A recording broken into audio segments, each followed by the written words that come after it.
Allora, possiamo iniziare? Chiedo scusa del tempo aggiuntivo. Allora, intanto saluto il pubblico, saluto i consiglieri, saluto i rappresentanti dei consigli di quartiere. Vorrei pregarvi di non urtare la telecamera che è posizionata sulla parete di fondo, che è l'unica un po' delicata, diciamo, dal punto di vista statico. Grazie. Allora, Consiglio Comunale su richiesta delle minoranze del 29 maggio, in riunione di capigruppo abbiamo stabilito di cambiare l'ordine del giorno facendo slittare l'interpellanza in avanti. Siamo costretti ad applicare ancora il regolamento che non è diventato attuativo, quindi il vecchio regolamento. Quindi l'ordine del giorno definitivo sarà questo. 1. Comunicazioni del sindaco saranno brevissime, anzi darò la parola all'assessore Uliana tra pochissimo. 2. Mozione sull'atto di programmazione di indirizzo sull'asilo, sui servizi da affidare al Cesare Malanotti. 3. Riattivazione e ampliamento impianto di distribuzione carburanti lungo via Matteotti. 4. L'interpellanza presentata dal consigliere Matteo Saracino. 5. Il piano delle alienazioni e valorizzazioni, variazione valore di stima immobile ex scuola elementare di Fadalto. 6. Ultimo punto, proposta di ordine del giorno, linee guida regionali per gli atti aziendali delle USL, valorizzazione dei servizi, eccetera. Quindi possiamo iniziare il Consiglio Comunale. La parola al segretario Spessotto per l'appello. Buonasera. Bassetto Paolo, Botteon Adriano, Canelos Graziano, Darreggia Antonio, Darcier Caterina, De Bastiani Alessandro, De Valier Fabio, Dus Marco, Fasan Bruno, Fiorin Fiorenza, Maset Giuseppe, Posocco Gianluca, Sant'Antonio Paolo, Saracino Matteo, Sonego Elisa, assente. Tocchet Silvano, Presente. Tonon Roberto, quindi 16 consiglieri presenti. Scrutatori Dus, Darcier e Posocco. Grazie.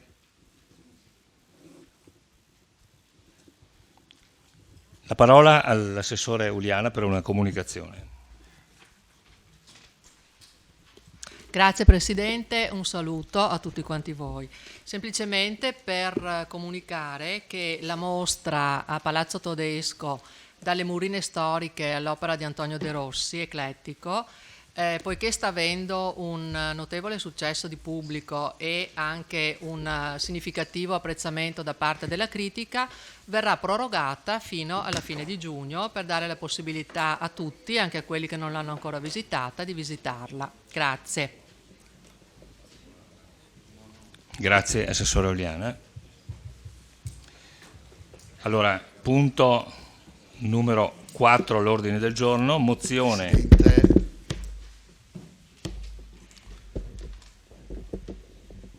punto numero 2, ma ex punto numero 4. Ho una richiesta prima di iniziare, se mi dà la parola. Prego. Sì, dunque, è il primo consiglio comunale dopo la scomparsa di Mario Uliana. Io credo che sia doveroso da parte di tutti noi consiglieri comunali, di quest'Aula che ha visto Mario Uliana un battagliero, uomo politico per i vittoriesi. Credo apprezzato sia dalla sua parte politica, ma anche da coloro che erano gli avversari, in un tempo in cui in politica non c'erano i nemici, c'erano le maggioranze e le minoranze con una reciproca legittimazione del loro ruolo. E mi pare davvero così di interpretare i sentimenti di tutti i consiglieri comunali, a prescindere dalla loro opinione e dalla loro provenienza, nel fare un minuto di silenzio per Maria Uliana e nello stesso tempo così mi veniva in mente, prima di fare l'intervento, che in tempi così difficili come i nostri, in cui davvero le istituzioni sono viste, tra virgolette, come nemiche, credo vada anche un doveroso ringraziamento a chi queste istituzioni le ha interpretate e, come si può dire, rese partecipi del sentimento politico. E così la lancio lì, visto e considerato che credo tutti noi, tante volte nella nostra vita quotidiana di tutti i giorni, troviamo tanti ex consiglieri comunali. E allora mi piacerebbe che, partendo dal ricordo di Maria Uliana che non c'è più, volessimo pensare per il prossimo anno. Quest'anno c'è stata la celebrazione dell'anniversario della nostra città, il prossimo anno c'è un altro centenario, a non pensare a un evento anche per coloro che hanno calcato questo Consiglio Comunale, che sono nella città, ce ne sono tanti. Credo che potrebbe essere un modo nostro, degli attuali consiglieri comunali, di ringraziarli quelli del passato. Avete presente quando si faceva la Naia, si passava la staffetta dalla guardia montante alla guardia smontante. Ecco, così penso potrebbe essere una cosa condivisa, quella di fare questa staffetta il prossimo anno e incontrare quelli che prima di noi ci hanno preceduto e seduti in questi scagni. Grazie Presidente, grazie Amministrazione. Grazie Consigliere, la ringrazio molto di questo intervento. Il ricordo di Maria Uliana è sicuramente presente in tutti noi. Invito tutti ad alzarsi in piedi.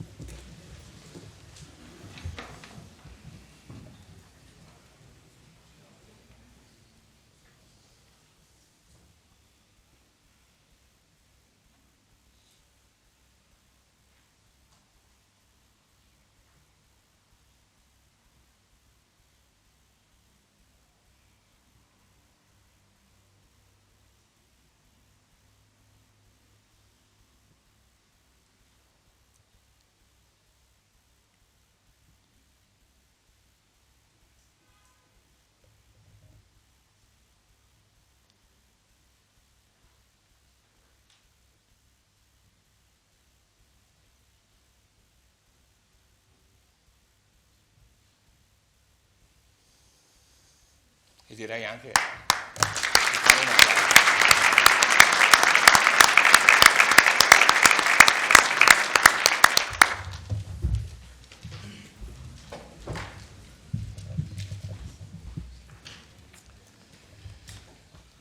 Punto numero 2 all'ordine del giorno, mozione presentata dai gruppi consigliari Partecipare Vittorio, Forza Italia, Lega Nord, Toni Dare Sindaco, ad oggetto atto di programmazione e indirizzo per la definizione, organizzazione e gestione dei servizi da affidare all'Istituto Cesana Malanotti, con richiesta di convocazione del Consiglio Comunale.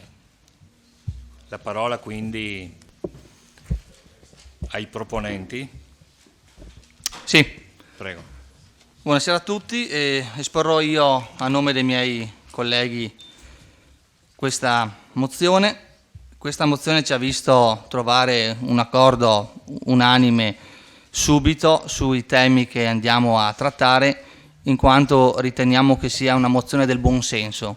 È una mozione che abbiamo fatto perché ci siamo ritrovati una delibera di giunta dove si vuole esternalizzare tutti i servizi alla persona. Questi servizi alla persona sono Informa Giovani, Informa Città, Informa Donna, Centro Giovani, Centro Antiviolenza, dopodiché c'è l'asilo e anche le farmacie. Quindi è un nodo molto importante della nostra città, soprattutto perché sono servizi alla persona e servizi fondamentali e di alta qualità. Questa è una mozione che non è una mozione politica, perché i contenuti sono altamente tecnici, è una mozione che vuole tutelare il patrimonio di servizi che ha questo comune.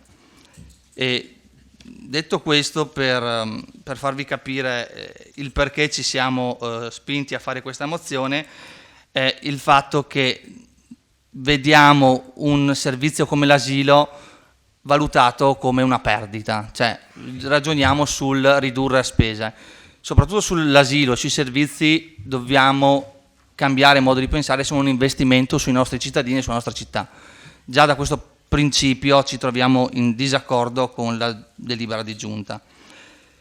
Detto ciò, vado a elencare velocemente questa mozione che vede un protocollo d'intesa tra Comune e Istituto Cesena Melanotti per valutare un'eventuale esternalizzazione dei servizi. Capiamo che è soltanto una valutazione, ma già il fatto che si pensi a dare ad altre società o ad altre ditte o cooperative, quello che sia, dei servizi così fondamentali, fa capire che non potevamo aspettare i resoconti che ci avrebbero presentato. E per quello abbiamo presentato questa mozione. I punti salenti sono che l'amministrazione in carica e l'Istituto Cesena Melanotti hanno costituito entro il 30 aprile un gruppo di lavoro congiunto composto da esperti espressi da ciascuna delle parti, ma mai comunicato nella sua composizione al Consiglio Comunale, con il compito di predisporre nei 60 giorni successivi una valutazione. Precisiamo che in questi gruppi di lavoro non c'è nessun rappresentante delle minoranze, dopodiché l'Istituto Cesena Melanotti a sua volta potrà valutare di far esaminare questa proposta a un ente esterno per decidere se va bene o no. Non si sa di preciso l'iter di questo procedimento. Sappiamo senz'altro che andiamo a dare in esterno un servizio, ma continueremo a pagarlo, basta che non superi la cifra che stiamo già spendendo. Considerato anche soprattutto l'articolo 14.5 dello Statuto Comunale, che è molto specifico su determinati atti che vengono presi all'interno del Comune, considerando anche i servizi alla persona, sono un fiore all'occhiello della comunità della città di Vittorio Veneto, come ho già detto, impegnano un 15% circa del bilancio del Comune. Non sono state date le opportune giustificazioni della suddetta scelta e non c'è il supporto di un adeguato studio socio-economico. Non vengono date le dovute garanzie al personale del Comune interessato dall'attuale accordo. Considerato che, come ho detto prima, la procedura non è chiara, soprattutto le relative responsabilità di gestione, il Comune non esercita un controllo diretto sul CDA del Cesena Melanotti, ma semplicemente di nomina. L'istituto è a direzione regionale e anche qua non c'è nessun rappresentante nelle minoranze dentro il CDA dell'istituto. E soprattutto ricordiamo che al vaglio della quinta commissione regionale la riforma delle IPAB, cioè la regione sta decidendo come far evolvere le IPAB. Potrebbe essere che da qua a 6 mesi, un anno, i tempi sono burocratici, questo non posso dirlo, ci troveremo di fronte a delle IPAB che rimarranno a statuto pubblico oppure delle IPAB che diventeranno fondazioni e quindi istituti di diritto privato. Questo vuol dire che cambierà anche tutto il rapporto dei lavoratori all'interno dell'istituto. Noi con questa mozione chiediamo di impegnare la Giunta Comunale a presentare al Consiglio Comunale, previo parere della Commissione Consiliare, un atto specifico, atto di programmazione e di indirizzo per la definizione, organizzazione e gestione dei servizi da affidare all'Istituto Cesena Melanotti. Di impegnare la Giunta a prendere in considerazione eventuali azioni in tale direzione solo dopo l'entrata in vigore di una nuova legge regionale.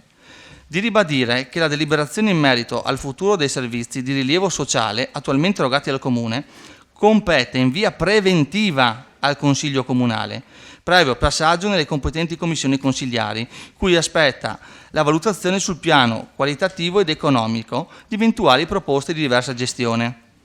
Questo vuol dire che questo iter, non essendo mai passato per il Consiglio Comunale, secondo noi va azzerato e rincominciato. Va discusso, dopo non possiamo lamentarci perché i cittadini raccolgono firme, è logico, i cittadini si trovano davanti a certe situazioni che non gli vanno bene ed è logico ed è giusto che facciano sentire le proprie ragioni. E questo è il quadro generale, cioè noi non siamo d'accordo con questa procedura perché ha scavalcato il Consiglio Comunale e non tiene conto di variabili fondamentali come la variazione di statuto di un IPAB che non dà garanzie né ai lavoratori né a chi va a usufruire del servizio. E non è una cosa da poco. Grazie.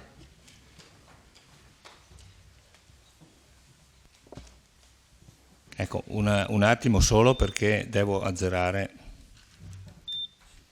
Ok. Consigliere Sant'Antonio, prego. Buonasera. Il protocollo d'intesa comune cesana per la definizione, l'organizzazione e la gestione dei servizi alla persona è un atto che deve richiamare la vigile attenzione del Consiglio Comunale e della città. Esso è infatti il segnale di avvio di un potenziale profondo cambiamento della nostra comunità cittadina, che nel comune e attraverso il comune costruisce se stessa nel presente, per continuare ad essere civitas nel futuro. 3 sono gli elementi che ci impongono una riflessione. Primo, la modalità di comparsa del protocollo, estratto come un coniglio dal cilindro di 2 maghi, o meglio, un mago e un maghetto. Secondo, l'opacità della sua incubazione, che appare evidente ad un'attenta lettura. Terzo, l'importanza della materia su cui incide, i servizi alla persona, a chi cioè costituisce l'anima del nostro essere una precisa, unica e irripetibile comunità cittadina, la comunità vittoriese. Non vi è dubbio che siamo ad un passaggio vitale per la nostra Vittorio. Lo percepiamo in città e nei quartieri, lo vediamo riflesso sulla stampa, lo avvertiamo qui questa sera. Ho la convinzione che ci troviamo di fronte ad un tema destinato a diventare centrale nell'agenda politica cittadina. Quando si intraprendono tra 2 soggetti, anche se pubblici, ignote strade di ingegneria gestionale di servizi alla collettività, occorre non solo prestare la massima attenzione, ma giungervi anche in modo preparato sulla sostanza e soprattutto condiviso nella forma, in particolare da parte di quello dei 2 soggetti che ha un mandato elettivo e la rappresentanza diretta degli interessi coinvolti. È evidente che non vi giunge preparato il comune, e men che meno in maniera condivisa al suo interno. Non un atto di indirizzo consiliare in tal senso, non un documento di programmazione è citata nel protocollo, solo un generico riferimento, leggo il testo, all'impegno dell'amministrazione comunale in un complessivo processo di razionalizzazione e ottimizzazione dei propri servizi alla persona. Vi giunge invece preparato il Cesana, che si accredita nel protocollo con il suo poderoso piano strategico, approvato dal suo consiglio di amministrazione il 29 novembre scorso. Educere, portare fuori dal comune sue funzioni e competenze, significa mettere le mani nel DNA del comune stesso, con il rischio di non sapere oggi dove si andrà a finire domani, stravolgendo la fisionomia del comune e compromettendone il ruolo di soggetto che soddisfa interessi essenziali dei propri cittadini. Non vorrei, signor Sindaco, che oltre al ruolo già riconosciutole in quest'Aula di demolitore di entusiasmo, lei assumesse anche il ruolo di demolitore del comune di Vittorio Veneto, dei suoi buoni servizi alla persona, costruiti dal dopoguerra ad oggi dalle amministrazioni dei più disparati orientamenti politici, che si sono alternate in decenni di vita democratica. Va anche ricordato che nulla si trova in tal senso neppure nel programma elettorale 2014 con cui lei e la sua coalizione vi siete presentati ai cittadini chiedendone e ottenendone il voto. Idee chiare le invece il Cesana le elenca nel suo piano strategico ed erano emerse in filigrana, ma lo capiamo in chiaro solo ora dopo la lettura del protocollo, erano emerse in filigrana nell'intervento del presidente Castro in quest'aula consiliare il 26 gennaio scorso. Educere, portare fuori le competenze del comune, arrivando persino a rimodulare nella sostanza il ruolo del sindaco stesso.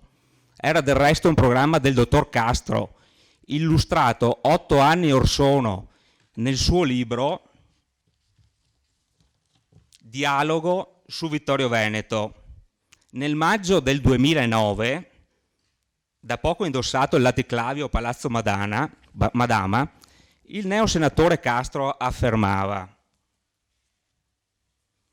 Vittorio Veneto è certamente capitale dell'area per il quartiere del Piave.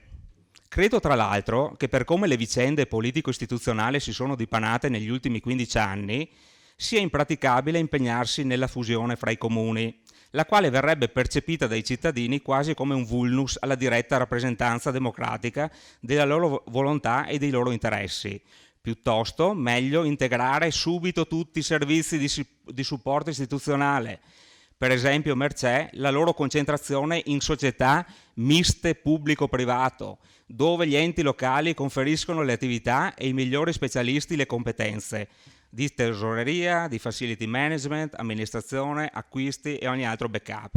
Mentre è bene che i sindaci restino come attori di testimonianza e di garanzia identitaria del territorio che li esprime.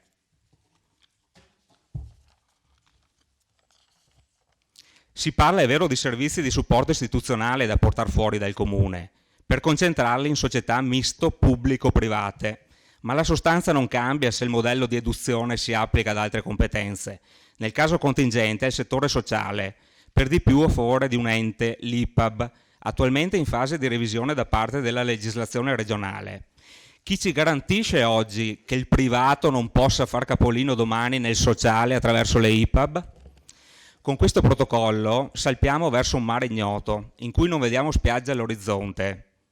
Per natura non sono un misoneista, anzi, per molti versi, e soprattutto per gli studi compiuti, il nuovo mi stimola. Ma la mente e il cuore di Vittoriese mi dicono che una nuova strada per la gestione dei servizi sociali può essere intrapresa solo dopo attenta riflessione. La materia è delicatissima, direi quasi da agenda elettorale da qui al 2019. Non so ancora se il dottor Castro tenterà di realizzare uno dei sogni della sua vita. Da liberale gli riconosco il diritto di farlo. Quale sia il sogno lo indicava lui stesso sempre nel 2009. Non ho ritenuto opportuno candidarmi a sindaco, anche se farlo rimane uno dei sogni della mia vita. Spero di non obsolescere troppo rapidamente e di potermi plausibilmente candidare fra qualche anno, magari in coincidenza con il 2018. In tal caso, però, è chiaro che il comune è e soprattutto sarà, compreso il ruolo del sindaco, in tal caso però è chiaro che ciò che il comune è e soprattutto sarà, compreso il ruolo del sindaco, diventerà lo snodo focale del confronto elettorale. Concludo. Le perplessità che il protocollo suscita, gli interrogativi che pone, le prospettive che apre, sono le ragioni per cui tutti noi, consiglieri di minoranza, abbiamo ritenuto doveroso chiedere la convocazione di questo Consiglio Comunale straordinario. Grazie. Grazie. Prego, pregherei il pubblico di non applaudire. Grazie. Nell'ordine si è prenotato il consigliere Botteon, prego. Grazie Presidente, buonasera ai consiglieri e a tutto il pubblico presente. Allora, apprezzo e ringrazio la minoranza per questa mozione, perché ribadisce e concretizza una richiesta che era venuta in questo Consiglio Comunale, ovvero quella di dibattere il protocollo d'intesa tra il Comune e il Cesana Malanotti, richiesta che era venuta anche dai banchi della maggioranza, come ricordate. Una parentesi, non ho di fronte a me nemici, ma ho di fronte magari avversari politici, ma penso che ci sia un rispetto reciproco, sicuramente c'è da parte mia e da parte nostra.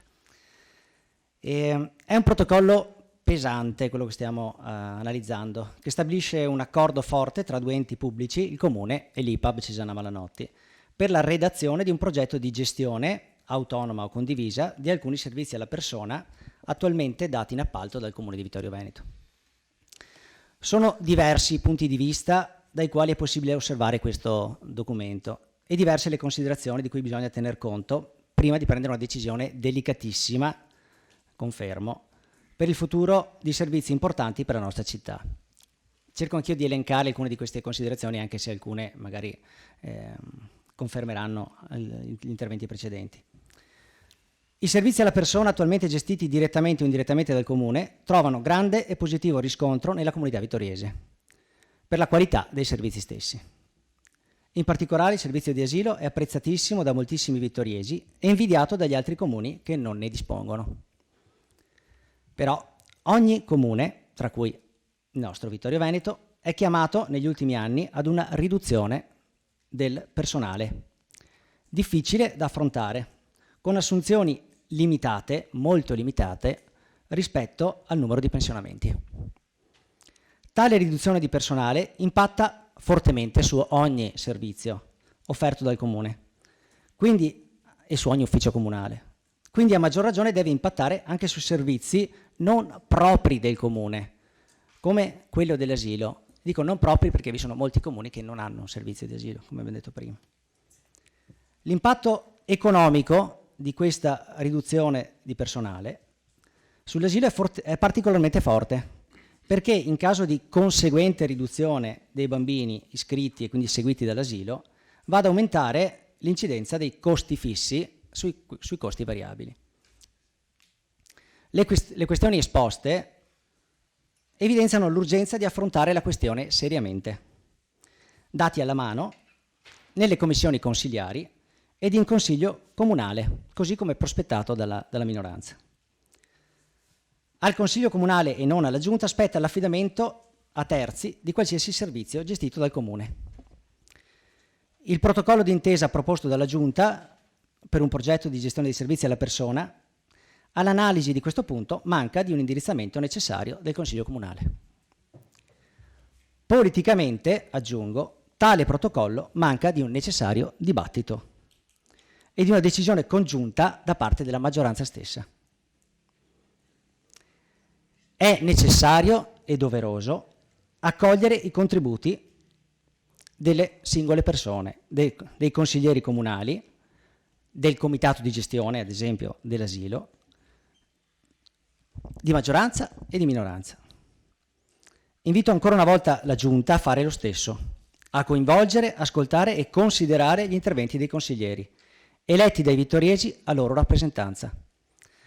La voce del Consiglio Comunale, almeno fino alle prossime elezioni, è la voce della città. Non si possono prendere decisioni senza tenerne conto, come è stato fatto in questa occasione.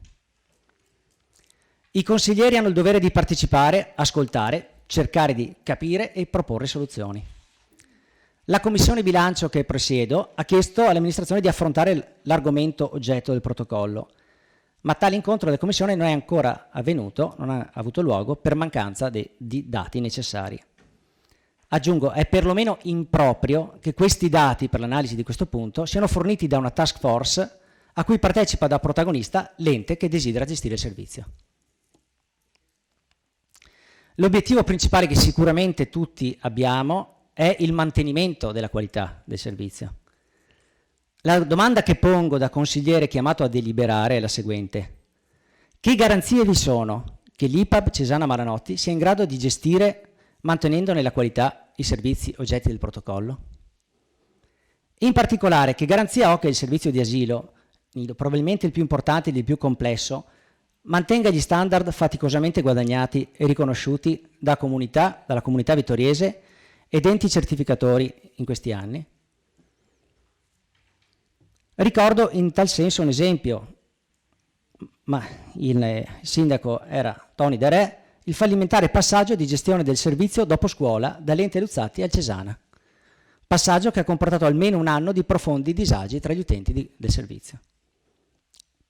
Sono convinto che il Cesana, che è un'ente pubblica di nomina del sindaco, ma di controllo regionale, possa ampliare la sua dote di servizi, ma credo che sia il caso di verificare tale possibilità, riscontrando ad esempio nella sua mission principale, ovvero la gestione della casa di riposo, il miglioramento del servizio e magari una diminuzione dei costi che finora non vi è stata.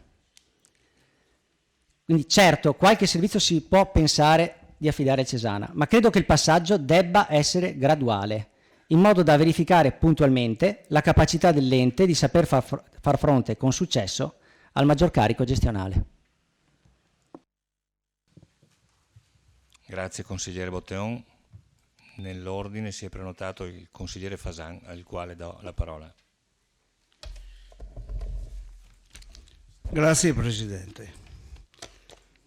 Vedo con apprensione che manca l'assessore sociale questa sera, speriamo che, non so. vorrei, se mi permettete, mettere alcuni punti fermi. Questa sera il motivo principale perché siamo qui, e la presenza di così tante mamme, famiglie, maestre lo dimostra, è capire adesso quale sarà il futuro del nostro asilo nido comunale. Perché su questo punto in particolare questa sera dobbiamo assolutamente fare chiarezza. Dobbiamo farla non fosse altro che per dare certezza ai tanti genitori che si stanno accingendo ad iscrivere al nido i propri bimbi e che, giustamente, vogliono farlo sapendo preventivamente cosa succederà domani quel servizio. Perché vedete, su questo punto mi pare indubbio che vi siano due visioni assolutamente diverse e inconciliabili fra loro. Lo si è capito anche dai giornali. Da un lato, infatti, c'è il dottor Castro, nuovo sindaco ombra di Vittorio Veneto, l'ho scritto anche sul libro, esperto di diritto del lavoro, già iscritto e dirigente del FUAN, Fronte Universitario di Alleanza Nazionale, relatore dell'odiata legge Fornero, pensa un po', e ora, a quanto pare, esponente di spicco del nuovo PD vittoriese. Castro che vuole a tutti i costi, anche ponendo una questione di fiducia al voto di questo Consiglio, minacciando le dimissioni dell'intero CDA del Cesana Malanotti in caso di voto sfavorevole, addirittura scomodando gli amici sindacalisti della CGIL, oramai però caduti in disgrazia a mio parere, appropriarsi di tutti i servizi sociali e non solo del comune di Vittorio Veneto, per gestirli poi come meglio gli parrà e soprattutto senza più rendere conto a nessuno. Dall'altra c'è il Consiglio Comunale di Vittorio, o perlomeno voglio sperare una buona parte di esso.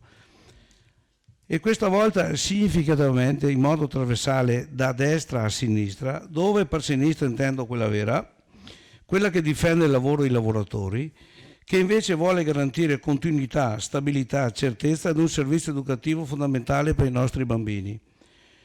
Uno dei servizi che secondo me, ma è proprio il caso di dirlo senza timore di sembrare accomodanti con le maestre qui presenti, gestito fino ad ora in maniera ottimale con risultati impeccabili. E allora su questo punto per una volta tanto voglio essere anch'io positivamente di sinistra. Speriamo di non sbagliare.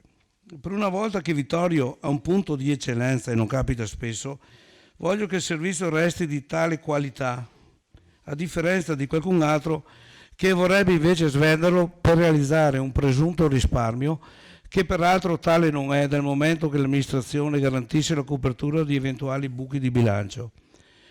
È evidente che i risparmi ci potrebbero essere solo a discapito della qualità del servizio, visto che i costi sono consolidati oramai da lustri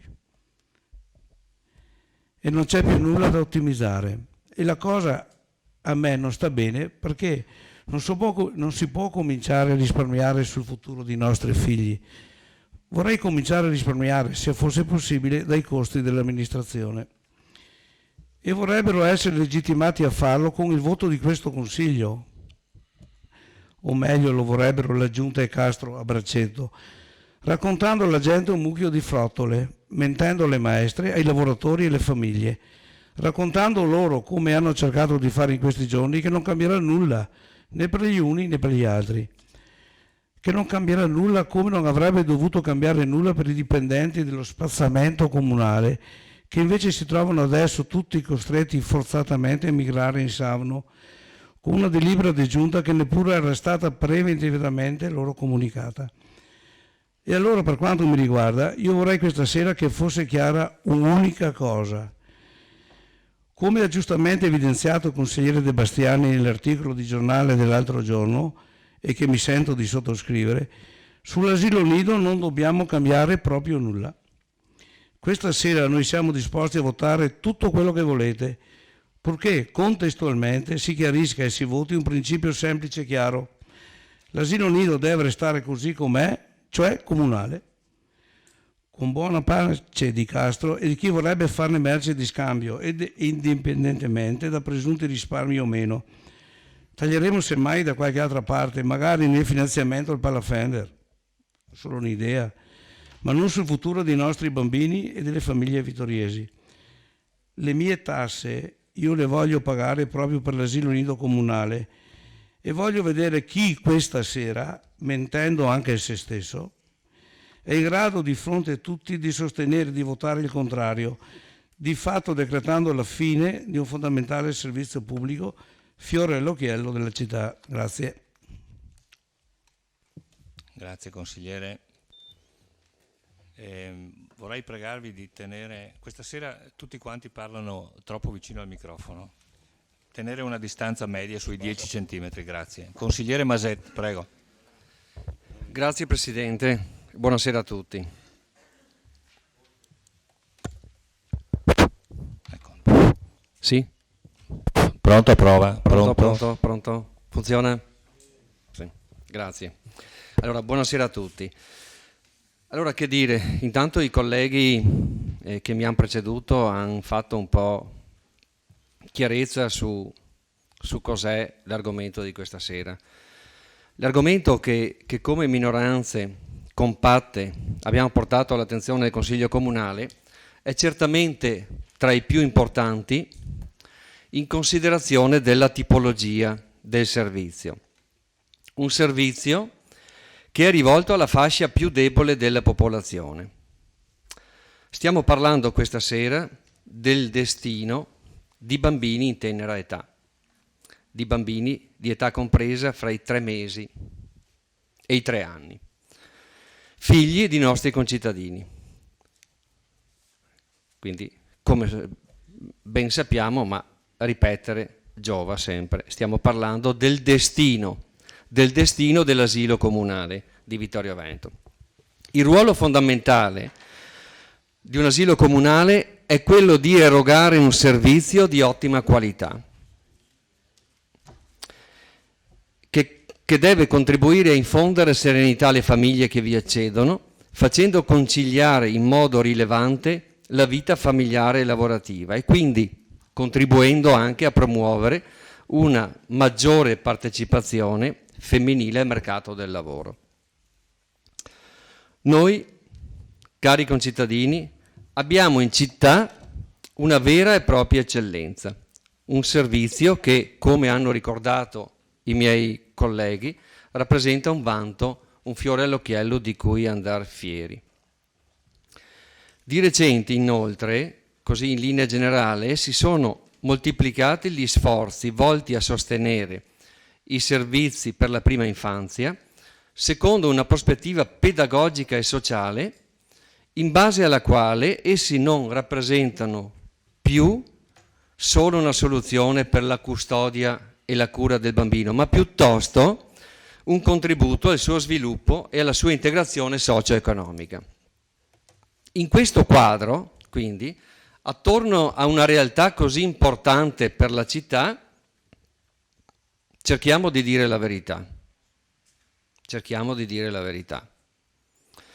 Si sta intrecciando, no? Un insensato e oscuro disegno in virtù del quale questo servizio e successivamente gli altri, che i miei colleghi hanno citato, verrebbero tolti alla città di Vittorio Veneto. Tutto verrebbe progressivamente distrutto, servizio e competenze e professionalità in primis. E questo in cambio di che cosa? In cambio di niente. Il primo punto oscuro, e qui ringrazio il collega e amico Paolo Sant'Antonio per avermi dato conferma di questo. Il primo pasticcio a venire alla luce è proprio l'oggetto di questo punto all'ordine del giorno, protocollo d'intesa tra Comune Cesala Malanotti per la definizione, organizzazione e gestione di servizi alla persona. Ecco, tutto viene fatto con un protocollo volutamente ambiguo, ma soprattutto oscuro, che non parte dalle sedi istituzionali competenti, creato ad arte e oserei dire da chissà quale mente diabolica, raffinata, ma anche perversa, no? Ma con uno scopo ben preciso. E soprattutto tutto tendenzialmente doveva essere fatto, no, in segretezza, in sordina. Ecco, ho come l'impressione che noi consiglieri comunali, noi cittadini Vittorio Veneto, stiamo assistendo a veri e propri colpi di mano. Poi, appunto, i miei colleghi, ma ripeto, repetite Juvent, dicevano gli antichi. I miei colleghi l'hanno già detto. Cos'è il Cesana Malanotti? Il Cesana Malanotti è un ente autonomo controllato dalla Regione.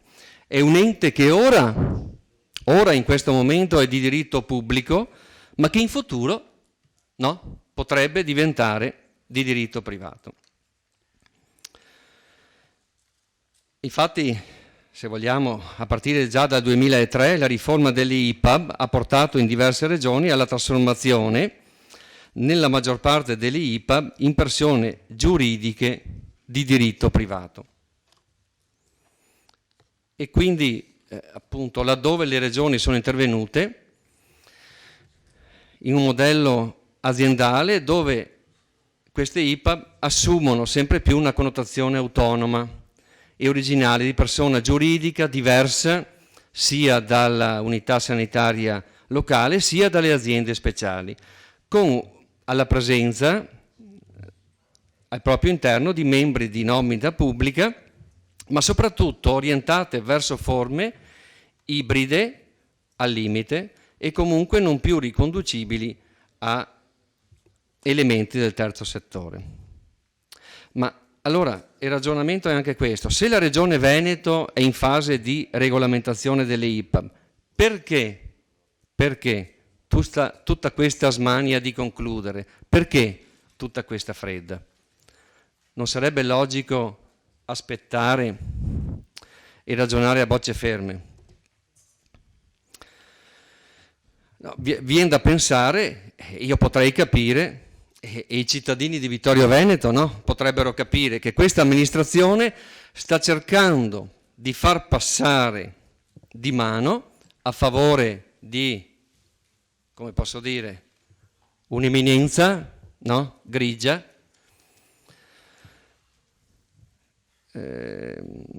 tutti i servizi alla persona, iniziando dall'asilo nido, passando poi dal centro giovani, dall'informa giovani, l'informa città, le farmacie. Consigliere, volevo avvisarla che sta terminando i 7 minuti. Grazie, finisco subito. Grazie. Tornando all'asilo, mi viene ancora spontaneo pensare, per una volta che Vittorio Veneto ha un punto di eccellenza, perché c'è tutta questa fretta di disfarsene? Qualcuno fa leva sulla possibilità di realizzare un presunto risparmio, ma dovete sapere che chi dice questo sta mentendo. Sta mentendo. Al punto 2, comunque di questo protocollo, si prevedono oneri di gestione non superiori a quelli attualmente sostenuti. Al punto 5 si capisce che mentre Cesana Malanotti gestirà l'asilo, si prevede altresì, e cito testualmente, un modello di ripianamento da parte dell'amministrazione, ossia, ne deduco, l'amministrazione si fa carico di colmare un eventuale disavanzo. Ma allora che senso ha tutto questo? E poi è abbastanza semplice capire che eventuali risparmi ci potrebbero essere solo andando ad incidere sulla qualità del servizio offerto. Non so voi, ma per quanto mi riguarda ci sono ben altri settori, ben altre spese superflue e ben altre situazioni su cui risparmiare. Lasciamo stare il presente e il futuro dei bambini di Vittorio Veneto. Grazie. Grazie consigliere. Si è prenotato e gli do la parola il consigliere Darè. Prego. Grazie Presidente, buonasera a tutti.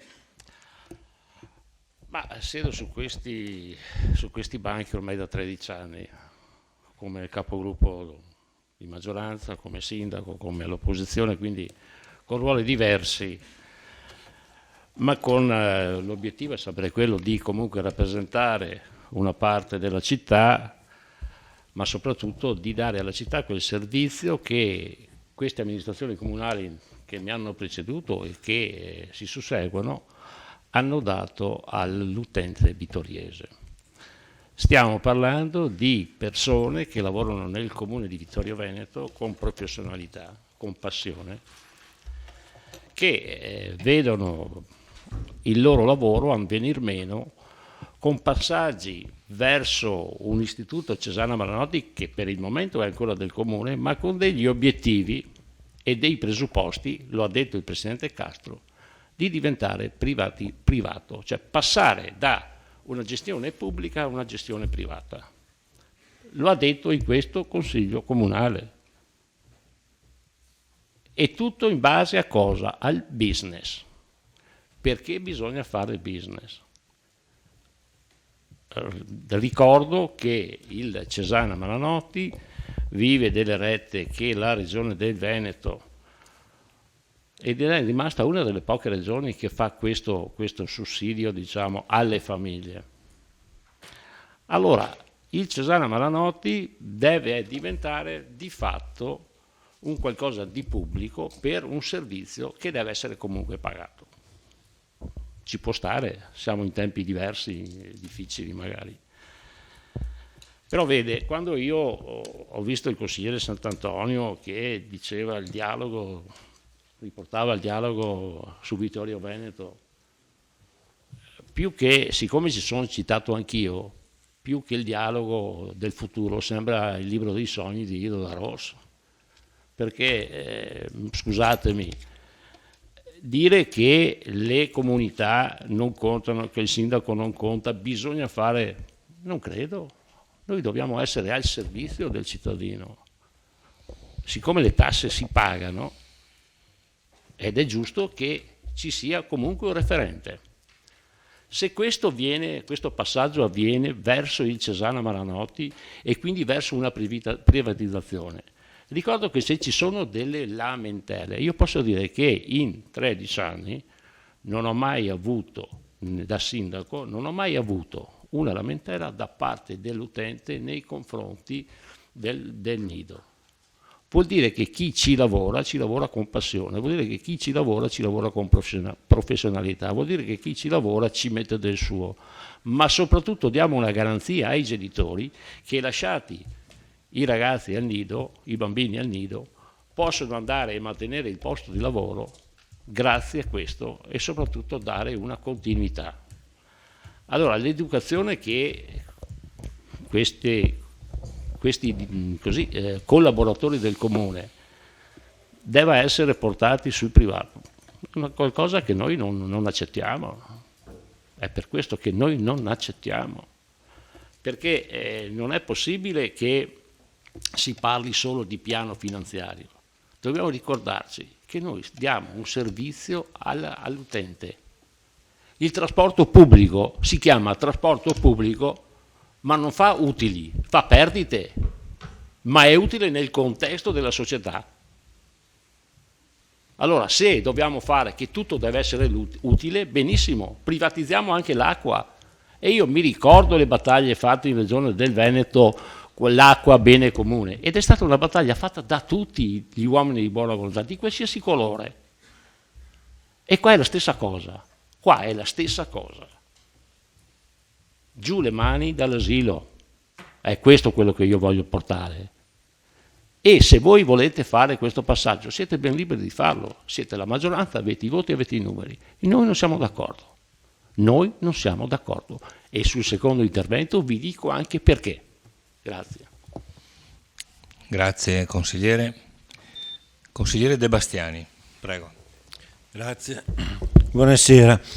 Intanto vorrei iniziare ringraziando e esprimendo la mia solidarietà per coloro che hanno promosso questa raccolta di firme, che si presentano come genitori dei bambini, perché ritengo che comunque una manifestazione di questo genere è sempre un segnale di civiltà e di democrazia che va apprezzato. Io personalmente, ma tutti gli amici del Partito Democratico, abbiamo spesso adottato questa pratica e quindi non possiamo che apprezzare che che cittadini si interessino e partecipino alla vita dell'amministrazione pubblica. Voglio anche rassicurarli che tutte le volte che qualcuno di noi raccoglieva delle firme arrivavano delle accuse per così sminuire il nostro operato. È fisiologico, non fateci caso e passate oltre. Da quando è emersa questa questione, mi sono sempre chiesto perché. Perché si vuole esternalizzare l'asilo? E allora non l'ho capito, spero che questa sera qualcuno lo spieghi in maniera semplice e concisa, no? E precisa. Ho fatto un veloce excursus della mia attività, diciamo, politico-amministrativa. Io mi sono sempre interessato della vita politica amministrativa della città, però solo nel 2009 sono entrato in consiglio comunale come consigliere del Partito Democratico. Eravamo all'opposizione e abbiamo condotto una severa e dura, credo, opposizione alle amministrazioni che guidavano la maggioranza. Devo dire che però sulla questione asilo non abbiamo mai trovato nulla da ridire e vi assicuro che se avessimo percepito o colto qualche virgola fuori posto non avremmo esitato a metterla in evidenza.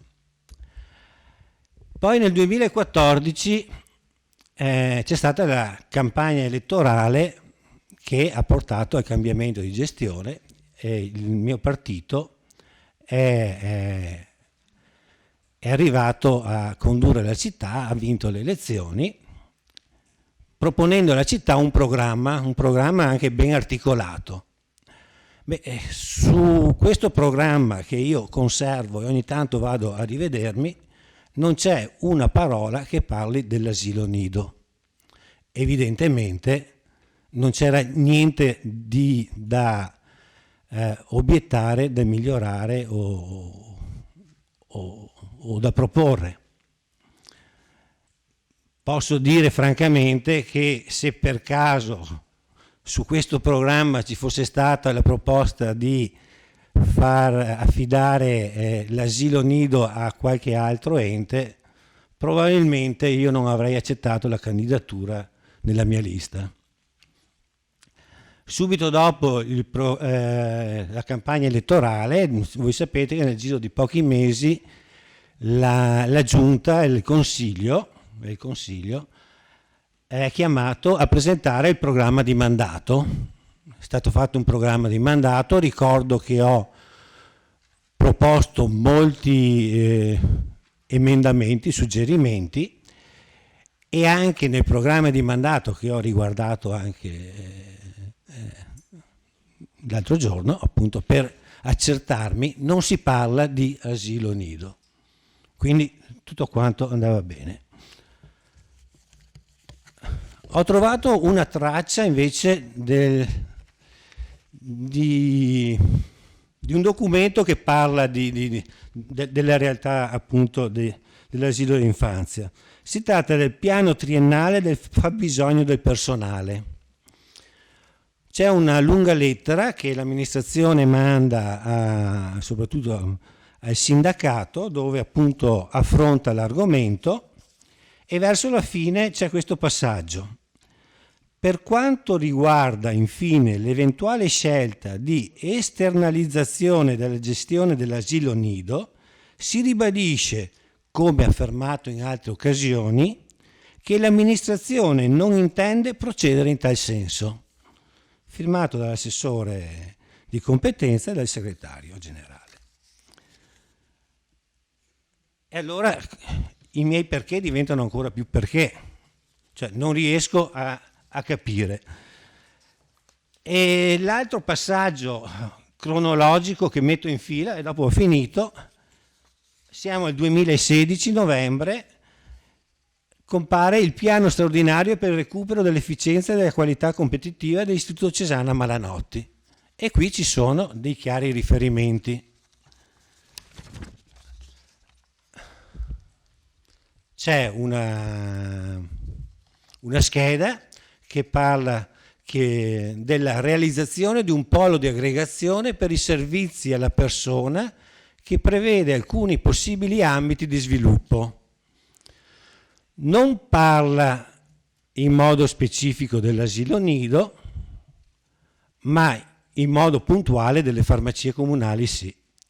Sempre nell'ottica della complementarietà con i servizi socio-assistenziali, possibile acquisizione delle farmacie comunali con potenziale creazione di sinergie con i servizi oggi forniti dal Cesana Malanotti a favore dei segmenti più fragili della comunità. E allora a me viene il sospetto che questo passaggio, questo tentativo appunto di portare l'asilo dall'amministrazione al Cesana Malanotti sia appunto un passaggio per arrivare al nocciolo più sostanzioso, che è appunto l'acquisizione delle farmacie comunali, cosa che sicuramente mi vedrà decisamente contrario. E attenzione, non è una supposizione che faccio io, è un documento del quale ci è stato illustrato a sommi capi il contenuto qui in aula consigliare, e che lo trovate tutti quanti nel sito del Cesana Malanotti. Quindi per me rimane questo punto di domanda. Grazie. Grazie consigliere De Bastiani. Consigliere Posocco, prego. Sì, grazie Presidente. No, visto l'intervento del collega De Bastiani, vorrei un attimo magari contribuire a far luce su quello che secondo me sta accadendo in base ai documenti che ho visionato io invece. Spero di riuscire a fare un po' di chiarezza. Allora, partiamo, come avete detto voi, dal programma di mandato, che è il programma con cui avete vinto le elezioni amministrative e con cui vi siete presentati con un programma che dovete portare avanti. Tant'è che l'assessore, mi ricordo una frase che disse: è un qualcosa che rimane vivo, non come le passate amministrazioni in cui si faceva un programma e poi invece si faceva quel che si voleva. Qui, come ha detto anche il collega Botteon, sul nido, sull'esternalizzazione dei servizi sociali non c'era scritto niente sul programma di mandato. In più, in base al programma di mandato, viene elaborato il DUP, che è il documento unico di programmazione, che come sappiamo è fatto da due sezioni. La sezione strategica, che sviluppa e concretizza le linee programmatiche di mandato, e la sezione operativa, che partendo dalle decisioni strategiche delinea una programmazione operativa identificando gli obiettivi per ciascuna missione. Dopodiché abbiamo il piano esecutivo di gestione, che in pratica la Giunta individua gli obiettivi che i dirigenti devono perseguire nella loro attività di gestione. E il piano esecutivo di gestione viene approvato assieme al rendiconto, che noi abbiamo approvato il 2 maggio, quello del 2016-2018, il 2 maggio 2017. Nell'obiettivo strategico 2.1.6, riorganizzazione della struttura comunale, si parlava di esternalizzazione delle pratiche pensionistiche, delle pratiche per gli stipendi e della notificazione degli atti. L'assessore Napol il 2 maggio diceva che il piano esecutivo di gestione 2017-2019 era in corso di preparazione, ma noi andiamo con la delibera numero 68 dell'11 aprile, la stessa del protocollo d'intesa col Cesana Malanotti e troviamo il piano esecutivo di gestione 2017-2019. Compare l'obiettivo strategico 2.1, operativo 2.1.5, riorganizzazione della struttura comunale. Compare l'esternalizzazione del servizio spazzamento strade e compare l'adeguamento della struttura ente alla cessazione personale prevista nel 2017 con una serie di azioni da intraprendere, potete andarlo a vedere, delibera numero 68 dell'11 aprile, assomigliano molto al protocollo d'intesa fatto con il Cesana. Quindi tutto era chiaro già all'inizio di aprile, tutto era chiaro da tanto tempo, perché non si fa un piano esecutivo di gestione in così poco tempo, e quindi qui qualcuno ci dice tante bugie. Grazie. Grazie consigliere Posocco. Non ci sono altri interventi, quindi chiedo se i consiglieri considerano chiuso il primo giro di interventi.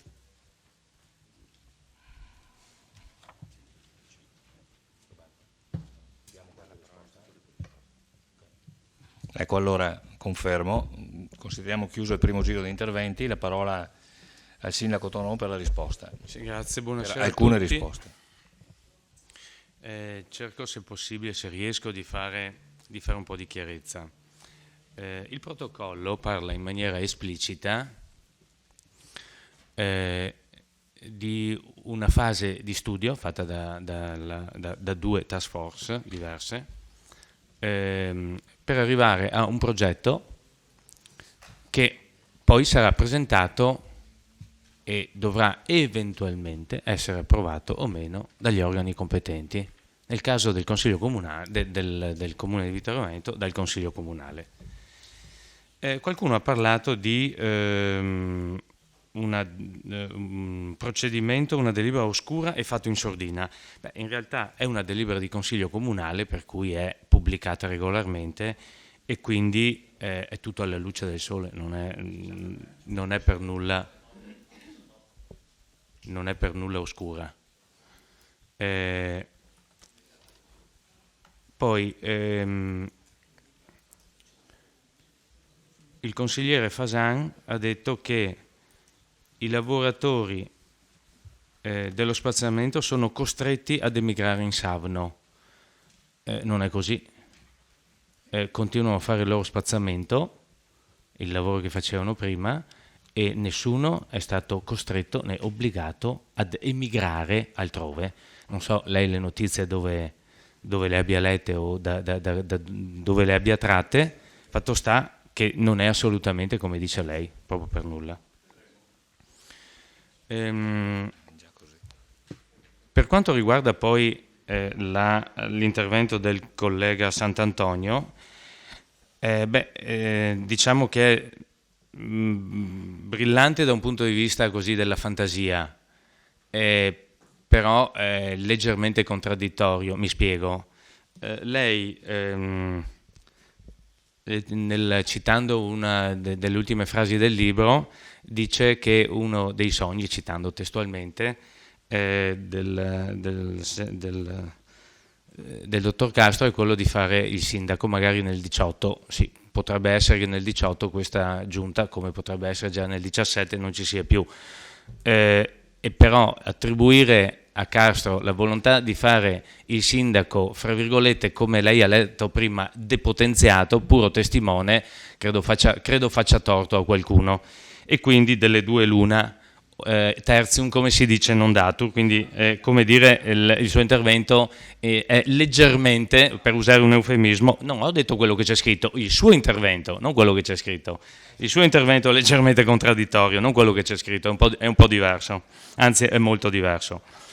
Per quanto riguarda poi questa cosiddetta, qualcuno ha parlato correttamente, di ipotesi di esternalizzazione, qualcun altro invece è andato giù pesante, sbagliando termine però, di privatizzazione. Non è una privatizzazione. Allora, il protocollo prevede un accordo quello che è stato chiuso fra l'amministrazione comunale e l'Istituto Cesana Malanotti, che è un IPAB, Istituto Pubblico Assistenza e Beneficenza. Questo è il nome esatto dell'Istituto Cesana Malanotti, che è un ente pubblico, quindi è un partenariato pubblico-pubblico, non pubblico-privato. Quindi non capisco francamente la terminologia che viene usata quando si dice si vuole privatizzare un servizio. Oltretutto, questo è bene spiegarlo perché alcuni lo sanno, alcuni non lo sanno, quindi è legittimo, anzi doveroso da parte dell'amministrazione spiegare. Oggi, prima di tutto giustifico, visto che il consigliere Fasan ha notato l'assenza dell'assessore Denardi. Sì, no, giustamente, l'assessore Denardi è fuori regione per questioni di lavoro, quindi non poteva essere presente stasera. È a Sondrio, quindi non poteva esserci.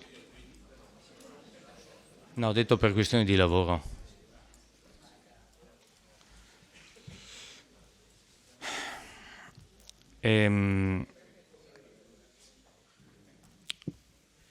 Allora, attualmente una parte dei servizi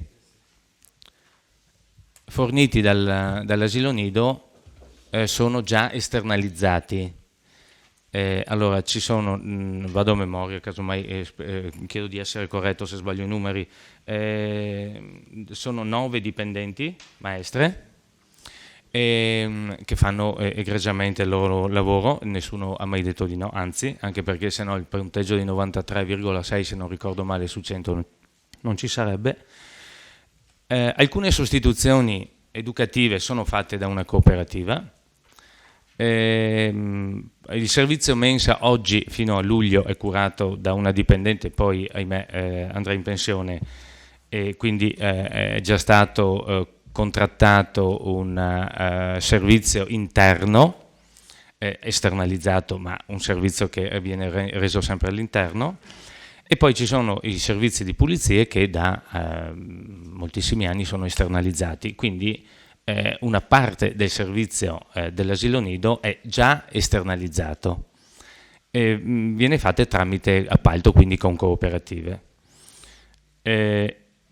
L'idea nel partenariato pubblico-pubblico, lo chiamo io, cioè amministrazione comunale IPAB Cesana Malanotti, sarebbe invece un partenariato pubblico-pubblico, quindi non verrebbero esternalizzati verso il privato i servizi. D'altro canto esistono anche esempi in questo senso, penso all'asilo nido di San Vendemiano, che ha fatto un accordo con l'IPAB di Castelfranco Veneto. Non ci sono state in consiglio comunale le accuse di privatizzazione, è un'amministrazione di colore diverso da questa, l'IPAB di Castelfranco è di colore diverso da questa e hanno fatto un accordo, fra l'altro neanche interno, nel senso che a San Vendemiano c'è una casa di riposo ma non c'è un IPAB, è stato fatto fra San Vendemiano e Castelfranco Veneto, ma esistono anche altri casi, Dolo per esempio, e anche fuori regione.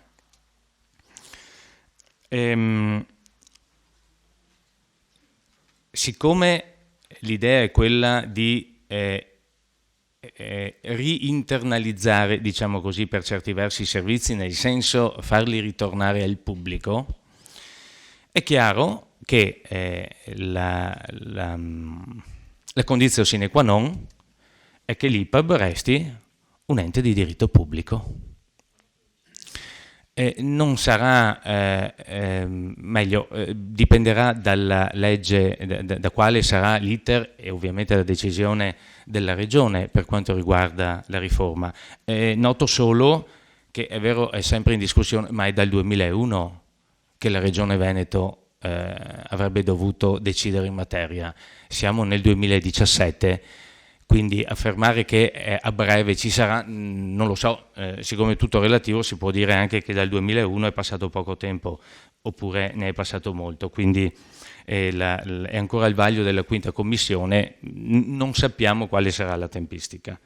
Non per questo, se dovessero, se non arrivasse mai alla conclusione o essere partorita questa legge, non è che possiamo aspettare, chissà, forse un giorno anche la Regione Veneto deciderà, mi pare ultima in Italia, di dotarsi di una legge di riforma delle IPAB. Poi volevo far notare una cosa, per quanto riguarda l'asilo nido, mi sono preso i dati, dal 2015 al 2016 l'amministrazione comunale ha investito quasi 70.000 euro all'interno dell'asilo nido, e quindi la volontà di non solo mantenerlo ma di adeguarlo anche alle esigenze è evidente nell'entità e dall'entità degli investimenti che all'interno dell'asilo nido sono stati fatti, ben più di quello che era stato fatto in tutti i 5 anni precedenti. Poi sì, una battuta, anche se non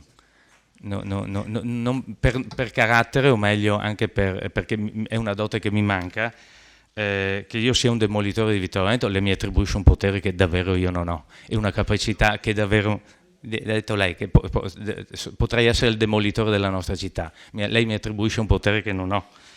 La ringrazio per la stima, ma ahimè così non è proprio. Io cerco di fare quello che è il mio mestiere, pensando ovviamente che è stato ricordato sia dal consigliere De Bastiani che dal consigliere Posocco, esiste un programma di mandato, ma non esistono anche le evoluzioni, cioè per esempio stavo pensando alle caserme, non erano nel programma di mandato, però ci siamo trovati in una situazione in cui abbiamo dovuto ovviamente prendere per mano la questione. Arrivano anche delle cose fra capo e collo che uno dice, beh, la gestiamo, siccome non era nel programma non decidiamo nulla, no. Responsabilità è prendersi cura di quello che accade e cercare di farlo al meglio.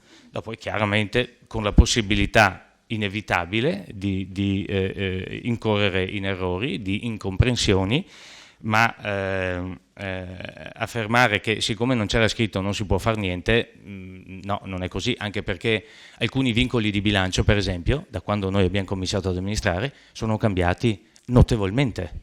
Non era previsto, e però ci sono stati. Le normative, per esempio, sul bilancio armonizzato non erano previste quando siamo partiti, eppure ci sono, ne abbiamo preso atto e a quelle ci adeguiamo, ovviamente. Per ora mi fermo qui, mi pare che altri colleghi abbiano altro da aggiungere, grazie. Assessore Costa, prego. Grazie, buonasera. Sì, io faccio solamente un intervento così spot, soprattutto in riferimento a alcune affermazioni che ho sentito che contengono più di qualche inesattezza. Non vorrei fare la maestrina, ma però si tratta di precisare cose fondamentali, perché qua abbiamo giocato parecchio, un po' su alcuni termini, nell'equivoco. È chiaro che la considerazione sostanziale, la prima considerazione è questa, che in qualsiasi organizzazione, sia essa pubblica che privata, quando vai a toccare il problema del personale, saltano fuori tantissimi problemi. È chiaro. Ognuno tende alla propria, cerca di conservare il proprio ruolo, la propria posizione, il proprio posto e anche magari anche la propria sedia collocata in quel posto, anche se magari si tratta di spostare una persona anche di 100 metri. E quindi il problema del personale è un problema che balza evidente, soprattutto perché l'elemento personale nelle organizzazioni, da quella sanitaria a quella comunale e tante altre organizzazioni, è l'elemento fondante e fondamentale, e quindi deve essere come attenzione deve avere un'attenzione privilegiata. Primo, questa è l'affermazione da cui parto. Così, ho sentito dire che le IPAB sono a direzione regionale. Le IPAB non sono a direzione regionale. Le IPAB, i componenti del Consiglio di amministrazione vengono nominati dal sindaco e la regione ha il potere di commissariare, in caso di gravi inadempimenti, di commissariare l'ente stesso. L'IPAB, certo, ha già detto il sindaco, c'è una legge regionale allo studio, è da 15 anni che la aspettiamo, no? Ma io ho avuto modo, ho voluto e sto seguendo anche alcuni dibattiti che sono fatti dal presidente della commissione sulle antenne locali, dal presidente della commissione regionale che sta dibattendo questo problema, e cioè mi rafforza sempre di più il convincimento, no mio, ma quello che, e mi fa piacere che venga ribadito dalla Commissione, quello che è l'IPAB. Cioè l'IPAB l'abbiamo sempre considerato, sino a poco tempo fa, a qualche anno fa, casa di riposo. In effetti diciamo casa di riposo Cesana Malanotti.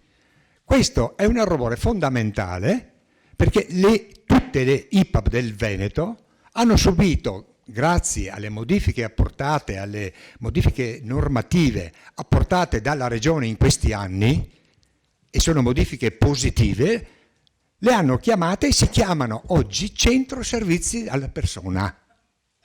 E il termine, a me pare, dica tutto.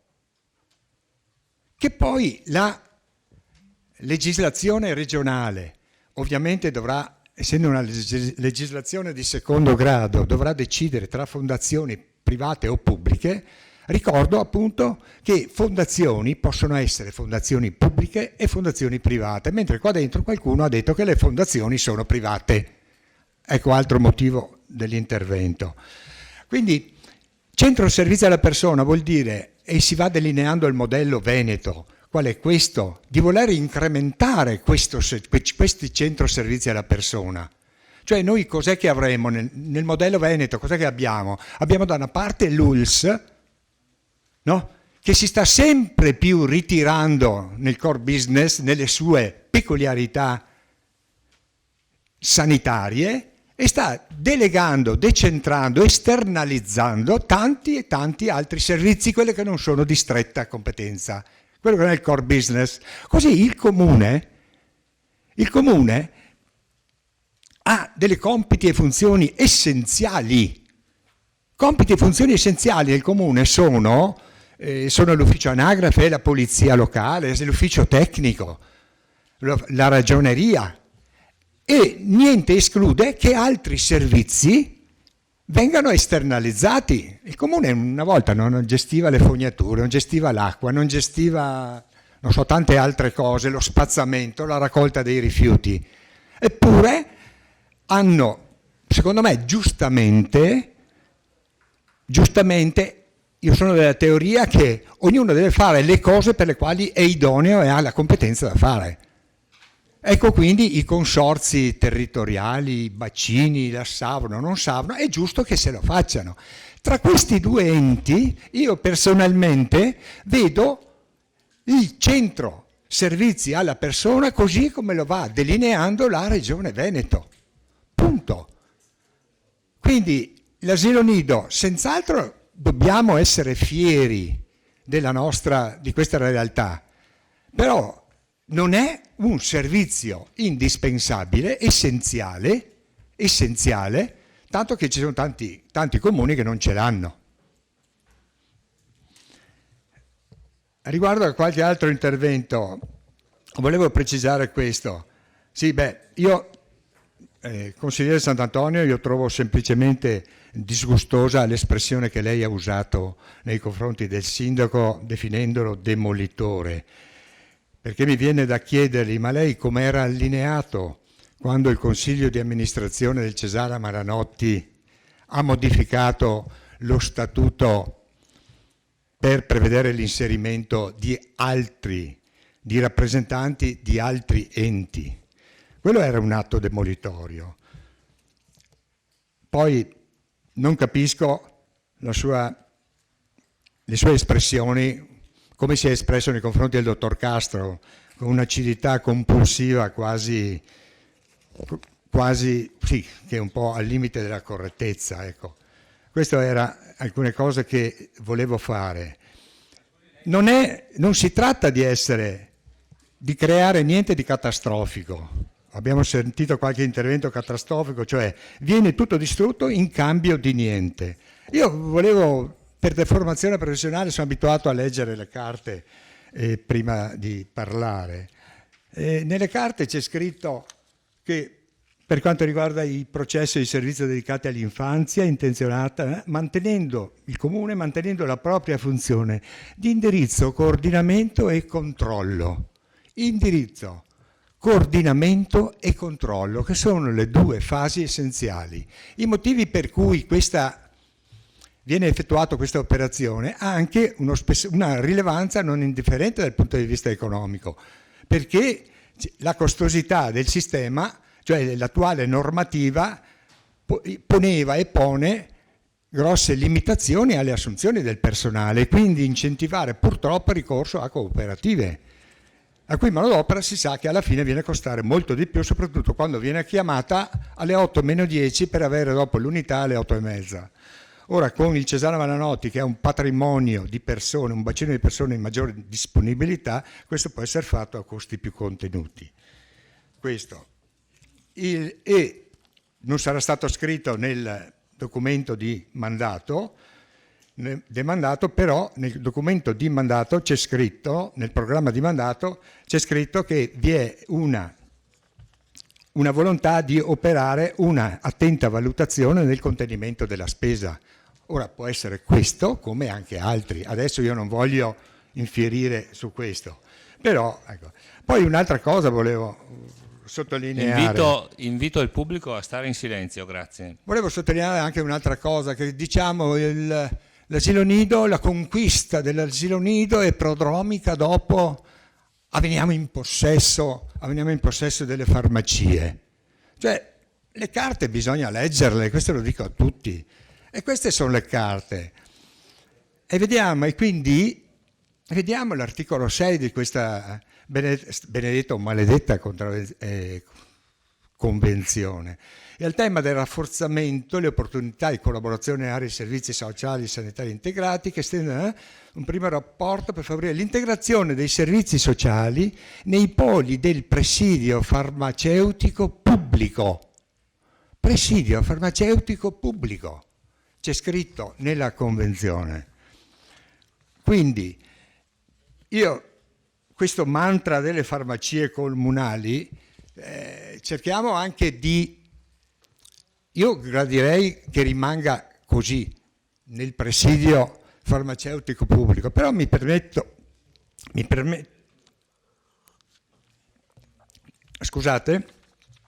anche di ricordarvi che a seguito di una legge nazionale, adesso non ricordo l'anno, ma di pochi anni fa, la Regione ha bandito dei concorsi per l'apertura di 70, 80 nuove farmacie, cioè è stato abbassato il rapporto una farmacia, numero di 3.000, da 4.000 a 3.000 utenti. È stato abbassato, quindi vuol dire che le farmacie aumentano di numero, effetto della liberalizzazione, come hanno fatto con i notai. Quindi aumentando anche le farmacie, il numero delle farmacie, ovviamente il valore della singola farmacia scende, ma questo è un altro discorso. Volevo ribadire che il presidio, la farmacia rimangono nel presidio farmaceutico pubblico. Se dovesse cambiare, il sindaco demolitore sarà autorizzato, è già scritto, è autorizzato ad annullare la convenzione. Punto a capo. Grazie. Grazie. Non fuori microfono, grazie. Consigliere Dus si è prenotato, inizia il secondo giro, vi ricordo che avete 5 minuti di tempo di intervento. Grazie. Consigliere Dus, prego. Sì, buonasera. Entrerei nel merito della mozione presentata e propongo alla minoranza alcune modifiche della mozione che hanno presentato. Io credo che la politica sia quel luogo in cui il compromesso si debba sempre ricercare. E quello che vi sto proponendo come rappresentante del gruppo di maggioranza non è un compromesso a ribasso, ma è un compromesso nel merito. Vado ora a leggere l'emendamento che vi propongo. Premesso che in data 11/4/2017 la Giunta Comunale, con propria delibera numero 63, ha sottoscritto un protocollo d'intesa tra il Comune di Vittorio Veneto e l'Istituto Cesana Malanotti per la definizione congiunta di progetti relativi ai servizi alla persona. Tale delibera non è stata discussa in commissione consiliare o in consiglio comunale, che è il grado più alto di deliberazione sugli atti comunali, e ciò in coerenza con la giurisprudenza che prevede che debba escludersi che l'approvazione di un protocollo d'intesa sia di competenza del consiglio comunale invece che della giunta, in quanto non pare ammissibile a una convenzione e agli altri strumenti similari. L'Istituto Cesana Malanotti è un istituto caratterizzato da un forte radicamento nella comunità vittoriese e questa sua vocazione deve rimanere tale. Informa Giovani, Informa Città, Informa Donna, Centro Giovani e Centro Antiviolenza sono servizi a favore della comunità a indirizzo e controllo comunale. L'asilo nido è un'articolazione dei servizi a connotazione sociale offerti dal Comune di Vittorio Veneto. Premesso che, con deliberazione numero 44 del 29 novembre 2016, il Consiglio di amministrazione dell'Istituto Cesana Malanotti di Vittorio Veneto ha approvato il piano strategico 2017-2021, notificato alla Giunta e poi presentato al Consiglio Comunale in data 26 gennaio 2017.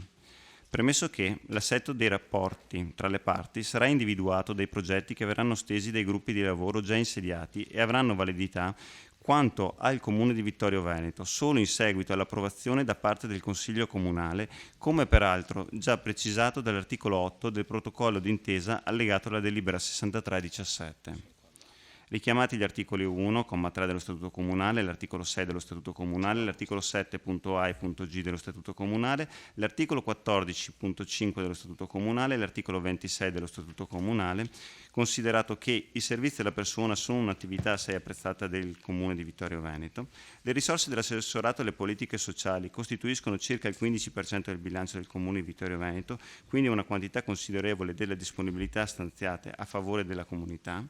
Il personale del Comune interessato all'eventuale realizzazione dell'operazione è in ogni caso garantito dalla natura pubblica dell'ICM e dall'applicazione dello stesso contratto pubblico di lavoro degli enti locali.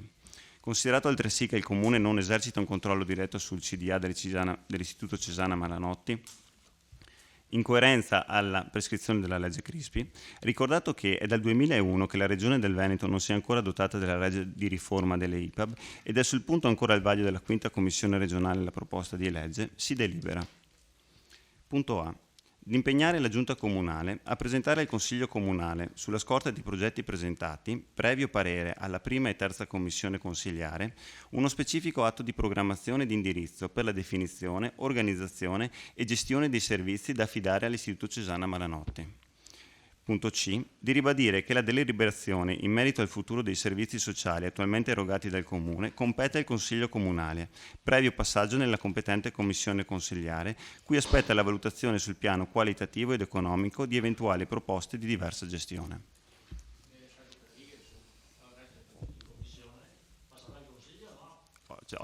Ripeto. Di ribadire che la deliberazione in merito al futuro dei servizi sociali attualmente erogati dal Comune compete al Consiglio Comunale, previo passaggio nelle competente Commissione consiliare, che aspetta sul piano qualitativo ed economico di eventuali proposte di diversa gestione.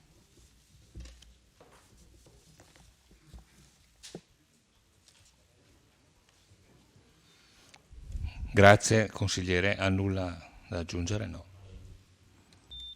Consigliere Sant'Antonio, prego. No, aspetta un attimo.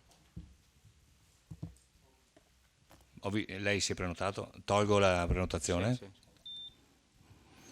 Sì. Consigliere Saracino, prego. Sì, ringrazio il consigliere Dus che vuole far passare un'offerta al rialzo, lo stralcio, cioè guardate, facciamo così della nostra mozione, buttiamola per terra, ecco quello che avete fatto. Avete cancellato l'essenza della mozione che era bloccare questo iter. Ci avete preso in giro, ma soprattutto state prendendo in giro i cittadini lì seduti. Perché qua il sindaco è d'accordo, tutti d'accordo che questo è stato capito male, intrapreso male?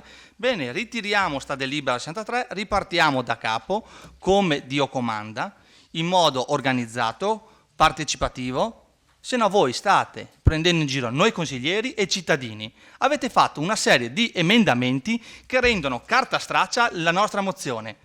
Questo a me non è che fa arrabbiare me, fa arrabbiare che state prendendo in giro la gente. Dite di fare un'offerta a rialzo e in realtà cancellate tutto. Cioè vuol dire, signori, quello che ha detto il consigliere Dus, vuol dire che si va avanti come stanno andando avanti adesso, non cambierà nulla. Punto. Diciamo le cose come stanno. Vogliamo fare una cosa congiunta insieme? Bene, votiamo tutti all'unanimità che si ritira la delibera e così ricominciamo con senso critico. Questa è soltanto un'idea? Va bene, è un'idea. Stasera è venuto fuori che questa idea di portare, di valutare l'esternalizzazione di alcuni servizi non è condivisa dai consiglieri in minoranza, alcuni consiglieri in maggioranza, dai cittadini e anche in parte dal sindaco. Quindi facciamo le cose bene come vanno fatte, non prendiamoci in giro, che questo è proprio inaccettabile. Far finta di fare una serie di emendamenti, cioè piuttosto votate contro, che fate almeno siete coerenti col volere del Cesana, dite sì, Cesana va bene, grazie. Grazie consigliere. Consigliere Darè, prego. Beh, le riforme delle IPAB sono nella regione del Veneto quando io ero consigliere, quindi... E le dico anche perché sono ferme, perché le riforme delle IPAB sono ferme in regione del Veneto ancora quando io ero consigliere della regione Veneto, e le spiego il perché. Perché se ci fosse quella riforma, tutti gli immobili, le strutture che sono a capo nei comuni passerebbero alla regione, e quindi questo vorrebbe dire che se qualcuno ha in mente di portare le farmacie passerebbero anche quelle alla regione del Veneto, ma questo non mi interessa in questo momento. Sono preoccupato di come viene gestito, da come viene gestito e da chi gestisce il Cesana Malanotti. Ho una mail di una corrispondenza tra una contribuente del Cesana e il dottor Maurizio Castro. Allora, è scandaloso l'aumento della retta giornaliera della casa di riposo del Cesana Malanotti. Dalla mia esperienza di questi giorni mi sento il dovere di informare e mettere in guardia eventuali utenti privati delle case di riposo, in quanto potrebbe a loro cadere da un giorno all'altro. Infatti, in 3 mesi di inserimento della mamma nella struttura Malanotti di Vittorio Veneto, come privata, non convenzionata, non autosufficiente, con una retta di 70 euro al giorno, mi sono vista arrivare all'avviso del 1° gennaio la retta che viene portata a 90.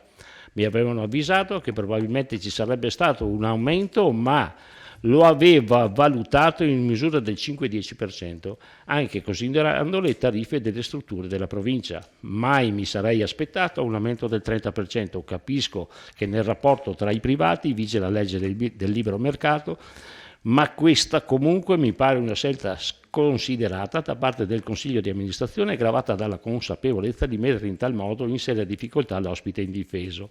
Non stiamo parlando di tariffe telefoniche o di contratti di energia elettrica dove l'utente può cambiare compagnia ogni 2 mesi in base alle offerte migliori. Stiamo parlando di una persona anziana non autosufficiente riconosciuta invalida al 100%, eccetera, eccetera. Allora poi fa delle considerazioni, mi sarei pensata di contraddirvi ieri quando con tanta sicurezza avete affermato che il Casa Marani di Villorba può fare quello che vuole perché è un ente privato. Bene, posso informarvi che Casa Marani è una IPAB esattamente come il Cesana e quindi soggetta agli stessi controlli e vincoli e obblighi così come la Fenz di Conegliano. Se non è scandaloso ed accettabile che questa IPAB applicare delle tariffe agevolate per venire incontro ad anziani di regime privato, non vedo perché questo è ritenuto inammissibile e assurdo e quant'altro. Mi pare impossibile che due figure preparate e professionali come voi siano a conoscenza della struttura giuridica dell'organizzazione di enti simili tra loro presenti sul territorio, anche il personale di Casa Marani è del tutto indipendente, il direttore dell'istituto, eccetera, eccetera. In più il tariffario 2017 di Casa Marani cita espressamente 9 rette e 77 euro. Altre soluzioni da voi mi pare avete fatto credere tecnicamente impossibile. Forse l'incarico di tappabuchi fosse stato affidato a una società di non meno altisonante, ma più presente nel territorio, oltre a costare sicuramente meno, avrebbe saputo dare delle indicazioni e delle soluzioni più consone adeguate alla rete della nostra provincia. Risposta del Presidente Castro. Gentile signora, la sua ricostruzione nei contenuti dell'incontro svoltosi presso la sede del nostro istituto su sollecitazione e alla presenza dell'assessore del comune di Vittorio Veneto, l'avvocato Barbara Denardi, che aveva ricevuto una sua nota di protesta per gli incrementi tariffari del tutto inappropriata. Nella nostra qualità di presidente e direttore, in tale incontro le abbiamo fornito ampia illustrazione sia delle ragioni che l'hanno condotto l'istituto ad un aumento molto contenuto delle proprie rette medie e un aumento più significativo di alcune specifiche tariffe riferite alle assegnazioni in regime di cosiddetto libero mercato, fra le quali quella praticata a sua madre, nostra ospite, sia nelle modalità applicative di questi stessi aumenti e in altri termini le sono stati illustrati sia il capitolo dedicato alla politica tariffaria del piano strategico 2017-2021, pubblicato sul nostro sito istituzionale e alla relativa voce della sezione documenti, sia la delibera numero 50, la 20 del dicembre 2016 in materia pubblicata sulla sezione trasparenza. È ovvio che ciascuna casa di riposo sia nella sua autonomia libera di determinare la propria politica tariffaria e i propri standard in funzionamento nel rispetto dei vincoli normativi esistenti in relazione alla natura istituzionale, così come è ovvio che lei sia altrettanto libera laddove ritenga di poter rinvenire servizi più soddisfacenti a prezzi più convenienti presso altre strutture e trasferirvi la madre. Quindi potete andare dove volete. La diffidiamo con fermezza di reiterare il ricorso a valutazioni ed espressioni esplicitamente diffamatori nei confronti dei nostri consulenti. Ma chi io sto qua? Il paron? Io il paron di tutto? E noi diamo tutto in mano a questo? Votatelo. Grazie consigliere. Consigliere Sant'Antonio. Allora, innanzitutto alcune precisazioni. La delibera 63 che il sindaco cita è una delibera di giunta, non del Consiglio Comunale, ed è il primo atto in cui il Consiglio... ecco, l'ha detto lei precedentemente. Non si riferiva. Vabbè.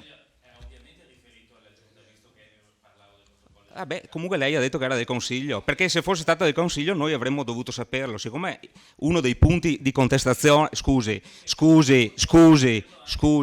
siccome uno dei punti di contestazione è che noi non sapevamo nulla, allora se lei dice che è una delibera di Consiglio Comunale... No, guardi che lei come capogruppo lei ha tutte le delibere, quindi non dica, vuol dire che lei non fa il suo mestiere, punto. No, dai, ecco, i personaggi... Allora, vi chiedo di parlare uno alla volta. Consigliere Sant'Antonio, la invito a continuare. Prego. Consigliere Saracino, non parlate tra di voi perché il dibattito ha bisogno di chiarezza e ordine. Consigliere Sant'Antonio. Seconda precisazione, il sindaco dice che tante volte le cose arrivano tra capo e collo, quindi bisogna cambiare il programma, no? Cioè, non c'è scritto nel programma, quindi bisogna prendere delle strade che deviano un pochettino. Gli asili sono una vita che sono nel comune di Vittorio Veneto, come pure i servizi sociali, sono servizi che da una vita gestisce il comune, quindi non è un imprevisto, quindi gli asili non è un imprevisto, gli asili, le decisioni sugli asili possono venire prese e non è un imprevisto, e noi non abbiamo bisogno dei consulenti che arrivano da Milano per insegnarci come gestire gli asili, basta, voglio dire, andare a vedere come funzionano e quindi si evitano anche le consulenze di un certo livello economico. Poi con piacere noto che Costa sa già la legge regionale delle IPAB. Lo invito ad andarla a spiegare, a spiegare questa legge che lei ha in testa evidentemente in regione, perché probabilmente non la conoscono neanche loro. Complimenti. No, sì. Assessore? Assessore Costa. La seconda cosa, adesso lo collego e lo coniugo perfettamente. Sì, certo.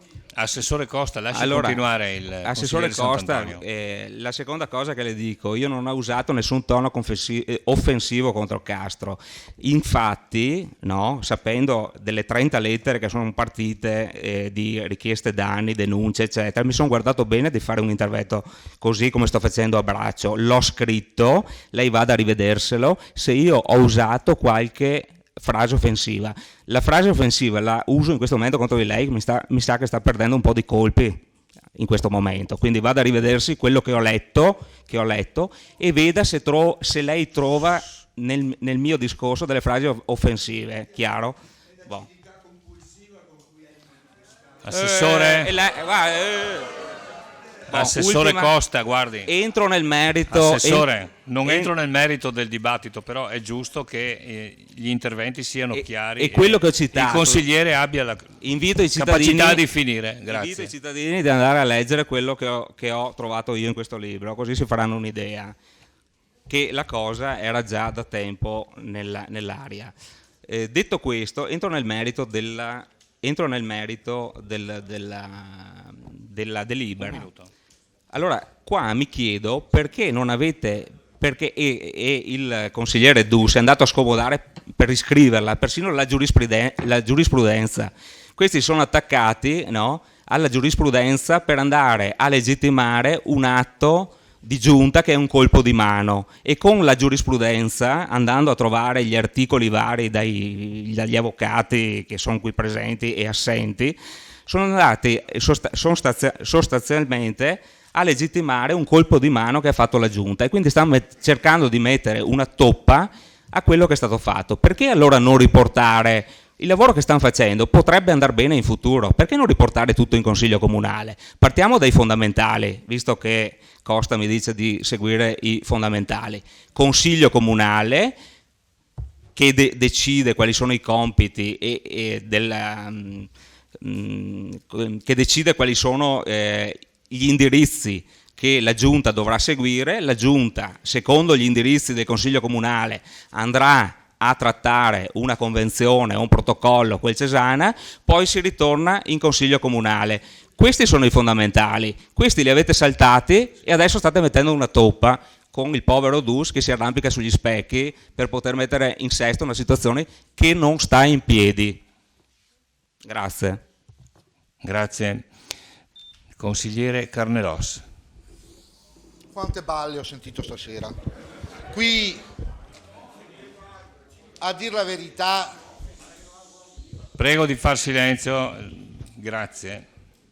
Io vorrei portare il mio discorso su quello che è l'argomento oggetto di questo Consiglio Comunale.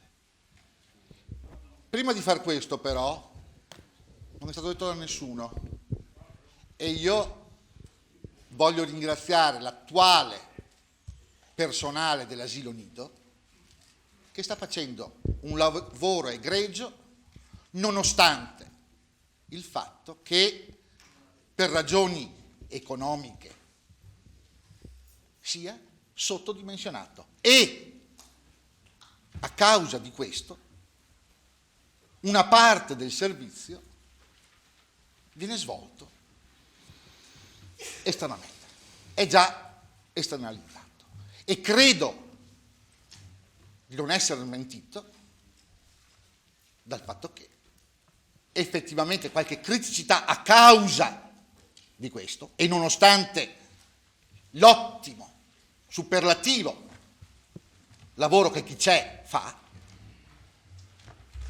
è evidente che il problema c'è. E questa è la prima cosa. La seconda,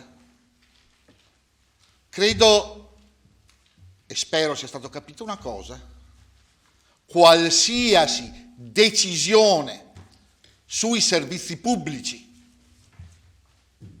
di cui abbiamo parlato, ovviamente asilo nido e gli altri, è competenza esclusiva, tassativa, non delegabile di questo Consiglio Comunale. Ed è un dato che c'è scritto sullo statuto, ma non solo, sulla legge sugli enti locali.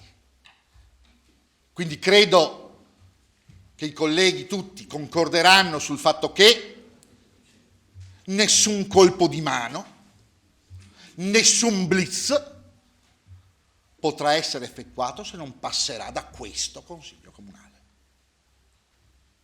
Tant'è vero che sotto questo profilo il vostro punto 1 e punto 3 della delibera possono tranquillamente essere votati perché lo dice la legge. E perché se solo l'amministrazione avesse ritenuto, non lo credo, di poter bypassare il Consiglio Comunale, quell'atto sarebbe stato illegittimo, pacifico. Quindi, sotto questo aspetto, ed è una garanzia ai cittadini, qualsiasi modalità di gestione dei servizi diverso da quello attuale passerà su questo Consiglio Comunale. È vero, il Bailam è stato sollevato su un protocollo d'intesa, ma un protocollo d'intesa è un atto che l'amministrazione può fare. Certo, potrebbe benissimo capitare che quello che risulterà da quel protocollo d'intesa a noi non andrà bene. O siamo 17, a 9 non andrà bene, o a 10, oppure a 11. Non sappiamo qual è la conclusione di quel gruppo di studio. E sotto questo profilo è davvero farisaico, è davvero ipocrita voler pensare che una giunta non possa effettuare un atto di studio.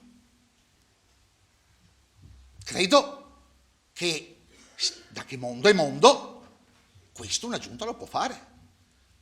Tanto per fare un esempio, ma lo dico, mi pare che nel protocollo non ci sia come punto, ma siccome la preoccupazione è venuta fuori da questo Consiglio Comunale e io la condivido, è chiaro, provate a immaginare, si è parlato delle farmacie, in quel protocollo come punto non c'è, ma anche se ci fosse, voi pensate, avete fatto i calcoli, che passerebbe? Ve lo dico subito, io sarò il primo a votare contro.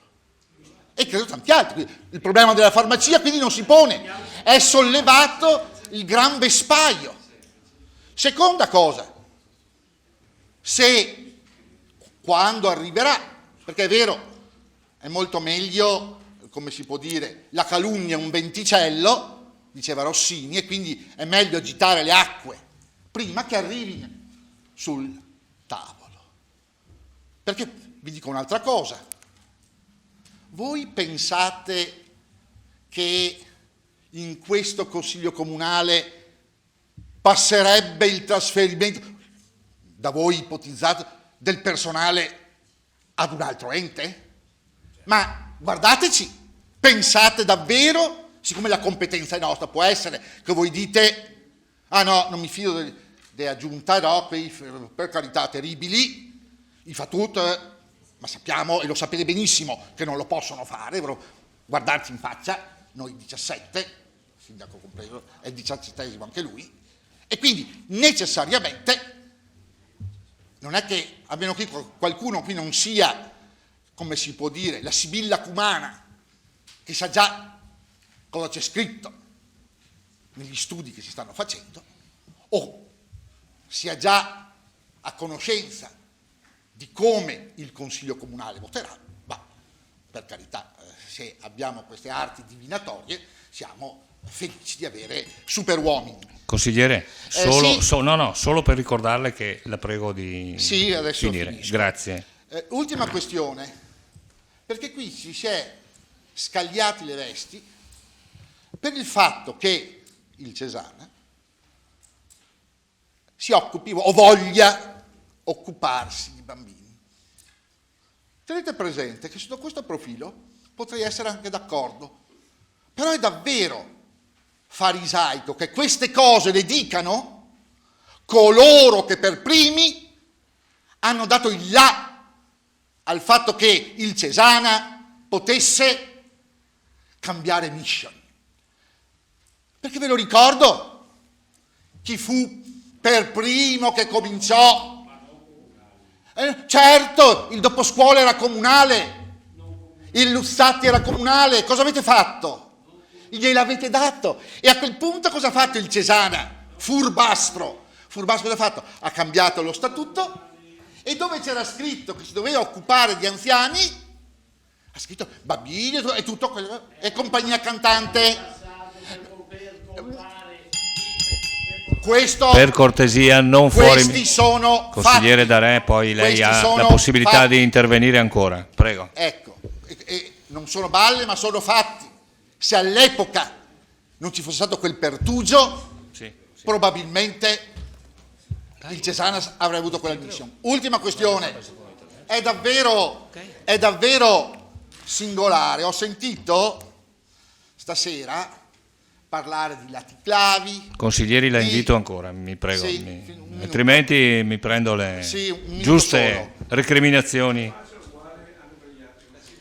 Vabbè, No, è perché sta terminando Volevo solo il dire suo intervento. che c'è una cosa, vede Sant'Antonio, il laticlavio al suddetto non l'ha data questa parte, non l'ha data questa parte politica.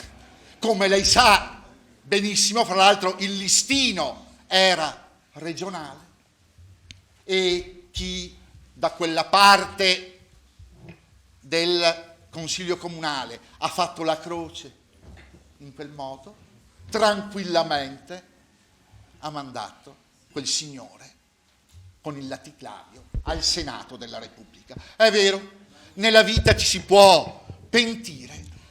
San Paolo sulla via di Damasco, prendo atto che stasera abbiamo tanti San Paolo. Grazie. Grazie consigliere. Consiglieri, voi lo sapete, io sono in difficoltà con il consigliere Carnellos perché ogni volta sta per finire siamo... Avevano parlato 7 minuti avanti, prima vi ho graziato. Prima non ha fatto il primo intervento. Consigliere Maset, aspetta a lei la parola, prego. Grazie Presidente. Consigliere Darè, prego, no. No, tra parentesi, lei deve solo rispettare il ruolo che riveste. Quindi se il regolamento parla di un tempo, necessariamente è ovvio che se io finisco e inizio un discorso, per me il tempo potrebbe essere infinito. Abbiamo già disquisito di questo, però lei mi deve fare la cortesia di far rispettare il regolamento, visto che giustamente, io dico, dai banchi della maggioranza il regolamento è stato molte volte sbandierato. Allora, consigliere Darè, consigliere Maset, prendo atto, però il suo intervento è iniziato alle 20:47, mentre il consigliere Darè che l'ha seguito ha iniziato alle 20:56, quindi il suo intervento è durato 7-8 minuti. Non l'ho interrotta, perché la stavamo ascoltando con passione. Certo, no, ma d'ora, ma lei ha fatto bene a dirmelo. Prego. Perché d'ora in poi io terrò buona nota dei miei interventi e terrò altrettanta buona nota delle omelie dell'amico Vi faccio solo e notare collega quando manca Carnellos. un minuto alla fine dell'intervento. Prego. Allora, più il tempo passa e più i colleghi della maggioranza e la Giunta parla, io più mi rendo conto che la situazione è tutt'altro che limpida e trasparente.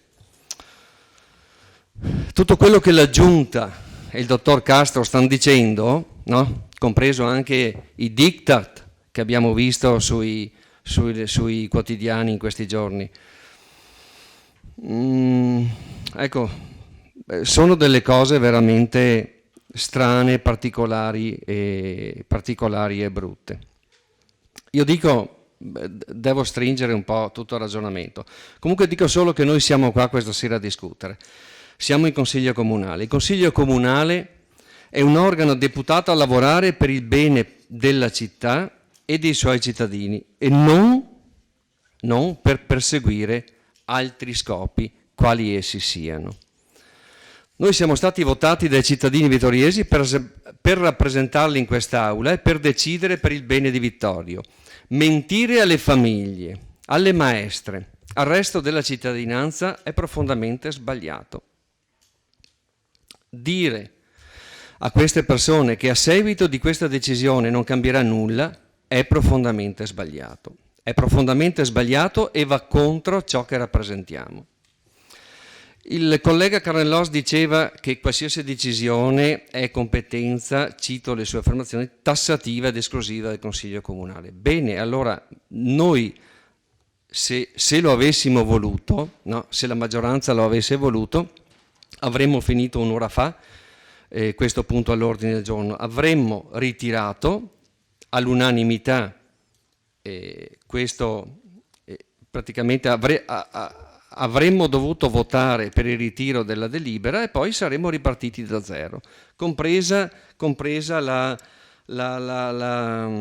gruppo di lavoro, non dico task force, perché in questo accordo di programma ci sono una quindicina di paroloni inglesi che mi sono chiesto tutte le volte che mi sono così soffermato a leggere questo accordo, questa intesa, come mai venivano messe queste parolone inglesi, questi termini stranieri tra l'altro, altisonanti a noi che viviamo in Italia e nella fattispecie nella città di Vittorio Veneto. Dire tra l'altro che un atto dovuto per esigenze di bilancio e di risparmio è una menzogna, anche quella che non dovrebbe essere nemmeno pensata. Non c'è nessun atto dovuto, i tagli si possono benissimo fare in altri settori, lo ribadisco. Ma scusate, che esigenze di bilancio ci sono se ci permettiamo di fare beneficenza, no, coi soldi dei cittadini, a favore di una fondazione per la costruzione di un palafender nella fattispecie? Che dire, voi cari colleghi consiglieri di maggioranza questa sera siete responsabili di un atto molto grave se votate in una certa maniera. Lo ribadisco, è inaccettabile, è assurdo, è pazzesco che un'operazione di questa entità e che inoltre sicuramente va a stravolgere equilibri, posti di lavoro, metodi di lavoro e quant'altro, sia stata creata e vada avanti senza farla passare prima per le commissioni consigliari e poi per il Consiglio Comunale, come è giusto che sia. Ma voi, cari colleghi, con che animo andate avanti per la vostra strada questa sera? Poi mi viene davvero spontaneo chiedervi una cosa. Avete lottato per riaprire i quartieri, per dare ulteriore voce ai cittadini, perché era doveroso e giusto estendere ad altre e più persone la partecipazione. E allora? Come mai un'operazione del genere non l'avete fatta transitare per i quartieri? Come mai? Ovvio, almeno una risposta io me la do. Semplicemente perché è talmente una cosa, no? Brutta, strana, così voluta da qualcuno, quella che state facendo, che deve essere così necessariamente fatta, no? nel modo più nascosto e più veloce e più, che dire, ecco, grazie Presidente, finisco subito. Questa sera, ecco, mi rivolgo proprio ai colleghi di maggioranza, questa sera, se voi lo volete, no? potrete potrete così essere delle persone pensanti e non degli yes men, no? Come dicono, e quindi non proni e supini alla volontà di qualcun altro. Grazie. Grazie consigliere Maset. Non spetta a me fare chiarezza, per carità, però ricordo, ed è stato già ricordato, che i 2 punti del deliberato sono rimasti immutati, sono i vostri ultimi 2 punti A e C. La parola al consigliere Fasan, prego. Grazie Presidente. Allora, nel secondo giro di solito c'è la fase politica della discussione, però io voglio da subito precisare, che forse non farò tempo di finire il mio intervento, che questa sera la cosa che più mi interessa è che l'asilo nido rimanga comunale. Poi si può discutere di tutto e non ho visto dalla parte della maggioranza una certa benevolenza su questo mio pensiero. Una precisazione del sindaco. Manca questa sera l'assessore sociale e questo è grave, ma può essere che impegni il lavoro e lo porti lontano. Come è grave la mancanza dell'assessore Napoli alla votazione delle delibere 67, 68, 69 in cui si parlava di tagli e come dice l'assessore, razionalizzazione della spesa. La domanda è: sapremo mai se l'assessore Napoli è d'accordo con il deliberato della Giunta? Avrei proprio piacere che mi rispondesse a questa domanda, grazie. Sì, bravo. Sei stato molto chiaro. Poi voglio fare i complimenti per il loro intervento ai consiglieri De Bastiani e Botteon. D'altra parte non ho mai avuto dubbi sulle loro capacità. Non avevo visto altri interventi fra i banchi dell'opposizione, in particolare del consigliere Carnellos, per il quale nutro pari fiducia. Però poi ma è un bravo consigliere comunale. Qui si premia anche, non dico la professionalità perché non è una professione, però le capacità e la rettitudine morale. E io sto parlando a consiglieri, un po' tutti però, in particolare quelli che ho menzionato. Non ho visto interventi dagli altri consiglieri e sono sicuro che alla fine mi stupiranno nel loro voto, in un verso o nell'altro, perché non vorrei essere nei loro panni.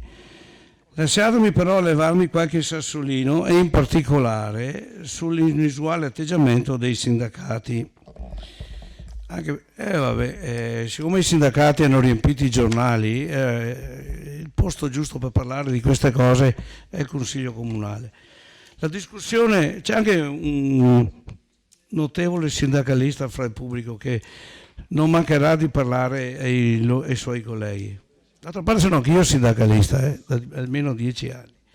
La discussione sull'opportunità di trasferire i servizi sociali a Cesana purtroppo alla fine si è ricondotta a una discussione sull'attuale e sulle precedenti gestioni dell'istituto, spostando l'interesse su argomenti che poco hanno a che fare con il punto all'ordine del giorno.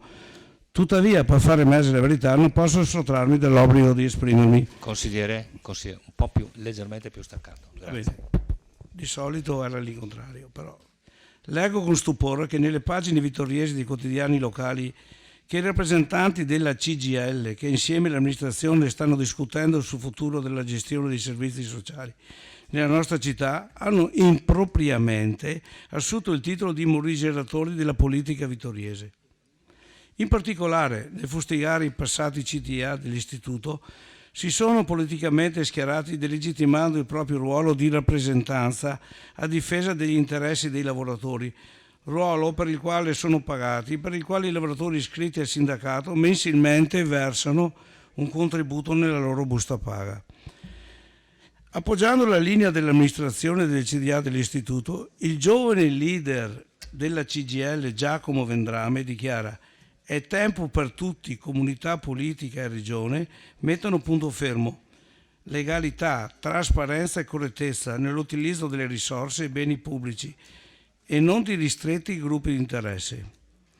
Chissà da dove arriva questo sindacalista che io non conosco, che si professa profondo conoscitore delle vicende vittoriesi. Quando afferma che ci vuole legalità, sono certo che approva e fa riferimento all'operato dell'attuale minoranza, la sola che presentando questo punto all'ordine del giorno vuole ristabilire la legittimità del ruolo del Consiglio nel dover esprimersi nelle proprie funzioni come indicato nel regolamento comunale. Né d'altra parte, quando invoca trasparenza, non può riferirsi a qualcuno della minoranza, dal momento che nessuno di coloro che siedono da questa parte del Consiglio hanno mai coltivato interessi personali o difeso interessi familiari nella gestione del Cesana. Quando chiede correttezza, forse si riferisce a quanto è successo negli anni passati, dove un ristretto gruppo di famiglie vittoriesi, rappresentanti dell'allora e dell'attuale centro-sinistra, dispiace dirlo ma tutti lo sanno, hanno sistemato i propri rampolli in Cesana con appannaggi annuali stratosferici pagati dalle rette di nostri vecchietti, oppure si riferisce all'allora PC che faceva assumere in ULSS solo iscritti al partito, ci voleva la tessera. Questi erano o sono gruppi di interesse conclamati e da subito tacitati dai media e dal Consiglio volutamente dimenticati, quasi fossero banali le assunzioni di cognomi noti e con parentele influenti o assunzioni politiche. Situazione di una gravità assoluta, ma che l'attuale PD non considera degna di una riflessione interna, lo stesso PD che ora sta facendo le pulci di una passata gestione del Cesana, sputando sentenze e chiedendo... 5 minuti. Gli stessi di carne e ossa oppure una No, cosa gliene do diversa? ancora uno, prego. No, perché se hai 2 orologi devi dirmelo, perché anche io devo arrivare con 2 orologi. Consigliere, l'ho avvisata, cosa devo fare? L'ho avvisata quando manca un Farò- minuto. Farò un po' come ha fatto Veda carne e lei. ossa, dai. Non parlo quasi mai qui. Solo Ernest Young si è espressa dopo un'imprudente... Ma sono cose interessanti queste, almeno per me. Prego. Una imprudente, non dovuta e non pertinente indagine interna, peraltro costata 140.000 euro e pagata dagli ospiti d'istituto, emettendo una improbabile sentenza di colpa. Con questo mettendo conoscenza e quindi nei guai, perché è questo che è successo, non potendo esimersi dall'intervenire il CDA dell'istituto, che ha dovuto mettere in bilancio altri 200.000 euro per difese legali ed inviare decine di lettere di richieste di danni. A mio parere è stata un'operazione avventata e sicuramente ha provocato danni materiali e di immagine all'istituto, cosa che sicuramente provocherà l'interesse della Regione, la sola che ha titolo per intervenire in questi casi. Preoccupazioni che non colgono minimamente l'amministrazione comunale, che in questo bailame vuole calare i servizi sociali, delegando magari in un istituto commissariato, può essere, che sarà in grado di gestire solo l'ordinario, magari in attesa che la Regione legiferi sulle IPAB. Dice con l'autorevolezza, poi concludo, dovuta al proprio ruolo il signor Bernini, segretario generale delle funzioni pubbliche riferendosi al Cesana, soprattutto se quello che pareva emergere fosse confermato, tanto più oggi considerando le indagini che fa la magistratura. È un'evidente contraddizione di quanto dichiara. C'è in corso un'indagine alla magistratura e contemporaneamente parla di mala gestione. Che il signor Bernini sia poco attendibile perché è politicamente schierato.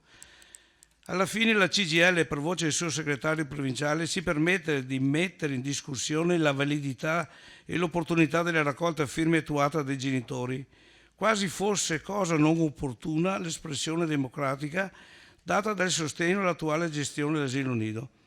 Affermazioni che denotano l'estrema pochezza di questi improvvisati censori del democratico sondaggio popolare qual è la raccolta firme. Una riga, come quella di carne e ossa.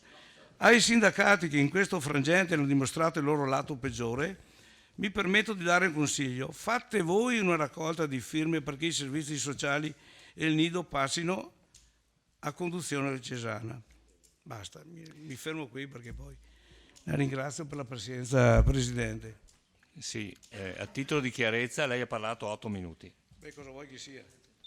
Consigliere Botteon, a lei la parola. Prego. Grazie Presidente, cercherò di stare nei 5 minuti. Allora, farò anche una proposta, quindi un emendamento all'emendamento, quindi chiedo attenzione da parte dei colleghi consiglieri. Uno, non vorrei, come è successo stasera e altre volte, che vi siano interventi sopra il consigliere che sta parlando. È successo da parte della minoranza, è successo da parte della giunta. Evitiamo, perché sembra di essere l'asilo, sarà l'argomento. Uno, non si può inserire in una delibera un riferimento a una legge che non esiste. E l'emendamento proposto dal mio capogruppo, che condivido, toglie il punto B in cui si fa riferimento all'aspettare ciò che arriva dalla regione. 2. Non ho sentito nessuno replicare a una problematica, ovvero come ci poniamo di fronte ai pensionamenti, visto che non è possibile reintegrare. È un argomento che va affrontato, che va discusso, perché siamo persone serie che affrontano i problemi. Perché tante frasi fatte, ma di fronte a un problema è anche il caso di cercare di replicare e di rispondere. E quindi dobbiamo affrontare i problemi che sono stati, che emergono dalla gestione. La proposta che faccio è la seguente. E non è una proposta a ribasso, a parte che l'emendamento proposto dal mio capogruppo ha 2 punti del deliberato del vostro e della vostra mozione, quindi chiamarlo a ribasso mi sembra pressappoco, mi sembra non appropriato, dai. Però voglio fare un ulteriore emendamento, che è un emendamento a rialzo, perché aggiunge qualcosa che voi non avete scritto, ovvero dopo il punto A in cui si dice di impegnare la giunta comunale a presentare al Consiglio comunale uno specifico atto di programmazione e di indirizzo per la definizione, organizzazione e gestione dei servizi da affidare all'Istituto Cesana Malanotti, propongo di inserire il punto B, in cui si dice che la discussione e la votazione sui singoli servizi eventualmente esternalizzati secondo l'atto di programmazione di cui al punto A avvenga separatamente, ovvero tramite ordini del giorno del Consiglio comunale distinti. Questo cambia le carte in tavola. Questo obbliga a discutere uno per uno i punti, tra cui l'asilo, per le quali le posizioni penso che siano emerse abbastanza chiaramente. No, questa ovviamente è più avanti, quindi questa è la mia proposta che vi chiedo di votare insieme, e vi sfido anche di dire che è una proposta a ribasso. Grazie. Grazie consigliere.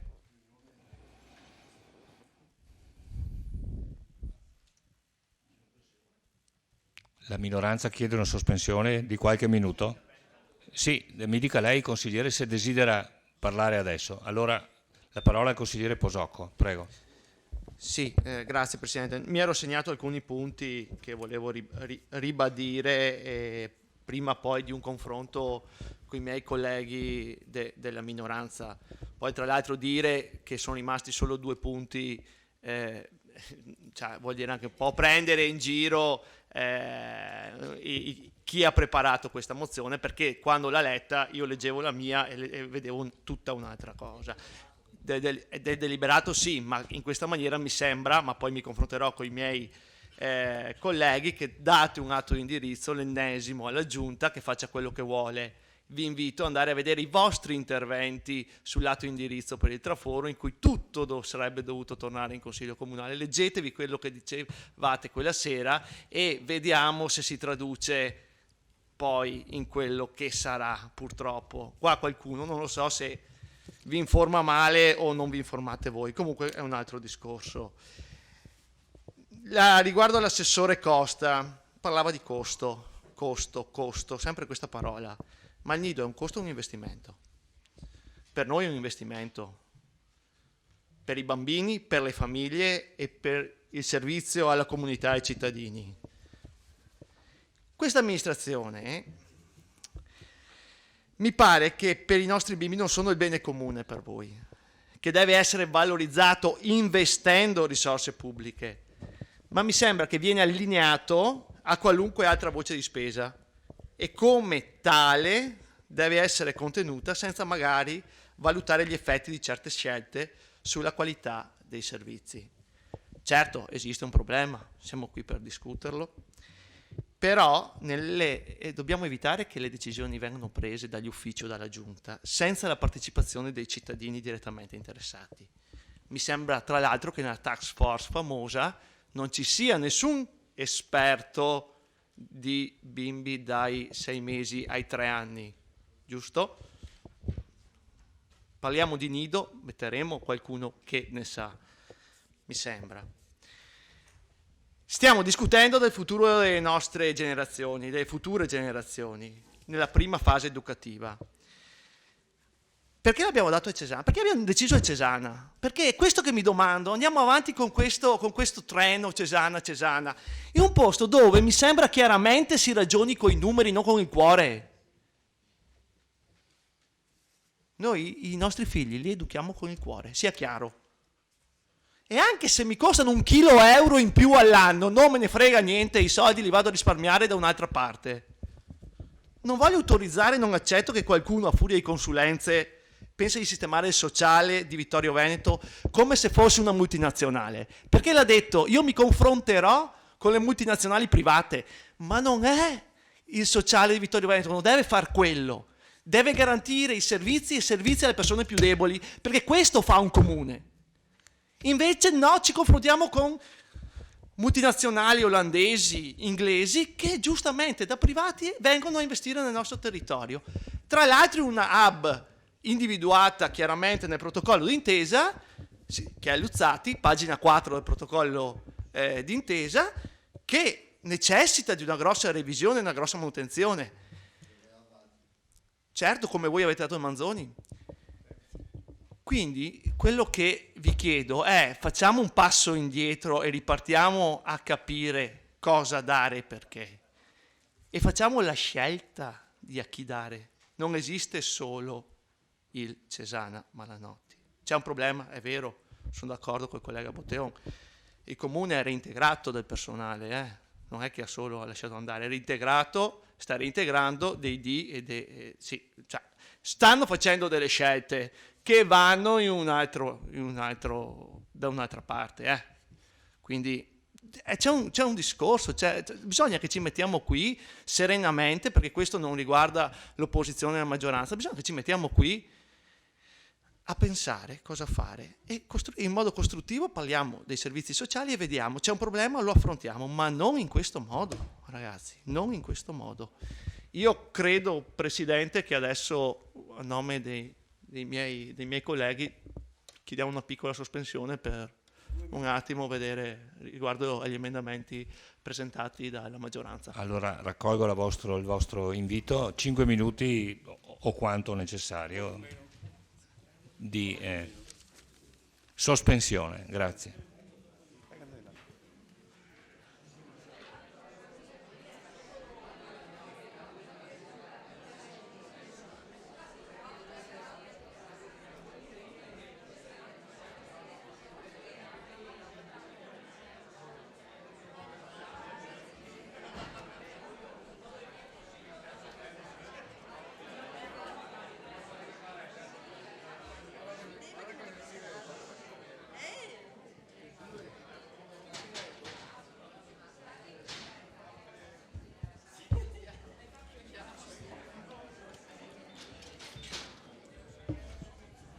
Allora possiamo riprendere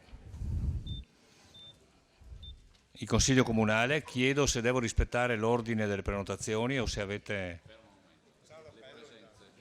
Sì, verifichiamo l'appello. Manca il consigliere... Ah no, c'è il consigliere Posocco. No, ci siamo tutti. 16... Posocco c'è, manca Sonego Elisa, quindi siamo 16 consiglieri su 16. Mi confermano gli scrutatori? Sicuramente sì.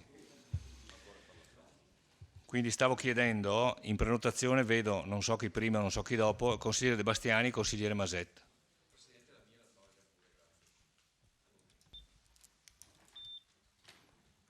Consigliere De Bastiani? Prego. Grazie. Allora io qua non ho capito come andrà a finire questa sera, però per quanto mi riguarda,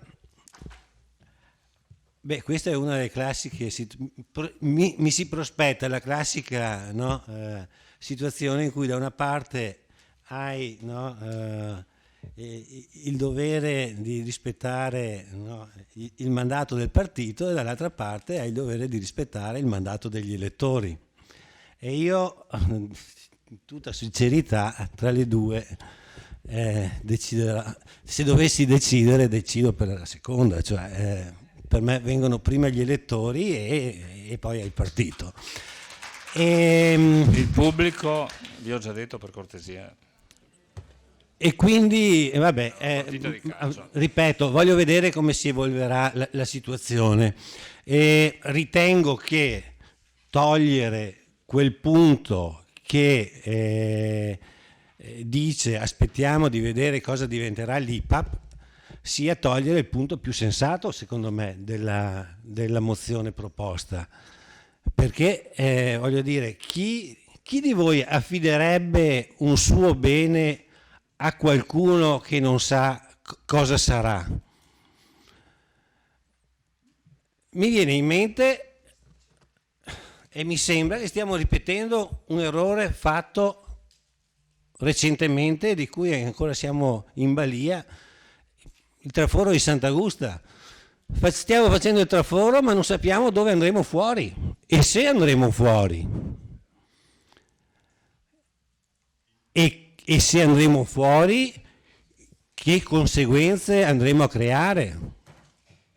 Cioè, se riusciremo a creare una viabilità snella e veloce, oppure se andremo a congestionare e creare pericoli in altre strade.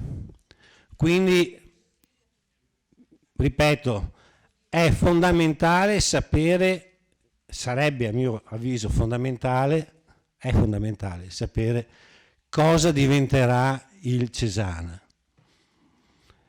E non si tratta neanche di fare un atto di fede, perché se qualcuno mi dicesse guarda che il Cesana diventerà, il Cesana, le IPAP diventeranno questo, io potrei fare un atto di fede e dire vabbè, ti credo, spero che vada così e quindi in quanto tale mi affido, un atto di fede. No, ma qui non c'è neanche la possibilità di fare un atto di fede, non sappiamo, non lo sappiamo.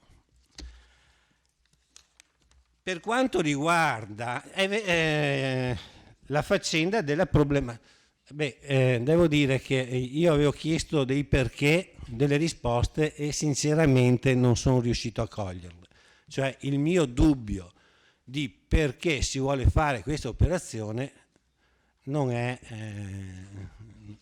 trova risposta. L'unico punto di criticità che è stato illustrato è quello che appunto ha nominato il collega Botteon, che ci può essere in futuro il problema che dell'occupazione, dell'impossibilità di sopperire ad eventuali pensionamenti per il problema che l'amministrazione in questo momento può sostituire uno ogni 3, uno ogni 4, adesso non so precisamente. Però dall'altra parte c'è un altro aspetto. È vero che c'è questo problema, ma è anche vero che questo problema potrebbe essere risolto anche in un altro modo o in altri modi. E mi chiedo perché questi altri modi non sono stati presi in considerazione. Altri modi di cui ci sono dei progetti nei cassetti del comune, fatti non da noi ma dalle precedenti amministrazioni, e che a mio avviso sarebbero più vantaggiosi sia per i lavoratori e sia per l'amministrazione e per i bilanci dell'amministrazione. E non voglio dire quali sono perché dopo dicono De Bastiani vuol far così.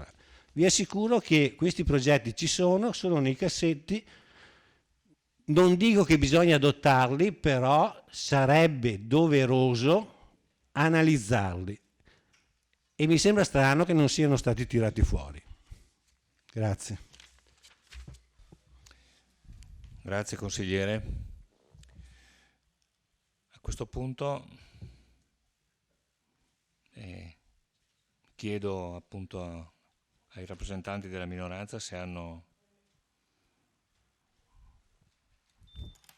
Grazie. Prego, Presidente. Consigliere Maset. Grazie. Allora, a nome della minoranza, ecco, noi abbiamo,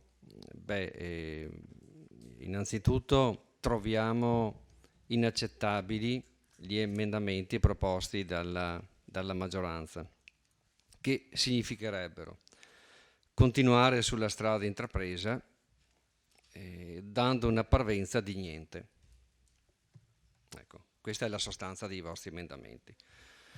Allora noi, sempre nello spirito di collaborazione, perché da parte vostra c'è stato questo ragionamento, no? Noi ribaltiamo lo stesso, anzi aumentato spirito di collaborazione e presentiamo quindi un emendamento che io ritengo assolutamente degno da parte vostra di votazione.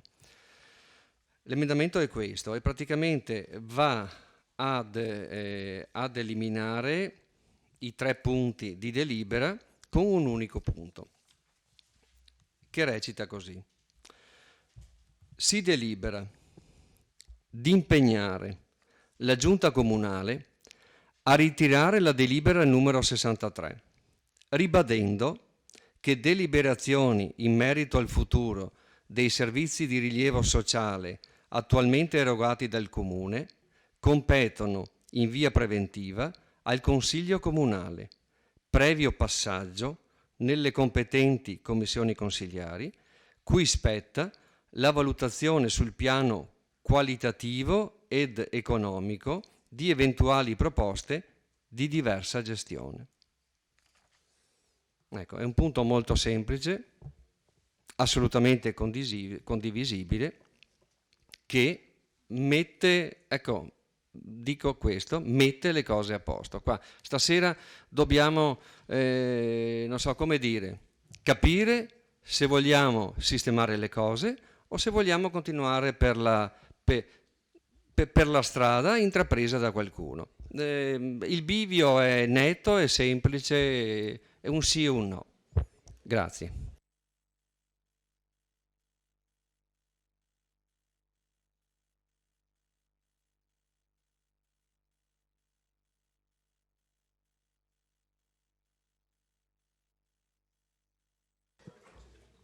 La maggioranza chiede una sospensione, presenta. Abbiate pazienza, non è che sono bruscolini.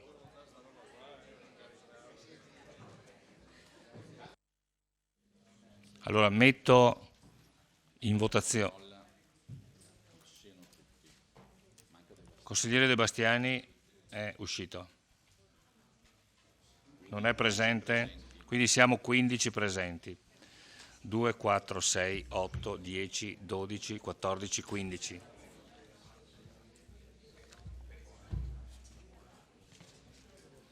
Allora,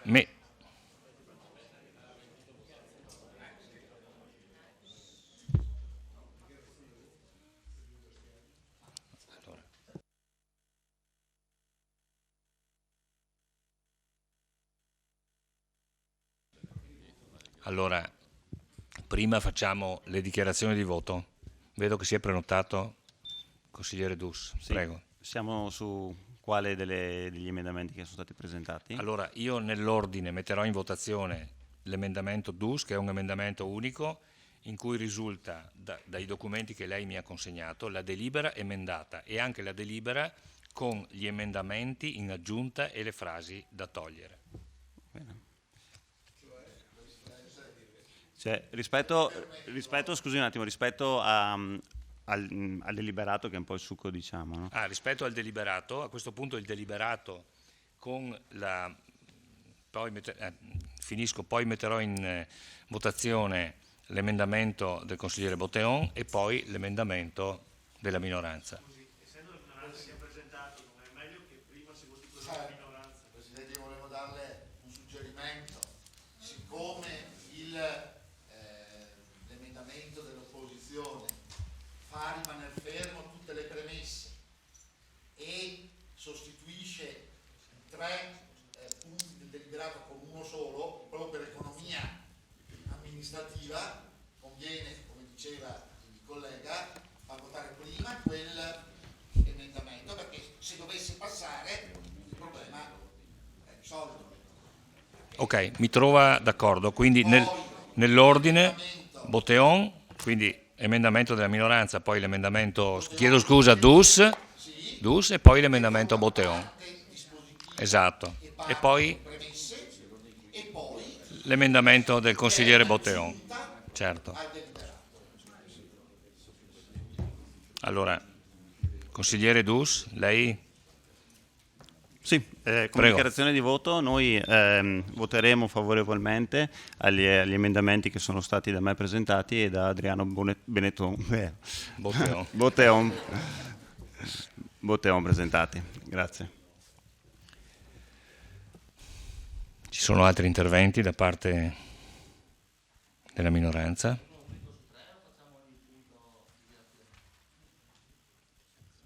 No, dichiarazione unica.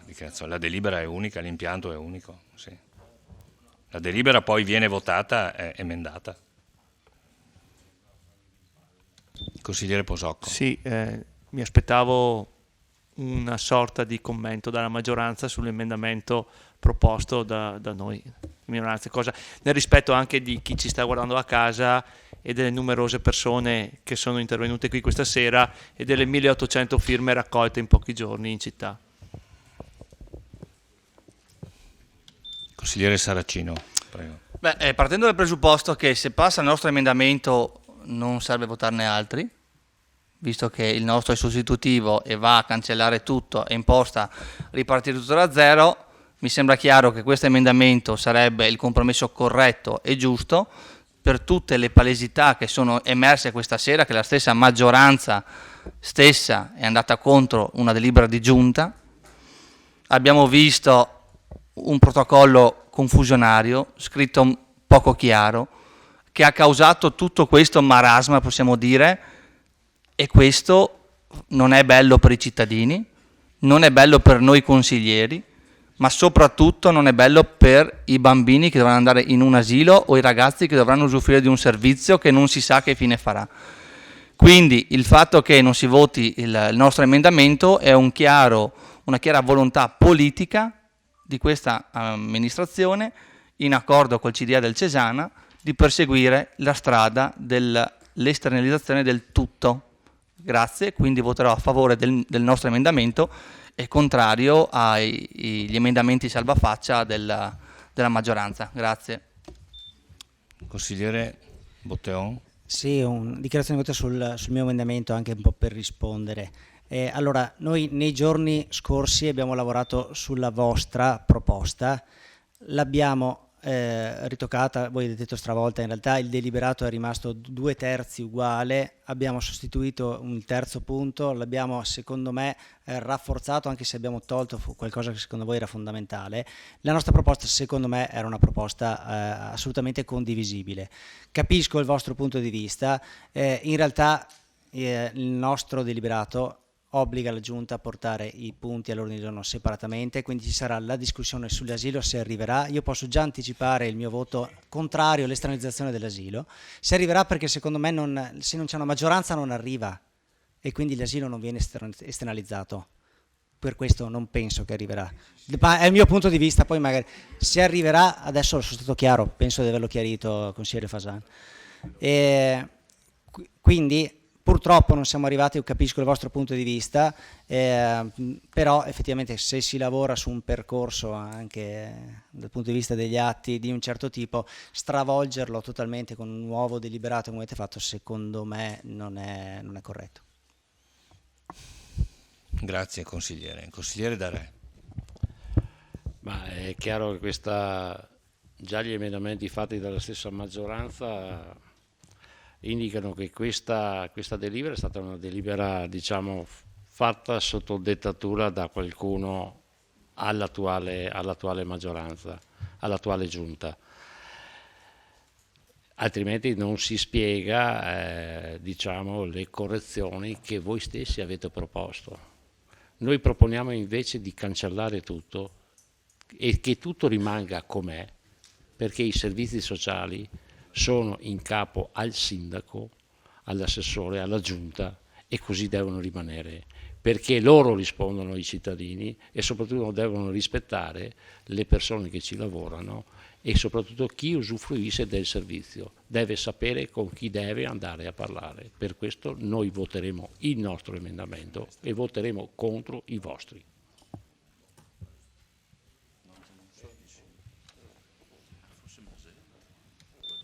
Consigliere Sant'Antonio. Io apprezzo lo sforzo della maggioranza di mettere una toppa ai salti in avanti della Giunta, però non è così il modo che si conduce un comune. Diciamo che dall'esperienza anche della Giunta doveva essere chiaro sin dall'inizio che c'è uno statuto nel comune dove ripetutamente viene richiamato anche nella prima versione della mozione, dove determinate competenze stanno nel Consiglio Comunale. Questo è stato un grave errore, soprattutto fatto da parte di persone che militano e frequentano le stanze amministrative da diversi anni, per cui apprezzo il vostro tentativo di salvare capra e cavoli, però questo non è il nostro modo di lavorare, pertanto voterò contro la vostra tentativo di mozione, ribadendo che il nostro è un tentativo, la nostra mozione è un tentativo molto chiaro di chiedere alla Giunta di fare solamente un passo indietro e riportare nelle strade maestre quello che avrebbero dovuto fare dall'inizio. Quindi voterò a favore della nostra delibera, della nostra mozione. Grazie. Grazie. Per correttezza chiedo la firma a quale consigliere appartiene? Giuseppe Maset. Giuseppe. Allora, metto in votazione, devo leggerla? Sì, metto in votazione la delibera della minoranza a firma l'emendamento proposto dalla minoranza a firma del consigliere Giuseppe Maset. Dopo il si delibera vengono stralciati i 3 punti esistenti nella delibera originale e viene inserito il seguente: di impegnare la Giunta Comunale a ritirare la delibera numero 63 di Giunta, ribadendo che deliberazioni in merito al futuro dei servizi di rilievo sociale attualmente erogati dal Comune competono in via preventiva al Consiglio Comunale, previo passaggio nella competente commissione consigliare, cui spetta la valutazione sul piano qualitativo ed economico di eventuali proposte di diversa gestione. Metto in votazione. Favorevoli? Contrari? Astenuti? Allora, 6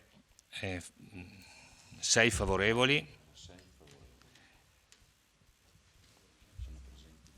15, 3, 6 e 3, 9 contrari, nessun astenuto, 9, 6, 15, 15 votanti su 15. Scrutatori, mi confermate?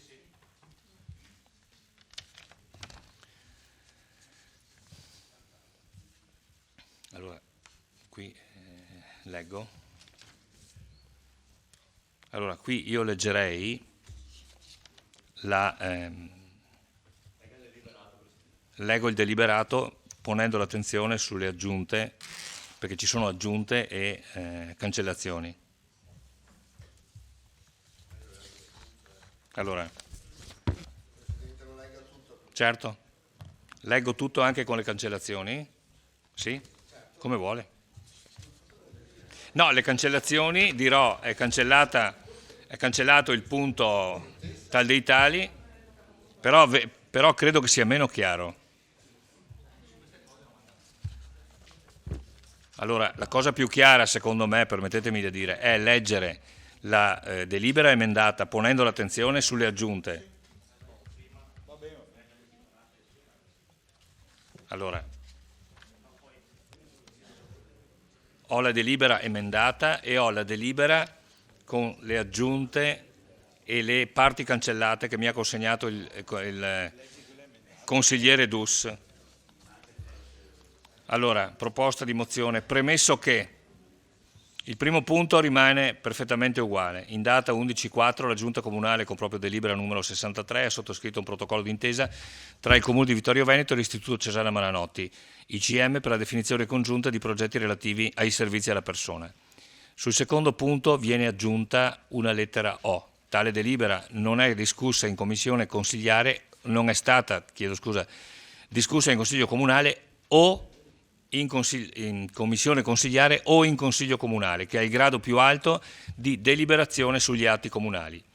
L'ICM è un istituto, aggiunta del consigliere Dus, caratterizzato da un forte radicamento nella comunità vittoriese, e questa sua vocazione deve rimanere tale. Quarto punto: Informa Giovani, Informa Città, Informa Donna, Centro Giovani e Centro Antiviolenza sono servizi a favore della comunità a indirizzo e, sono le parole aggiunte, controllo comunale. L'asilo nido è aggiunta un'articolazione dei servizi a connotazione sociale offerti dal, qui rimane invariato, Comune di Vittorio Veneto. Punto 6. Con deliberazione 44 del 29 novembre 2016 il Consiglio di amministrazione dell'Istituto Cesare Malanotti di Vittorio Veneto ha approvato il piano strategico 2017-2021, notificato alla Giunta, fin qua è rimasto tutto uguale, e poi presentato alla Giunta del consigliere Dus al Consiglio Comunale in data 26 gennaio 2017. Il punto numero 7 è aggiunto completamente. L'assetto dei rapporti tra le parti sarà individuato dai progetti che verranno stesi dai gruppi di lavoro già insediati e avranno validità quanto al Comune di Vittorio Veneto solo in seguito all'approvazione da parte del Consiglio Comunale. Il richiamato rimane esattamente uguale a quello della delibera presentata dalla minoranza, considerato che, punto numero 1, i servizi alla persona sono, aggiunta, un'attività assai apprezzata, finisce l'aggiunta, del Comune di Vittorio Veneto. Punto numero 2, invariato, le risorse dell'assessorato alle politiche sociali costituiscono circa il 15% del bilancio del Comune di Vittorio Veneto, quindi una quantità considerevole delle disponibilità stanziate a favore della comunità. Punto 3, aggiunto integralmente, al personale del Comune non potrà essere applicata nessuna formula contrattuale differente da quella prevista dal contratto pubblico di lavoro degli enti locali. Considerato altresì che, rimasto invariato la prima parte, il Comune non esercita un controllo diretto sul CDA dell'Istituto Cesare Malanotti, aggiunta, in coerenza alla prescrizione della legge Crispi, punto e virgola. Il resto è stato stralciato, ricordato che, integralmente aggiunto dal consigliere Dus, è dal 2001 che la Regione del Veneto non si è ancora dotata della legge di riforma delle IPAB ed è sul punto ancora al vaglio della quinta commissione regionale la proposta di legge 25. Si delibera di impegnare la Giunta Comunale a presentare al Consiglio Comunale, aggiunta del consigliere Dus, sulla scorta dei progetti presentati, fine della Giunta, previo parere aggiunta della prima e terza commissione consigliare, qui è rimasto tutto uguale, uno specifico atto di programmazione e di indirizzo per la definizione, organizzazione e gestione dei servizi da affidare all'Istituto Cesare Malanotti. Il punto B è stralciato, il punto C è rimasto esattamente uguale. Di ribadire che la deliberazione in merito al futuro dei servizi sociali attualmente erogati dal Comune compete al Consiglio Comunale, previo passaggio nella competente commissione consigliare, cui spetta la valutazione sul piano qualitativo ed economico di eventuali proposte di diversa gestione.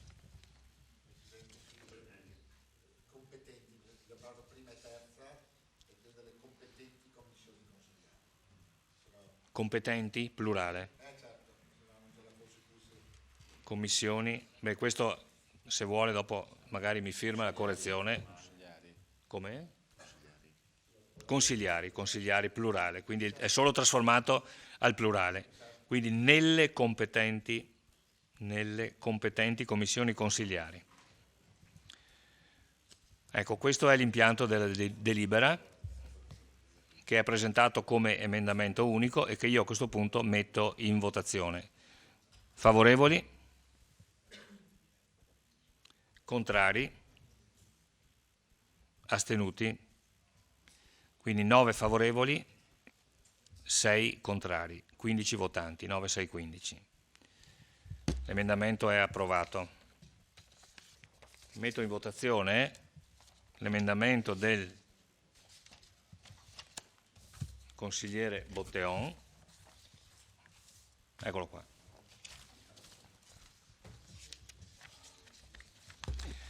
Consigliere Botteon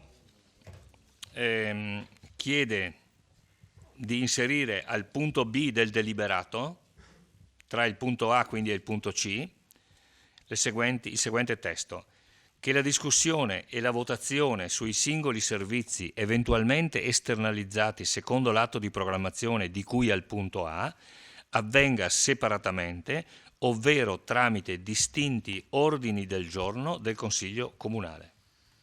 Corretto. Metto in votazione l'emendamento del consigliere Botteon. Favorevoli? Contrari? Astenuti? Quindi nessun astenuto, 9 favorevoli, 6 contrari. L'emendamento è approvato. A questo punto metto in votazione la mozione così come emendata. Dichiarazioni di voto, a dire la verità, le avevamo già fatte. Le avevamo fatte comunque, vi eravate espressi prima, io direi dobbiamo votare la mozione emendata.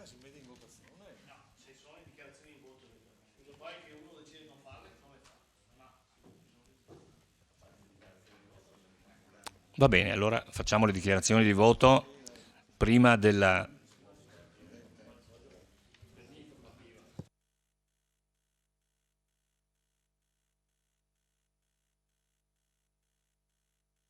Sì.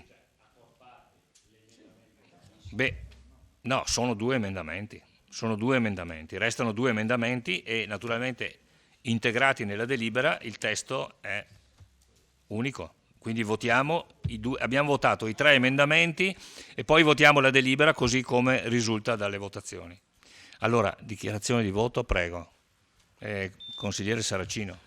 Bene, alla fine di questa lunga serata abbiamo finalmente fatto calare le maschere a questa maggioranza che si piega a un CDA esterno al comune e va contro gli interessi della città e che alla fine, tranquilli, vi salverà l'asilo perché ci hanno messo la faccia. È quello che volevamo, e fargli mettere la faccia su queste votazioni perché la responsabilità sarà loro. Io mi assumo la mia, ma anche loro. E Botteon ha fatto un emendamento che li inchioda, e quindi vedrete che l'asilo sarà salvo. Però è vergognoso che una minoranza debba giocare con cavilli, non cavilli, per salvare un servizio fondamentale come l'asilo e come gli altri servizi, come l'informadone e tutto quanto. È vergognoso che siamo arrivati a questi livelli. Quindi voterò contro la vostra mozione, perché avete cambiato tutto. Chiedo scusa, io rispetto le sue opinioni, però attenzione, la prego anche di moderare i termini perché non credo che siamo qui a raccontarci la storia dell'orso. Ognuno si assume le sue responsabilità e tutti sono liberi di decidere Non di ho votare offeso come nessuno. vogliono. Consigliere Fasan, prego. Sì, solo 2 parole per dire che Lega Nord voterà contro. E se posso dire, questa sera non c'è stato niente di nuovo. Voi non siete in grado di fare mai un passo indietro. Avevo pregato i consiglieri comunali di trovare una condivisione con maggioranza e minoranza, di fare era una cosa semplice, cancelliamo tutto, vabbè, si dice si delegittima la giunta, ma quando mai? Si fanno le cose come sono stabilite sullo statuto, perché l'articolo 14 è ben chiaro per questo. Voi non siete mai in grado di fare un passo indietro e per questo pagherete il fio, a cominciare del mio ricorso al TAR che vi avevo pregato. Voi siete sempre uguali, vabbè, c'è una coerenza in voi che vi porterà nella tomba politica. Speriamo che sia così. Ciao. Grazie consigliere. Consigliere Sant'Antonio. Volevo ribadire che Forza Italia voterà contro questo emendamento toppa, chiamiamolo, e anche il precedente. Sono contento che il pubblico, così numeroso questa sera, possa effettivamente vedere la poliedricità di questi colleghi, che da un lato dicono di essere dalla parte dei cittadini, dall'altro lato prendono la sedia e se ne vanno a casa, oppure altri che dicono di essere dalla parte dei servizi dei cittadini eccetera, e poi compattamente premettono gli interessi di partito rispetto a quelli dei cittadini. Grazie. Grazie consigliere. Consigliere Dus. Sì. Credo che il dialogo tra due forze politiche, tra più forze politiche, perché avvenga, è necessario che ci sia del confronto. Credo che questa sera il confronto c'è stato, ci sono state delle proposte dal mio punto di vista e dal punto di vista di tutta la maggioranza, delle proposte propositive che andavano fondamentalmente ad accogliere il 99% della mozione che voi avete presentato e andava esclusivamente ad emendare una parte fondamentale che era del deliberato. Detto questo, ovviamente mi pare pleonastico ribadire che voteremo favorevolmente a quello che al testo che abbiamo emendato, avendo così la certezza, insomma, che la storia ci darà ragione. Grazie. Grazie consigliere. Consigliere Maset. Grazie Presidente. Allora, per quanto riguarda il nostro gruppo, il gruppo Toni Dare Sindaco, sicuramente voteremo contro questo pastrocchio che è sortito alla fine, però posso rassicurare le mamme vittoriesi qui presenti, perché grazie al nostro impegno e al loro impegno di questi giorni, ecco, possiamo dire questa sera possiamo dire che abbiamo salvato l'eccellenza di Vittorio Veneto. Non nei modi che volevamo, con proprio un chiaro e netto consenso unanime di tutto il Consiglio Comunale, però insomma dicono che il fine giustifica i mezzi, allora insomma il risultato l'abbiamo portato a casa. Spiace a noi tutti della minoranza, a me personalmente, perché la cosa non era così complicata come hanno voluto farla vedere i colleghi della maggioranza e dell'amministrazione. Era una cosa semplice. È chiaro, lo ripeto, siccome dietro a tutto questo ci sono altre realtà, personaggi eccetera, qui la maggioranza ha dovuto salvare capra e cavoli. In questo caso, ecco, se non altro, ed è quello importantissimo, ripeto, a mio modo di vedere, ma ne sono assolutamente convinto, l'asilo comunale è stato salvato. È stata comunque una dura battaglia e non doveva essere così. Non doveva essere così, non che non si potesse fare una battaglia del genere, ma non doveva essere neanche iniziata, nel senso che non bisognava all'inizio, no, fare un ragionamento e un'operazione del genere. Comunque fatta è stata fatta, in qualche modo per la sua strada andrà avanti, perché qualcuno comunque qualcosa ha intrapreso, qualcosa porterà a casa.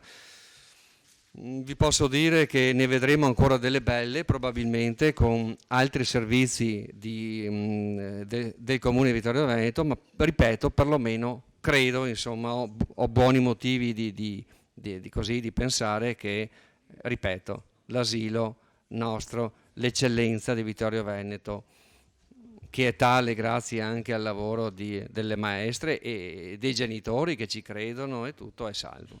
Grazie. E personalmente credo che anche la maggioranza sia d'accordo con quest'ultima sua affermazione. Allora metto in votazione la delibera così come emendata, con i due emendamenti approvati dai consiglieri Dus e Botteon, e che ho testé letto prima. Favorevoli? 9 favorevoli, contrari? 6 contrari, nessun astenuto. Quindi la mozione è approvata.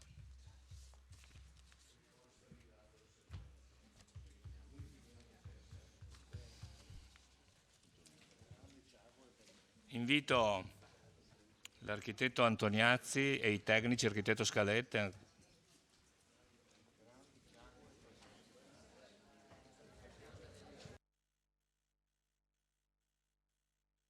E nel frattempo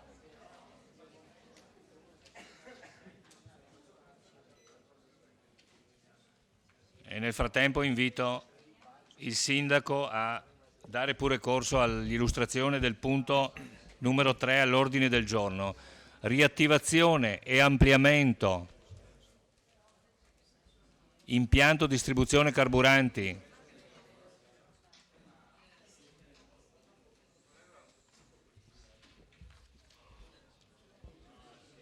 Lungo via Matteotti, ditta SOM SPA, SUAP in deroga allo strumento urbanistico vigente ai sensi dell'articolo 3, legge regionale 55 del 2012. Parere. Grazie. L'attività di distribuzione carburanti è definita come attività di pubblico interesse in quanto fornisce un servizio alla collettività pur se svolta da soggetto privato. Signor Sindaco, invito il pubblico a rimanere in silenzio e anche i consiglieri, grazie. La legge regionale 23 del 2003 aveva promosso una verifica degli impianti di carburanti esistenti sul territorio al fine di una valutazione di compatibilità degli stessi rispetto ai contesti. In particolare, lungo Viale Matteotti esisteva un impianto di carburanti che, rispetto alla verifica degli impianti esistenti a norma dell'articolo 3,3 della legge regionale succitata, era risultato compatibile, salvo adeguamenti in merito alle intersezioni a raso con le vie Lotti e Martel. Non avendo dato seguito agli interventi di adeguamento richiesti, la società di erogazione carburanti a suo tempo aveva a sua sponte deciso di chiudere l'impianto. Di seguito aveva dato corso agli interventi di bonifica conclusi nel 2013.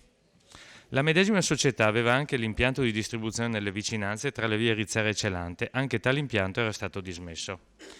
La società SOM SPA avanza quindi richiesta di riattivare il solo impianto di distribuzione carburanti esistenti, ma dismesso, lungo via Matteotti al Civico 22. Ha quindi presentato, tramite SUAP, un progetto per la riattivazione dell'impianto e l'ampliamento dello stesso. Ricadendo l'impianto in una zona destinata a verde di rispetto tutelato, l'ampliamento dell'impianto non risulta conforme alle previsioni del PRG. Sussistono però i presupposti per l'attivazione di una procedura di SUAP in deroga allo strumento urbanistico vigente.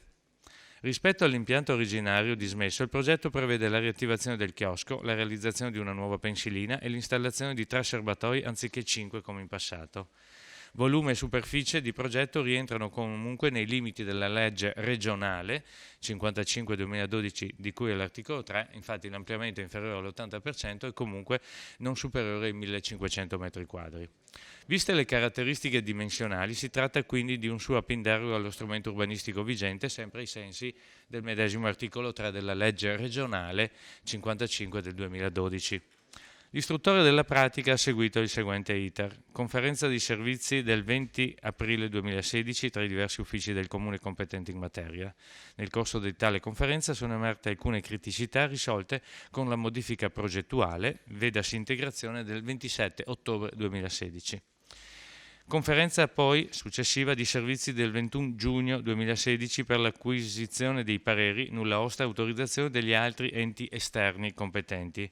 Alla conferenza erano state invitate Provincia di Treviso, UL7, Genio Civile, Comando Provinciale, Vigili del Fuoco, Piave Servizi. Tale conferenza di servizi si è conclusa con un parere favorevole con prescrizioni e tali prescrizioni previste dai diversi enti saranno oggetto di indicazione puntuale nel permesso di costruire quali parti integranti del provvedimento. Infine, trattandosi di procedura in deroga allo strumento urbanistico, come ha definito il Consiglio Comunale con delibera 8-2016, è stato calcolato anche il contributo straordinario per SUAP in deroga. Il valore del contributo, calcolato secondo le linee guida comunali, ammonta a 18.000 euro che la ditta proponeva inizialmente di investire per la realizzazione di opere di urbanizzazione a servizio dell'intervento e nelle immediate vicinanze, in particolare per la sistemazione del tratto di banchina di proprietà comunale lungo il lato est della viabilità, a sud dell'ingresso del distributore carburanti fino all'incrocio con via Galvani, e la sistemazione superficiale a completamento dei lavori dell'area di proprietà comunale all'incrocio tra Viale Rizzera e Via Celante. Considerato che l'intervento nell'area di proprietà comunale all'incrocio tra Viale Rizzera e Via Celante è già stato realizzato dal Comune, la quota parte corrispondente pari a euro 9.802,50 può essere versata, mentre la rimanente quota di 8.197,50 si propone venga utilizzata per la sistemazione a carico della ditta SOM del tratto di banchina lungo il Viale Matteotti fino ad arrivare all'incrocio con Via Galvani, così come da proposta progettuale illustrata. L'intervento fattibile con il contributo straordinario potrebbe realizzare un percorso in sicurezza per l'utenza debole lungo via Matteotti, andando a integrare e connettere i tratti che si stanno a mano realizzando lungo l'asse urbano della statale 51. Oltre al fattore di sicurezza, in tale contesto pare opportuno intervenire riqualificando gli spazi di accesso al centro città, come già avviato con un intervento presso la vicina area della Vittoria Lata Sud. Si considera infine che il servizio del nuovo impianto sarà quello di un erogatore multiprodotto con solo servizio self-service. Per tale tipologia di impianto la ditta SOM stima un utilizzo di 80-100 vetture giorno, dato che rispetto ai flussi di traffico di oltre 2.000 veicoli nell'ora di punta è una interferenza marginale pressoché ininfluente. Il Consiglio Comunale, come indicato all'articolo 3 della legge regionale 55/2012, è chiamato ad esprimere un parere vincolante sull'istanza che sarà fatta proprio dal dirigente dell'area edilizia privata per emettere il conseguente provvedimento. Qualora il parere del Consiglio Comunale sia favorevole, lo stesso Consiglio è chiamato ad esprimersi sulla proposta di destinazione del contributo straordinario. Grazie.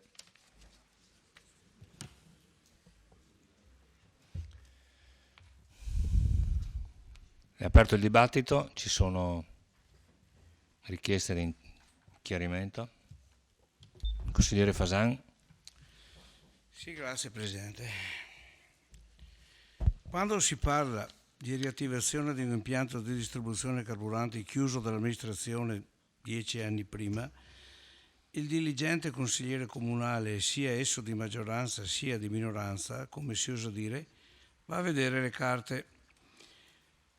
Mi incuriosiscono due cose: perché l'amministrazione va in deroga allo strumento urbanistico vigente e per quale ragione riaprire un distributore di carburanti di piccolissime dimensioni in una strada che ha già 3 distributori?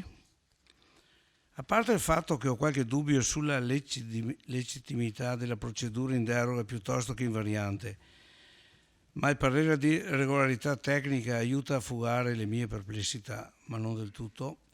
Quello che ci può dare una spiegazione è la titolarietà della richiesta di riattivazione del distributore, cioè la ditta SOM SPA. La stessa già in accordo con l'amministrazione nella dismissione del distributore dietro la Vittoria Alata, entrata a sud della città. Anche la data della richiesta di riattivazione coincide con il periodo interessato dall'accordo con il privato. La domanda è: ad un privato basta un accordo con l'amministrazione per avere una deroga al piano, e se così fosse la regola vale per tutti i cittadini di Vittorio oppure vale solo a discrezione dell'amministrazione? D'altra parte, a mio parere, non esiste la pubblica utilità di un servizio, perché in 500 metri ci sono altri 3 distributori, di cui uno dallo stesso lato. Ricordo che la stazione di servizio, al di là di essere stata chiusa perché non aveva i requisiti minimi di sicurezza, ricordo bene, era stata chiusa perché erano state raccolte delle firme dei residenti, e questo me l'ha fatto venire in mente l'amico Graziano, preoccupati per la vicinanza delle pompe di benzina alle abitazioni. Ora, dopo 10 anni, è stato chiesto un parere ai residenti e comunque al Consiglio di quartiere? Se non interpelliamo i quartieri per queste cose che interessano la quotidianità dei residenti, a cosa servono? Perché sono stati ripristinati? Per assolvere una promessa elettorale o per la necessità di avere una democrazia partecipata? A questo punto voglio presentare un emendamento al punto dell'ordine del giorno. Emendamento da inserire nel parere della delibera consigliare il punto numero 3 dell'ordine del giorno. Riattivazione e ampliamento impianto di distribuzione carburanti lungo via Mattei. Nel momento che l'impianto di distribuzione carburanti di via Matteotti, in oggetto il punto 3 dell'ordine del giorno di questo Consiglio, è stato chiuso dall'amministrazione comunale anche su sollecito di una raccolta firme dei residenti della zona, vista la pericolosità del sito e giudicato inadatto ad accogliere un distributore di carburante, chiediamo che l'approvazione del punto sia inviata ad altro Consiglio per allegare agli atti del Consiglio stesso un parere del Consiglio di quartiere, dopo aver sentito i residenti. Grazie. Grazie. Consigliere Saracino. Sì, volevo chiedere due informazioni. Innanzitutto, ha detto bene 80 veicoli al giorno? Ho capito bene? No, perché con 80-100 veicoli al giorno non penso che uno apra un'attività produttiva, non sta neanche in piedi. E obiettivamente già questo dato mi fa rizzare le orecchie. Dopodiché, giustamente siete stati dei profeti dei consigli di quartiere e vedo che questa tematica non è passata nel consiglio di quartiere, quindi non avete partecipato attivamente con la popolazione per sapere la loro idea su questa opera. Ritengo che questa opera sia dal punto di vista di impatto sul traffico pericolosa, non a caso è stata chiusa, e visto e considerato che, come è stato detto, che ce ne sono già altre sulla stessa strada, poi magari più avanti verrà fuori un altro centro commerciale vicino al Cadoro, poi si parla già di un altro distributore vicino alla Coop, io non so, cioè Vittorio diventerà città dei distributori.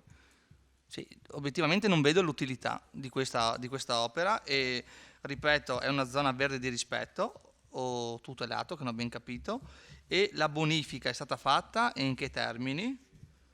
E basta per adesso, grazie. Grazie consigliere.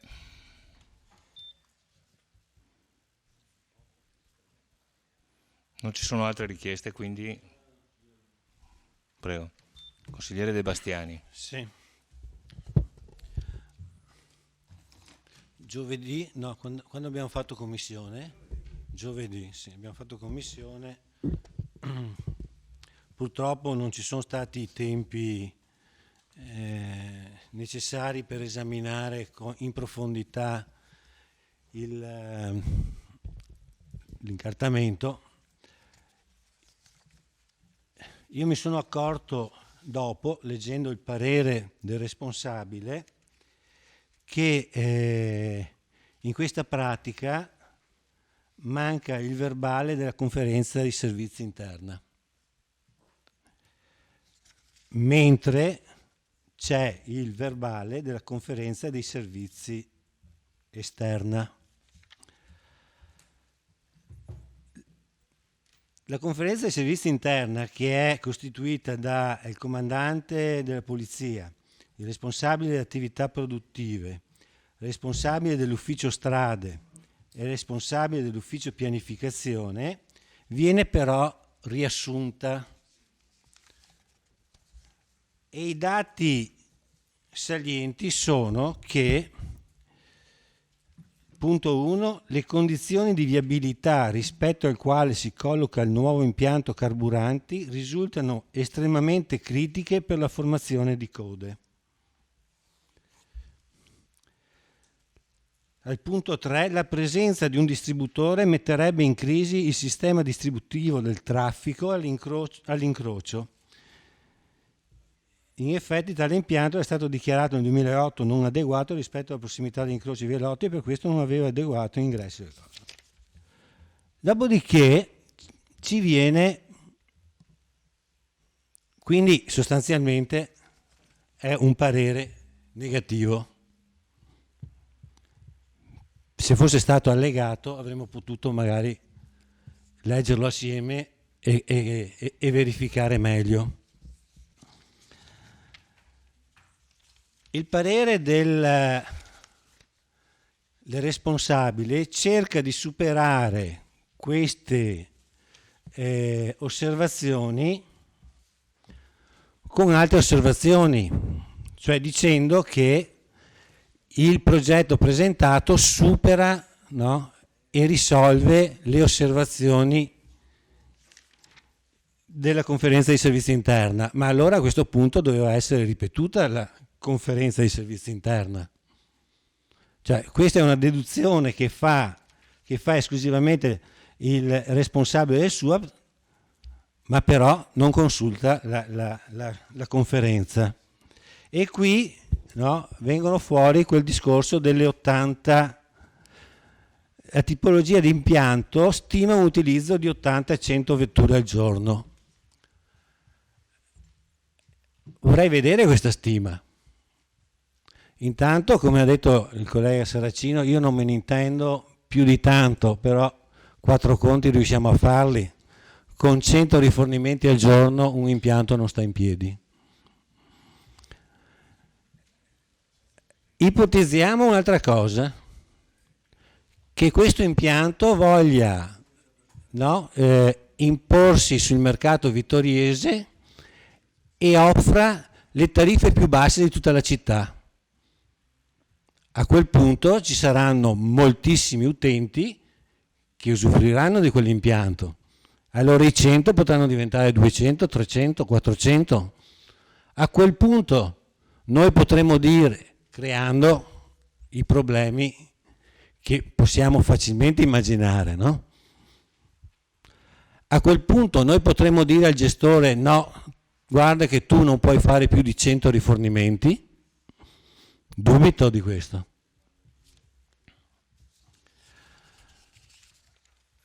Poi voglio affrontare il discorso della legge 55 regionale. Leggo che questa legge riguarda gli interventi che comportano ampliamenti di attività produttive in difformità allo strumento urbanistico. È evidente che non siamo di fronte a un ampliamento, siamo di fronte a un nuovo impianto. Quella zona è un'area a verde di rispetto, ce lo dice appunto il parere, e quindi è un iter completamente nuovo.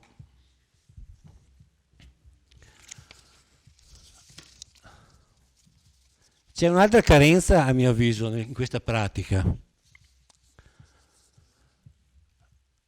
Nel 2015 la ditta ha chiesto un parere preventivo alla Commissione Edilizia. Il parere preventivo era in merito a un progetto di riqualificazione dell'area e ristrutturazione dei manufatti esistenti per la riapertura di impianto distribuzione di carburante. Il parere all'unanimità della Commissione era contrario. Purtroppo neanche questo documento non lo abbiamo nel dossier.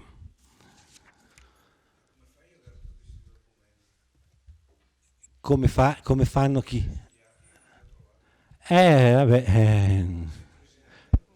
Sono presidente della commissione, potrei anche sbagliarmi, però cioè, dovrei essere. Ultimo, a mio avviso non spetta al Consiglio Comunale questa decisione in deroga. Ed è strano che venga chiamato i consiglieri comunali a decidere su una questione del genere.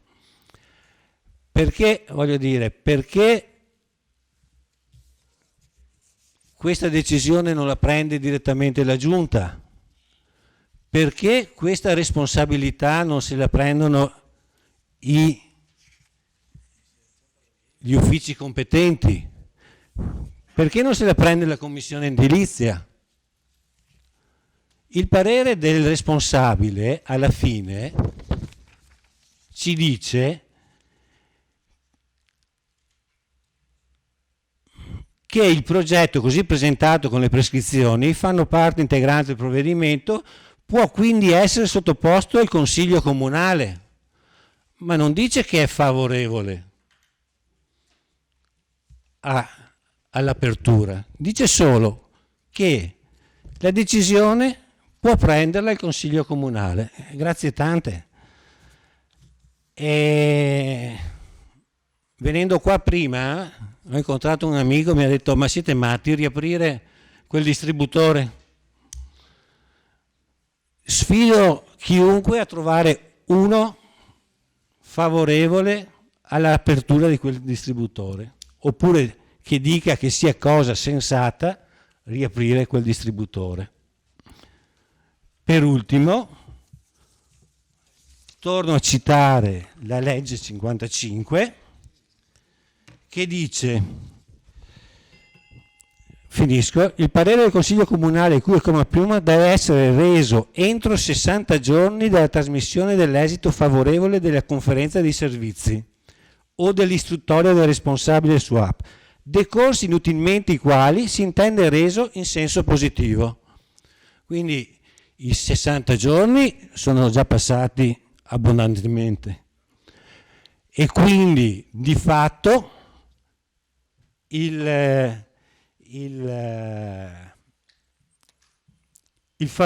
l'esito è favorevole e quindi non serve che questo Consiglio Comunale si pronunci sulla deroga.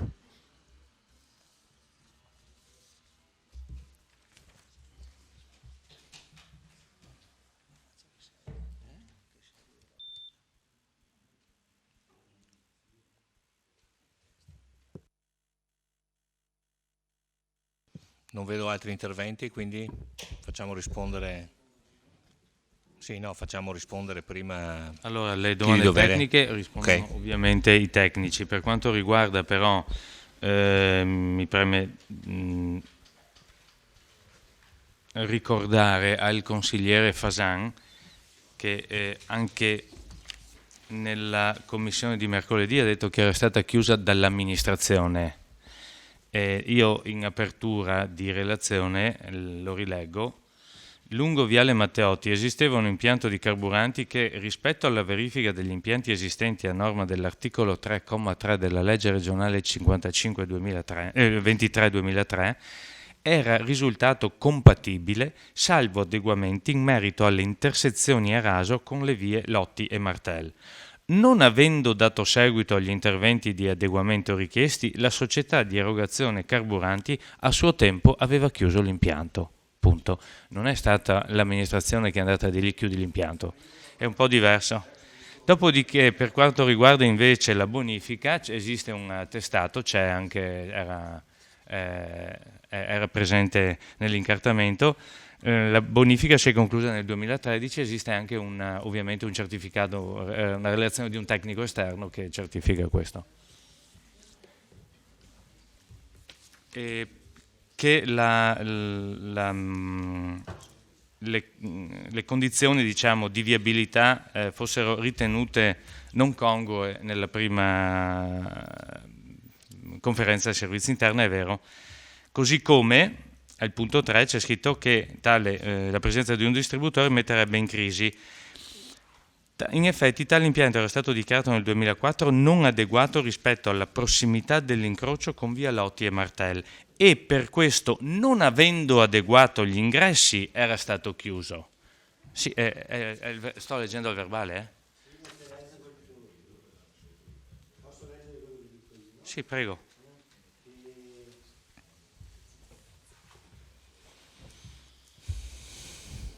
Dice che è in prossimità di un incrocio a Y e l'incrocio a Y esiste ancora? Non è che sia stato tolto? Certo, ma dovevano essere adeguate e che il progetto sono state adeguate le misure e le distanze rispetto alla situazione attuale. E cioè cosa è stato fatto? Tecnicamente, e credo fosse anche visibile, è stato allungato il percorso, sono state ristrette le canalizzazioni di entrata e uscita, è stata creata una pista esterna, non so se si può vedere.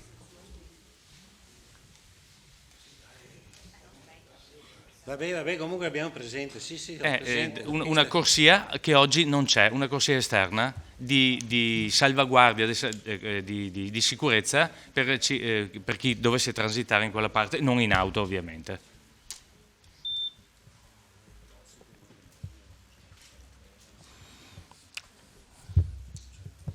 Sono richieste altre precisazioni?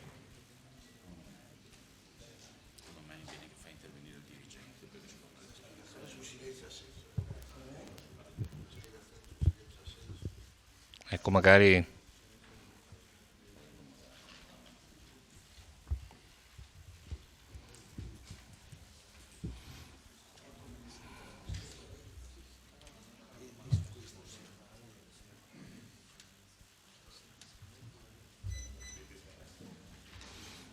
se l'architetto vuol dare delle delucidazioni.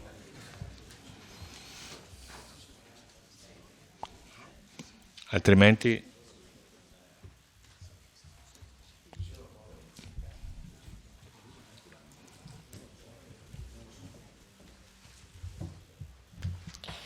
allora, in merito alle osservazioni del consigliere De Bastiani, la conferenza dei servizi, quella che nell'istruttoria è stata chiamata conferenza dei servizi interna, è in realtà un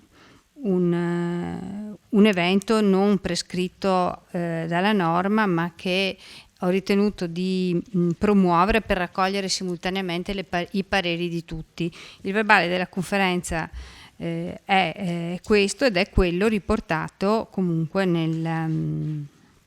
è qua ed è quello riportato nella relazione finale. È qua, ce l'abbiamo, ma ce l'abbiamo. Sì, ma ci sono una serie, cioè non è che abbiamo messo l'intero faldo.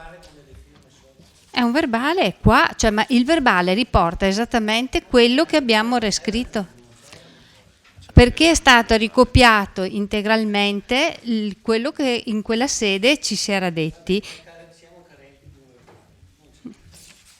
Vabbè, non era agli atti, perché quello che c'era scritto nel verbale è stato integralmente copiato. Comunque, se vogliamo dire che siamo carenti di un verbale, siamo carenti di un verbale. È qua. Ma c'è scritto esattamente quello che c'è scritto nella... Ma se lei me l'avesse chiesto in commissione come mi ha chiesto il verbale del 2004, io gliel'avrei dato come le ho dato quello del 2004. In commissione lei ha chiesto di avere il verbale dell'accertamento 2004 e gli abbiamo messo a disposizione. Si figuri se non mettevamo a disposizione un verbale dell'anno scorso. Comunque vabbè. E poi in merito al perché la commissione edilizia ha dato parere contrario, la commissione edilizia non avrebbe potuto che dare parere contrario, altrimenti non saremmo qua. Se fosse stato un intervento che d'ufficio assentibile, non saremmo venuti a chiedere un parere vincolante al Consiglio Comunale. Il Consiglio Comunale viene interpellato nel momento in cui non c'è la piena conformità al piano regolatore e quindi è possibile ricorrere all'istituto della deroga, che è competenza del Consiglio Comunale. Quindi la Commissione Edilizia non poteva dire nulla di diverso da quello che ha detto.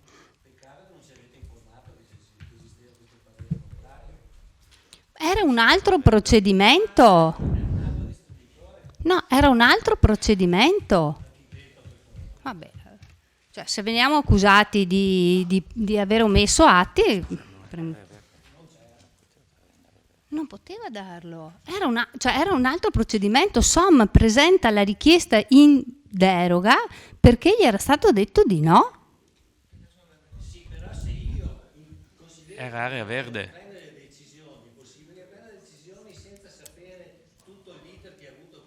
Ma questa pratica inizia il 15 dicembre 12-15 dicembre 2015 e su questa pratica la Commissione Edilizia non ha mai dato un parere.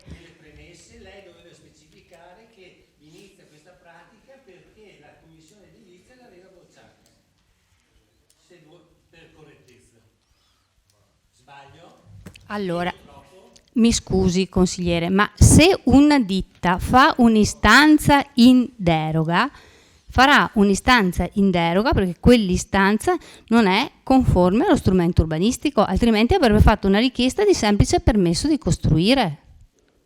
Io ripeto, ma perché non mi ha informato dell'iter o la Allora,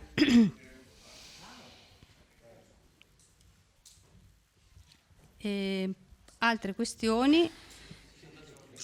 I 60 giorni l'articolo della normativa dice esattamente che se il Consiglio Comunale non si esprime nei 60 giorni successivi, si può ritenere che possa esserci stato un silenzio assenso. Allora, siccome noi abbiamo, come ufficio, abbiamo trasmesso questa documentazione al Consiglio Comunale, il Consiglio Comunale è sovrano di decidere che cosa fare, se ritiene. Certo che sono passati.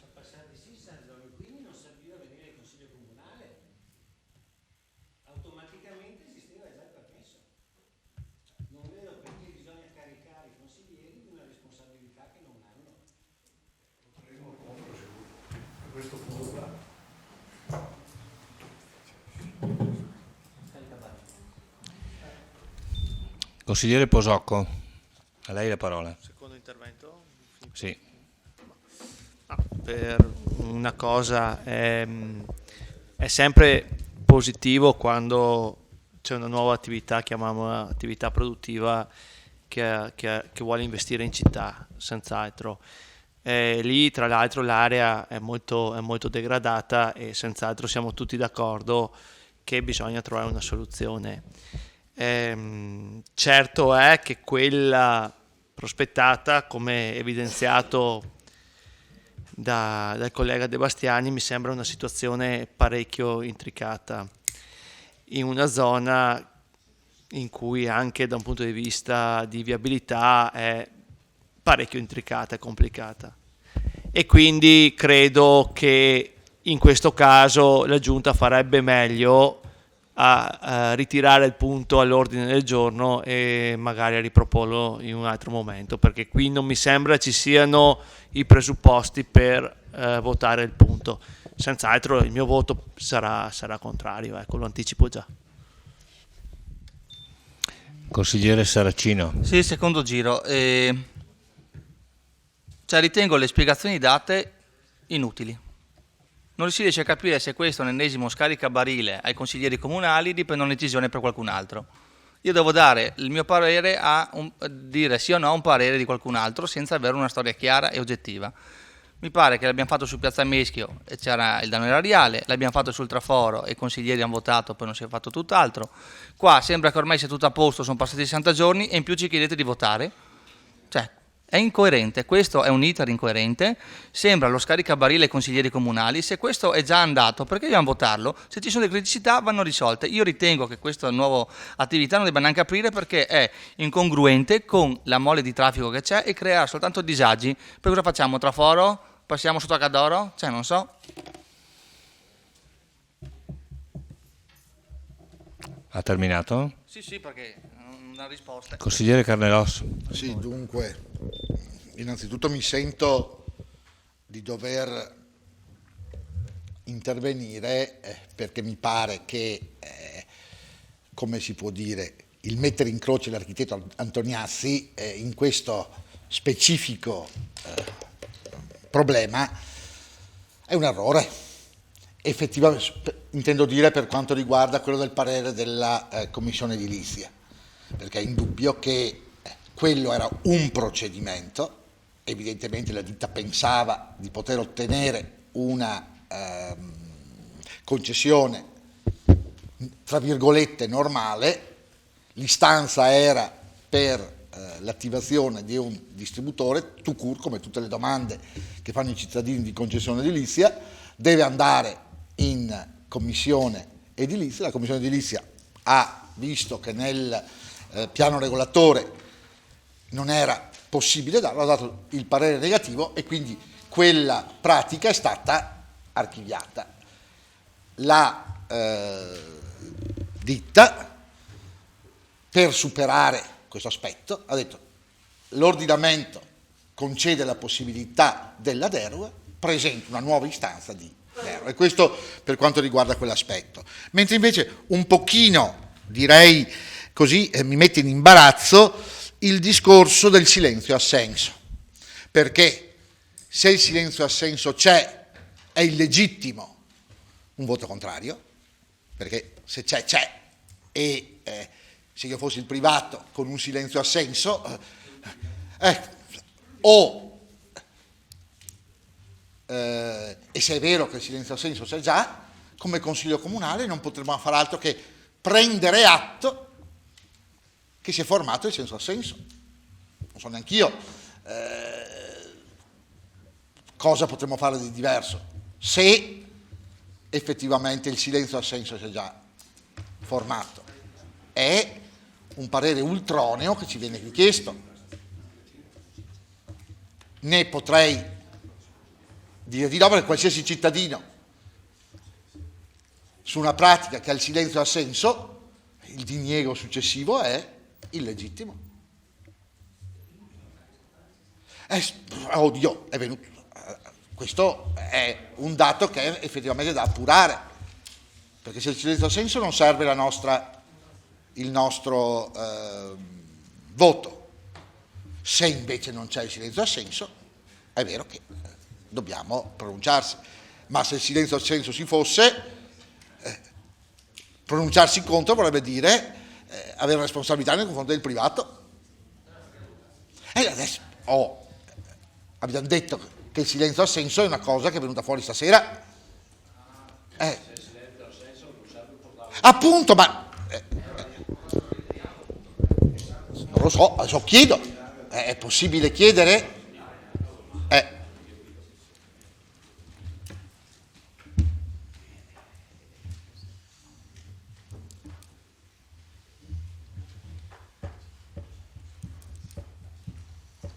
Chiedo scusa. Consigliere Fasan?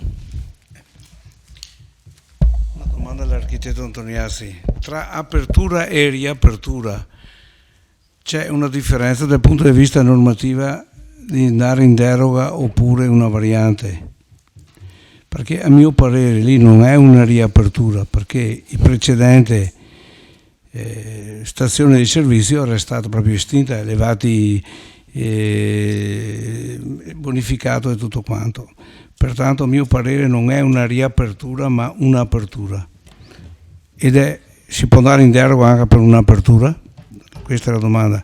Secondo luogo, io direi che l'emendamento che ho presentato salva capra e cavoli, perché ritiriamo a questo punto all'ordine del giorno, non costringendo i consiglieri a votare una cosa che non dovrebbero essere qui a votare. Chi si è lasciato decorrere i termini si assumerà la responsabilità di aver lasciato decorrere i termini.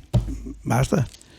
Il distributore verrà fatto, però non con il nostro parere positivo. Grazie. Consigliere Maset. Grazie Presidente. No, devo dire che personalmente non vedevo proprio bene in quel posto un distributore, ma al di là di questo mio parere personale devo dire che l'intervento del collega Alessandro De Bastiani mi ha così un po' illuminato, no, su quello che è poi il ragionamento di questa sera, e quindi proprio in virtù dei suoi ragionamenti che condivido perfettamente, sì, la vedo dura, insomma, andare a votare questo punto, quindi credo che proprio il ritiro o il voto dell'emendamento del collega Fasan o proprio il ritiro del punto possa essere, a mio avviso, la cosa più sensata questa sera. Ecco, quindi questo. Chiaramente se andiamo avanti il mio voto sarà decisamente contrario.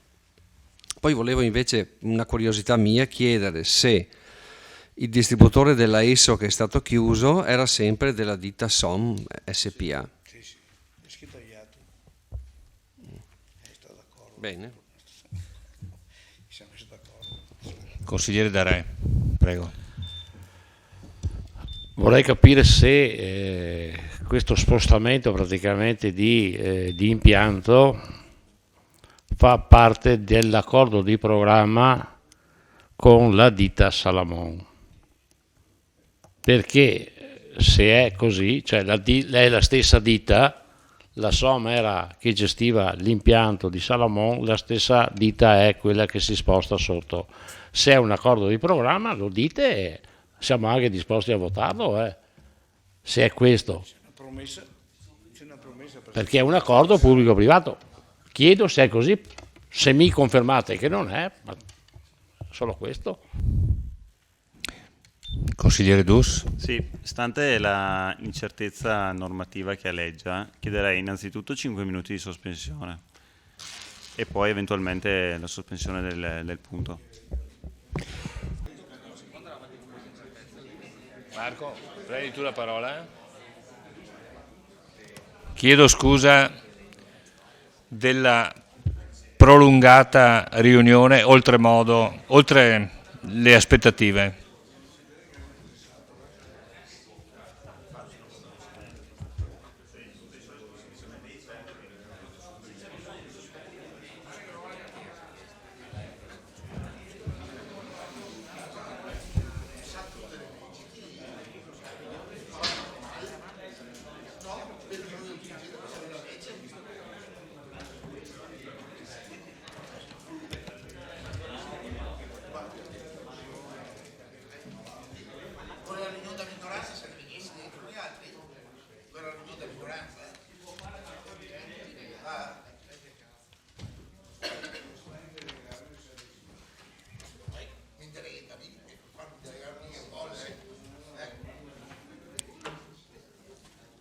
Consigliere Dus, prego, a lei la parola.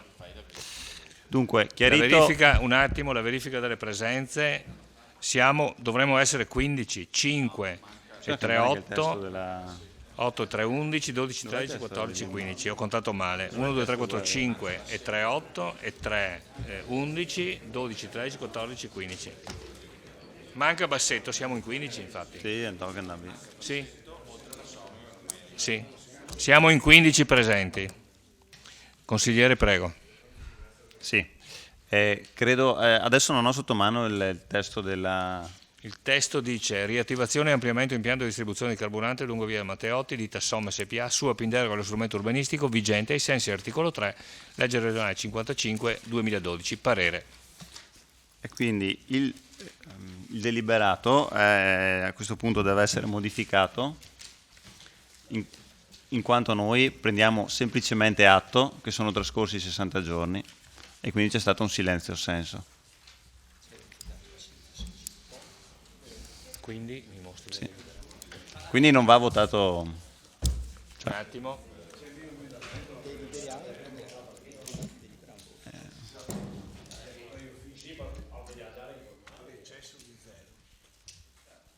Quindi si configura come emendamento.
Allora, consigliere,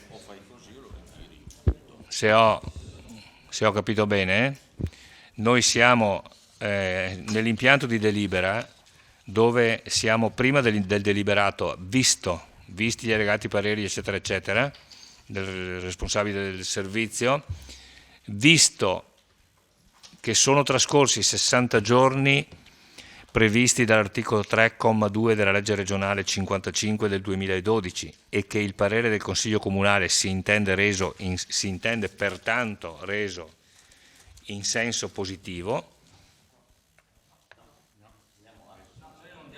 Sì, aspetta, no, scusa, lo dice, aspetta un attimo, lo dice, no, questo è copiato dal testo di legge, questo siamo sul visti, delibera di dare atto che, essendo trascorsi 60 giorni, si è formato il silenzio assenso, eccolo qua, leggo il testo di legge. Il parere del Consiglio Comunale, di cui al comma 1, deve essere reso entro 60 giorni dalla trasmissione dell'esito favorevole della conferenza di servizi o dell'istruttore del responsabile SUAB decorsi utilmente, i quali si intende reso in senso positivo. Punto.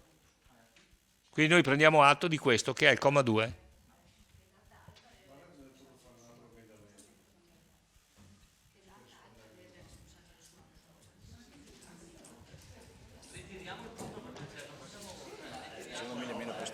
Sì, lo ritiriamo? Sì. Un attimo che controlliamo le date. Ho capito.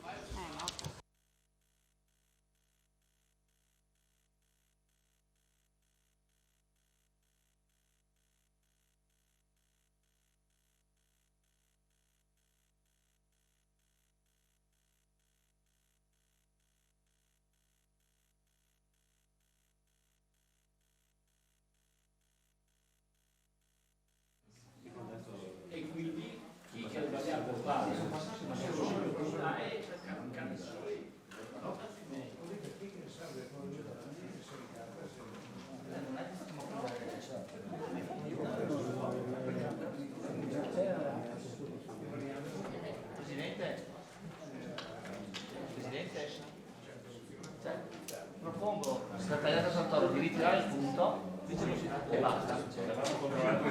No, lo ritiriamo perché non è che senso andare avanti.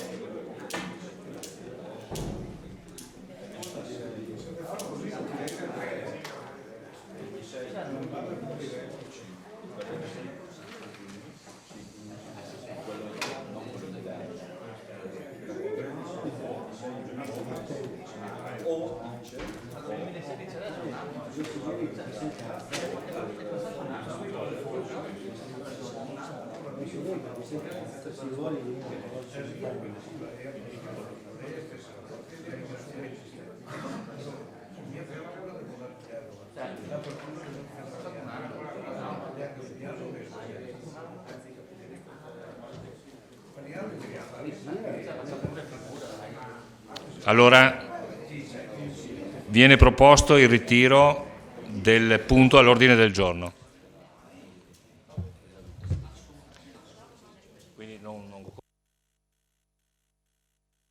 Allora il ritiro si vota, lo mettiamo ai voti. Propongo il ritiro del punto numero, non fatemi sbagliare, il punto numero 3. Punto numero 3 all'ordine del giorno. Propongo il ritiro. No, perché va votato, il ritiro va votato da parte del Consiglio Comunale, perché è una modifica all'ordine del giorno. Favorevoli? Contrari? Astenuti? 15 favorevoli. Punto è ritirato. A questo punto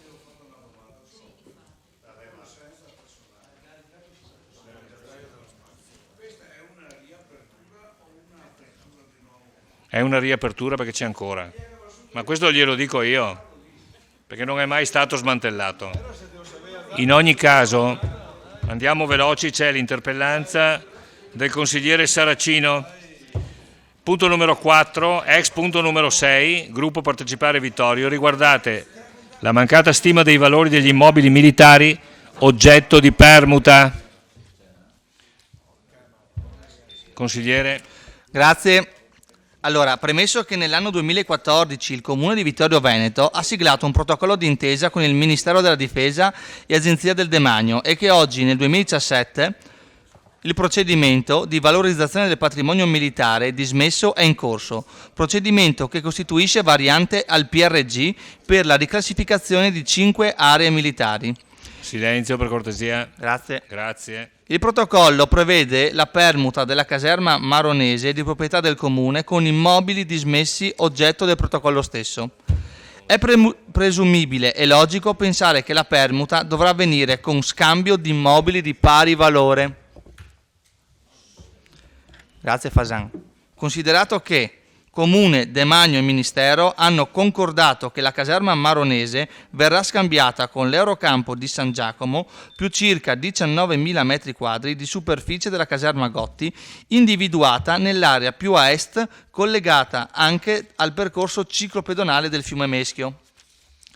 Con mio atto, acquisito dal protocollo generale in data 11 maggio, ho fatto richiesta di conoscere le perizie di stima dei valori degli immobili oggetto della permuta. Con lettera firmata dal segretario dottor Vittorino Spessotto, in data 19 maggio, mi è stato comunicato che non vi sono, ad oggi, perizie di stima inerenti valori immobiliari degli immobili previsti in permuta. Quindi chiedo come sia stato possibile procedere con il protocollo accordandosi sugli immobili che dovranno essere permutati senza conoscere i rispettivi valori da comparare per lo scambio. Grazie. Grazie consigliere. Prego, signor Sindaco. Grazie. Come le ha risposto il segretario, risposta da lei appena citata, lo scorso 19 maggio, confermo che non ci sono agli atti della procedura perizie di stima dei beni. Tuttavia, ricordo il dibattito preliminare alle discussioni in Consiglio Comunale nel marzo 2016. Già allora i nostri tecnici avevano riferito come l'Agenzia del Demanio, pur non avendo ufficializzato le stime, avesse elementi per ritenere che il valore dell'aerocampo di San Giacomo fosse pari circa ad 1/3 del valore della caserma maronese, il valore della caserma Gotti fosse di gran lunga superiore a quello della maronese. Questo Consiglio Comunale, con propria deliberazione numero 9 del 31 marzo 2016, ha quindi deciso di chiedere in permuta in primis l'aerocampo e quindi una porzione, cito testualmente, la più estesa possibile, della caserma Gotti. Ad oggi le stime non ci sono ancora in quanto per la caserma Gotti sono ancora in corso alcune valutazioni di carattere ambientale, il cui esito potrebbe incidere nella determinazione del valore. A nulla rileva il perimetro dell'area non soggetta a variante urbanistica della Gotti, da lei citata, infatti nulla impedirà al Comune di acquisire eventualmente anche aree valorizzate urbanisticamente. Non appena i valori di stima saranno definiti, sarà mia cura renderli noti. Grazie. Consigliere, soddisfatto o meno? Non sono soddisfatto perché al momento c'è un protocollo depositato agli atti sui quali si possono fare osservazioni. E come possiamo fare osservazioni se non ci sono i valori di contropartita? Cioè il protocollo sta andando avanti senza i valori. Scusi, ma il protocollo non riguarda la permuta urbanistica, Se la permuta patrimoniale riguarda la variante urbanistica, altra cosa. Sì, ma sono messi dentro questi 19.000 metri quadri? Allora, fanno parte? È un'altra partita, si parla di una valorizzazione di una parte della caserma Gotti, punto. Il cui, la cui strada è indipendente dalla permuta, cioè dallo scambio patrimoniale che avverrà poi tra il Comune e il Demanio. Tutto indipendente. Non ha nulla a che vedere la valorizzazione con questo. No, vabbè. Bene. Non sono soddisfatto. Grazie consigliere. Punto numero 5 all'ordine del giorno, ex punto numero 2, siamo alla fine. Piano delle alienazioni e valorizzazioni immobiliari triennio 17-19, variazione valore di stima ex scuola elementare di Fadalto.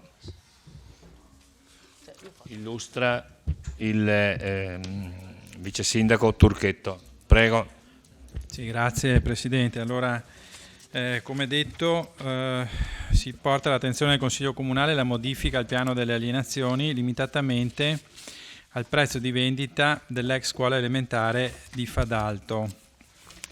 Allora, questo immobile è attualmente inserito nel piano delle alienazioni con un valore di stima di 80.000 euro. In questo periodo sono stati effettuati alcuni tentativi di vendita che però non hanno dato risultato, nel senso che relativamente a questo immobile sono andati deserti questi tentativi. In data 31 gennaio di quest'anno è giunta al Comune una manifestazione di interesse per l'acquisizione appunto di questo immobile per un importo di 45.000 euro. Si è ritenuto dunque che, visti gli esiti negativi dei tentativi di vendita e lo stato attuale dell'immobile e il fatto che è pervenuta appunto questa manifestazione di interesse, di effettuare una nuova perizia di stima che ha portato al valore dell'immobile di 46.000 euro. Quindi si pone questo all'attenzione del Consiglio Comunale per l'approvazione appunto di questa modifica al piano delle alienazioni, limitatamente al prezzo di vendita di questo immobile, cioè l'ex scuola elementare di Fadalto, per un importo, diciamo, sulla base della perizia di stima redatta appunto dall'Ufficio Patrimonio, perizia di stima fissata in 46.000 euro. Grazie. Grazie, Assessore. Consigliere Fasan. Sì. Grazie Presidente. Finalmente anche la scuola di Fadalto, che giace in pessime condizioni, avrà probabilmente su sviluppo. Però vorrei fare una domanda all'amministrazione. Si può sapere il nome del compratore? Non è un'asta, è una proposta di acquisto per 45.000 lire, 45.000 euro, chiedo scusa, va bene, no, Valde Pie 45.000, ecco. E al posto di 46.000, è per questo che siamo qui stasera, no? La domanda è: per caso si chiama Misericordia di cognome e Allah un Mohameto di nome, o ci sono altri nomi? Come si chiama? Si può sapere chi acquista quest'area. E per questo ho fatto un emendamento che prego il Presidente di accogliere. Emendamento da inserire nella delibera numero 57/2017 del 29/5/2017. Viste le difficoltà di carattere sociale in cui versano i residenti dell'abitato di Fadalto e della Valle Pesina tutta per la già eccessiva presenza di extracomunitari, le cui difficoltà di integrazione sono evidenti a tutti, intanto pensate al nome dell'acquirente, per favore, grazie. Onde scongiurare ulteriori disagi ai residenti e un futuro presumibilmente di completo abbandono dell'abitato, perché terra bruciata attorno dopo. Bisognoso di servizi e non di altro, chiedo che nell'impianto di delibera consigliare sia inserito un punto numero 4 in cui si precisa nella destinazione d'uso dell'immobile cosa sia possibile e cosa non sarà concesso di realizzare a tutela dei residenti e della loro identità. In particolare, visto l'attuale destinazione d'uso dell'immobile, che permetterebbe l'insediamento di un centro culturale che nulla ha a che vedere con il territorio e le sue tradizioni, oppure, come è già successo nel vicino ex Hotel Winkler e nell'istituto alberghiero di Porta Cadore, c'è la potenzialità di istituire un centro di accoglienza per clandestini, perché questo sono, chiedo che il Consiglio Comunale si esprima ponendo all'immobile un vincolo di sola residenzialità. Se ciò non fosse possibile, chiedo che il punto all'ordine del giorno sia ritirato in attesa di ulteriori chiarimenti dopo aver sentito il Consiglio di quartiere.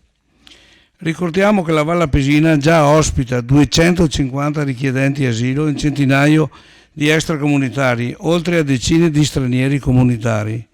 Abbiamo già fatto il pieno.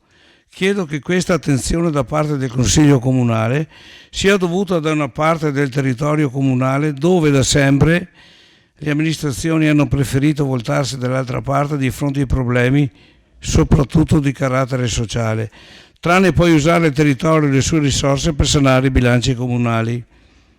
Non è una frase banale, visto come è andata negli ultimi anni.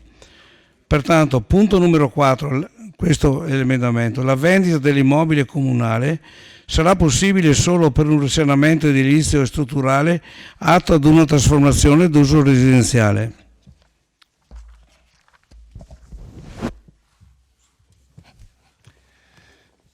Consigliere Carnelos, prego, Sì, a lei la parola. Solo una domanda per una precisazione che in commissione era stata data. Scusi, consigliere Fasan, l'emendamento si configura come il punto numero 4? Grazie. Volevo avere la conferma che verrà fatta un'asta pubblica di fronte alla domanda del consigliere Fasan, che sa già l'acquirente, è indubbio che c'è un'asta pubblica, vince il miglior offerente. Ecco, e sotto questo profilo credo che se ci saranno interessati parteciperanno. Io mi auguro appunto magari che sia possibile che sia qualcuno che offra più dei 46.000 euro che sono previsti. Ecco,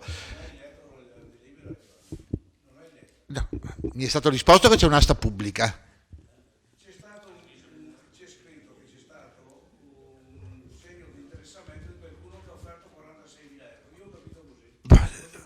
Ma viene fatta un'asta pubblica, questo è il dato. Se il consigliere Fasan offrirà 48, si porterà a casa la scuola di Fadalto e vi farà, certamente, se sono interessato casomai guarderò, poi non so, bisogna che guardi la legislazione, essendo in consiglio comunale, e le assicuro che la moglie di Cesare, meglio che non ci siano sospetti, sicuramente anche se mi interessa non la acquisto, ma voglio la garanzia che chiunque voglia acquistarla possa acquistarla e al prezzo vinca il migliore. E questo è un dato credo che debba stare alla base di quello che fa un ente pubblico. Asta pubblica e vince il miglior offerente. Questo è un dato pacifico.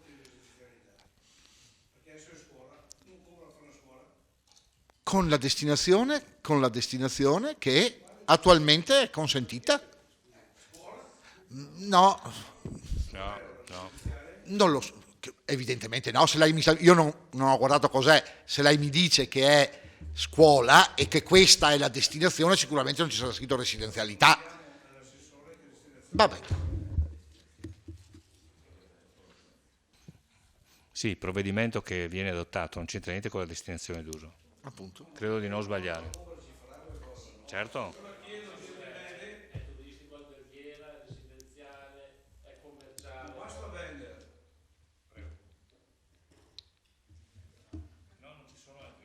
Non ci sono altri interventi, quindi può rispondere.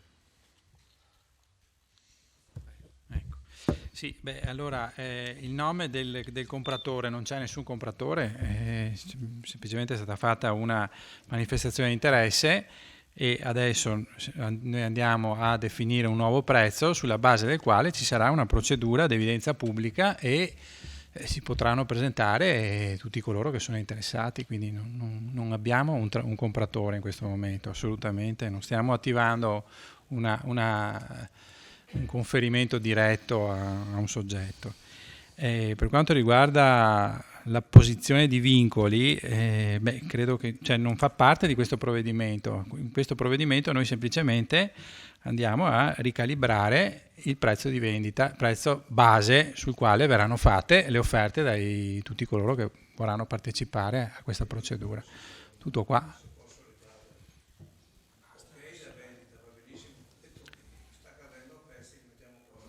Vorrei solo la garanzia che un altro centro islamico, dopo quello di San Giacomo e quello dell'Alfender, a cavallo di due province, Belluno e Treviso, ci starebbe benissimo, magari con tutti i musulmani dell'Alpino. No, Fasan, però, consigliere, no, non le permetto, non le permetto di continuare con questa illazione. Cioè un provvedimento che tratta un oggetto che è completamente diverso da quello che sta... Stiamo trattando il prezzo base di vendita, questo è l'oggetto, non ci sono altre questioni da trattare.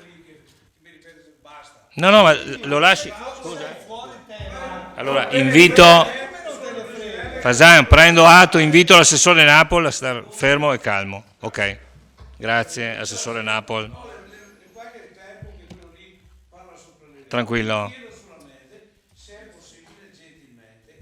Che l'amministrazione possa vincolare a residenzialità e la vende per i mobili. Basta. Non lo fate, non darò la vada piscina delle mie considerazioni. Ma è un altro capitolo questo. È un altro capitolo. Non ci sono altri interventi?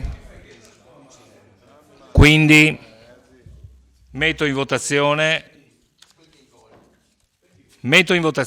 l'emendamento del consigliere Fasan, punto numero 4, 2 punti. La vendita dell'immobile comunale sarà possibile solo per un risanamento edilizio e strutturale atto ad una trasformazione ad uso residenziale.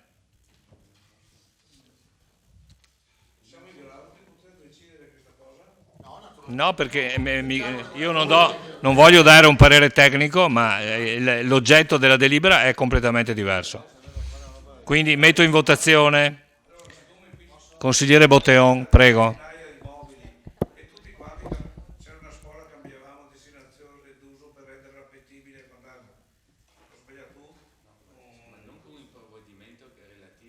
Al valore? Sì, secondo me non è pertinente al punto all'ordine del giorno e poi anche secondo me è sbagliato, nel senso che potrebbe intervenire un'associazione di altro tipo con un'attività di altro tipo. Questo è proprio nel merito, quindi no.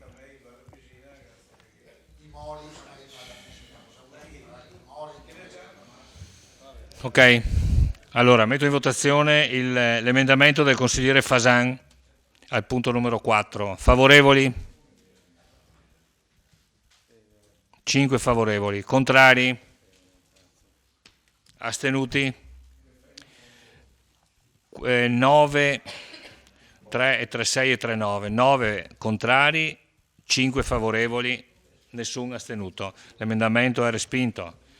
Metto in votazione il punto numero 2, ex 2, numero 5 all'ordine del giorno, piano delle alienazioni e valorizzazioni immobiliari triennio 17-19, variazione valore di stima immobile ex scuola elementare di Fadalto. Favorevoli? Contrari?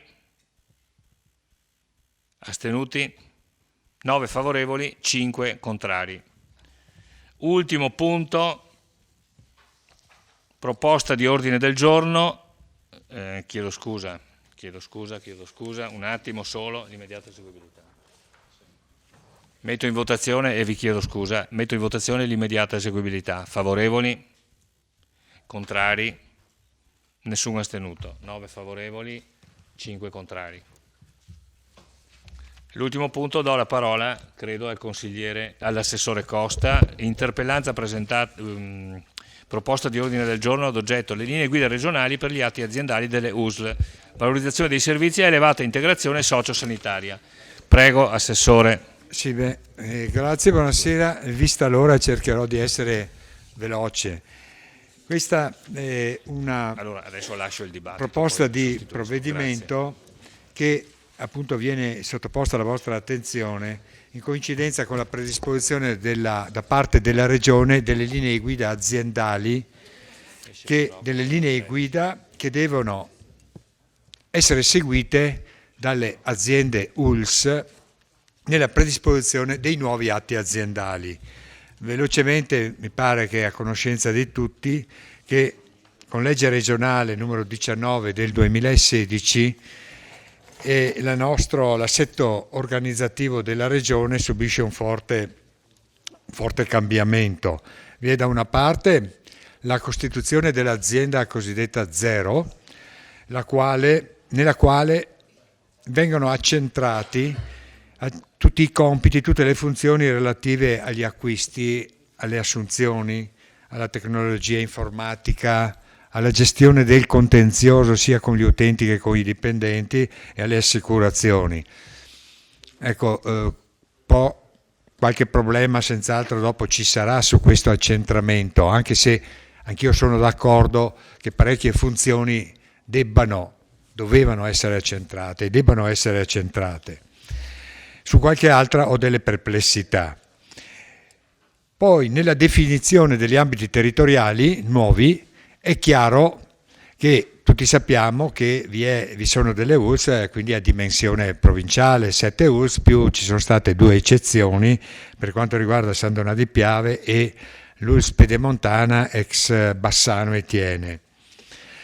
Ma il provvedimento cos'è che mira? Il provvedimento mira a richiamare l'attenzione su quello che possono essere le conseguenze di questo accentramento a livello provinciale, soprattutto le conseguenze e le ricadute sui servizi nostri territoriali.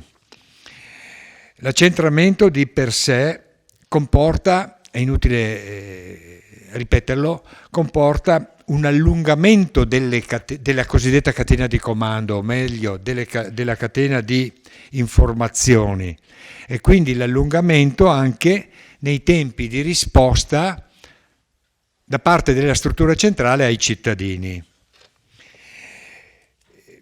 Cosa constatiamo con questo accentramento, con questa nuova dimensione dell'ULSS?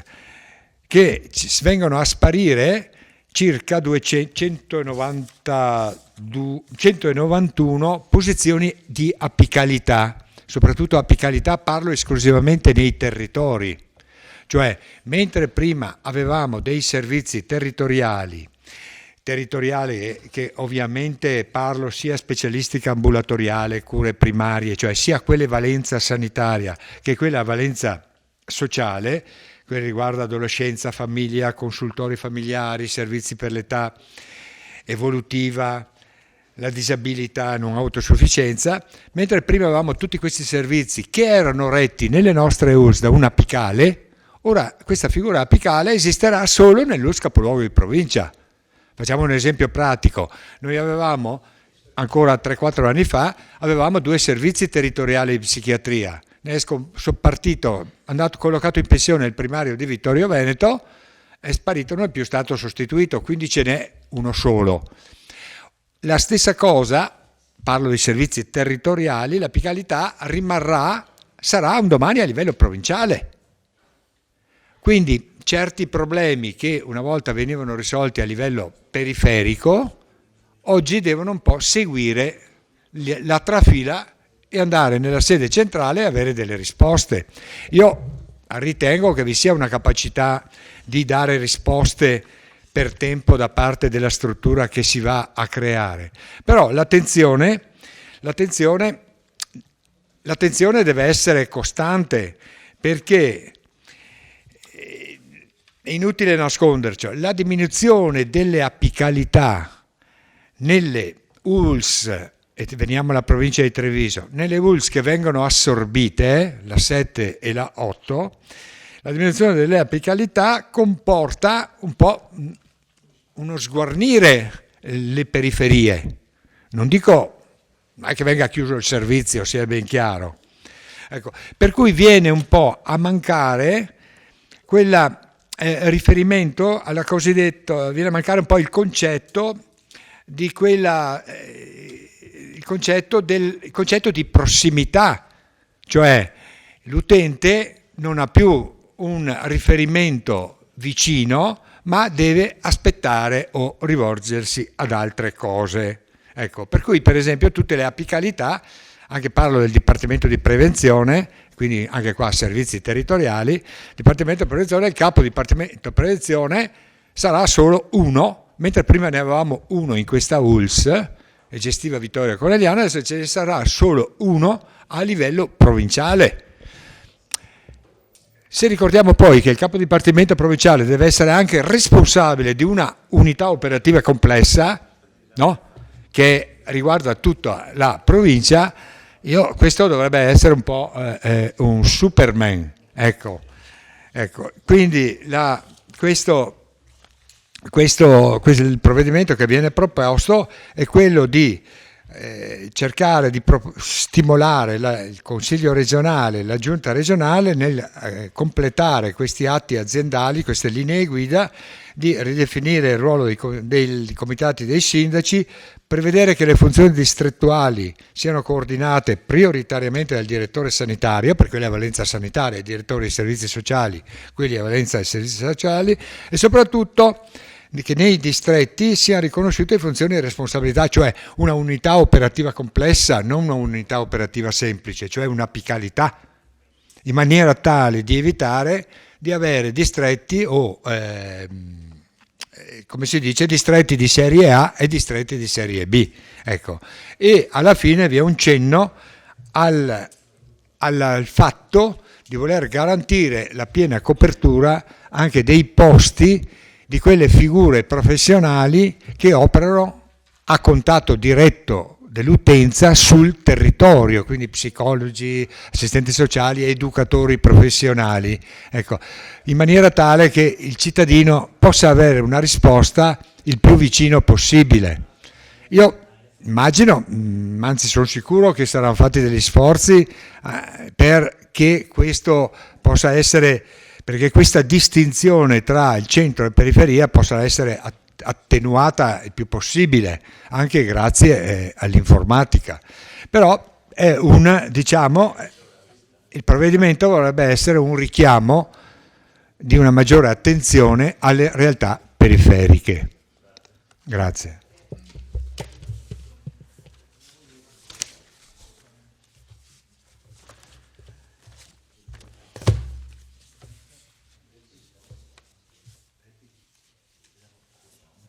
Com'è? Grazie Assessore Costa. Sì, penso di sì. Sì, non credo che ci sia... No, però questa è congruente con tutte le altre. No, ma gli diamo quella integrata, con anche l'emendamento di voto. Vi chiedo scusa, ma stavamo riordinando le carte. Allora, metto in votazione perché non ci sono interventi, quindi metto in votazione il punto numero 6, l'ultimo punto all'ordine del giorno, proposto di ordine del giorno, linee guida regionali per gli atti aziendali delle ULSS. Favorevoli? Contrari? Astenuti? Dovremmo essere 10 favorevoli e un astenuto. No, è uscito Posocco, bisogna nominare uno scrutatore, devo rifare la votazione. Consigliere Sant'Antonio, allora rifacciamo la votazione. Favorevoli? Contrari? Astenuti? Allora, un astenuto, 2, 4, 6, 8, 10. 10 favorevoli e un astenuto. 11 presenti. La seduta è tolta. La prossima volta, consiglieri, a questo punto, visto le risultanze della riunione di capigruppo, ci convochiamo alle 8, non più alle 7:30. E poi faremo una valutazione più precisa, magari con i capigruppo, se anticipare la convocazione, se lo ritenete. Ma non alle 7:30, non alle 19:30, ma un po' prima. Prossima volta alle 20. Grazie e buonasera a tutti.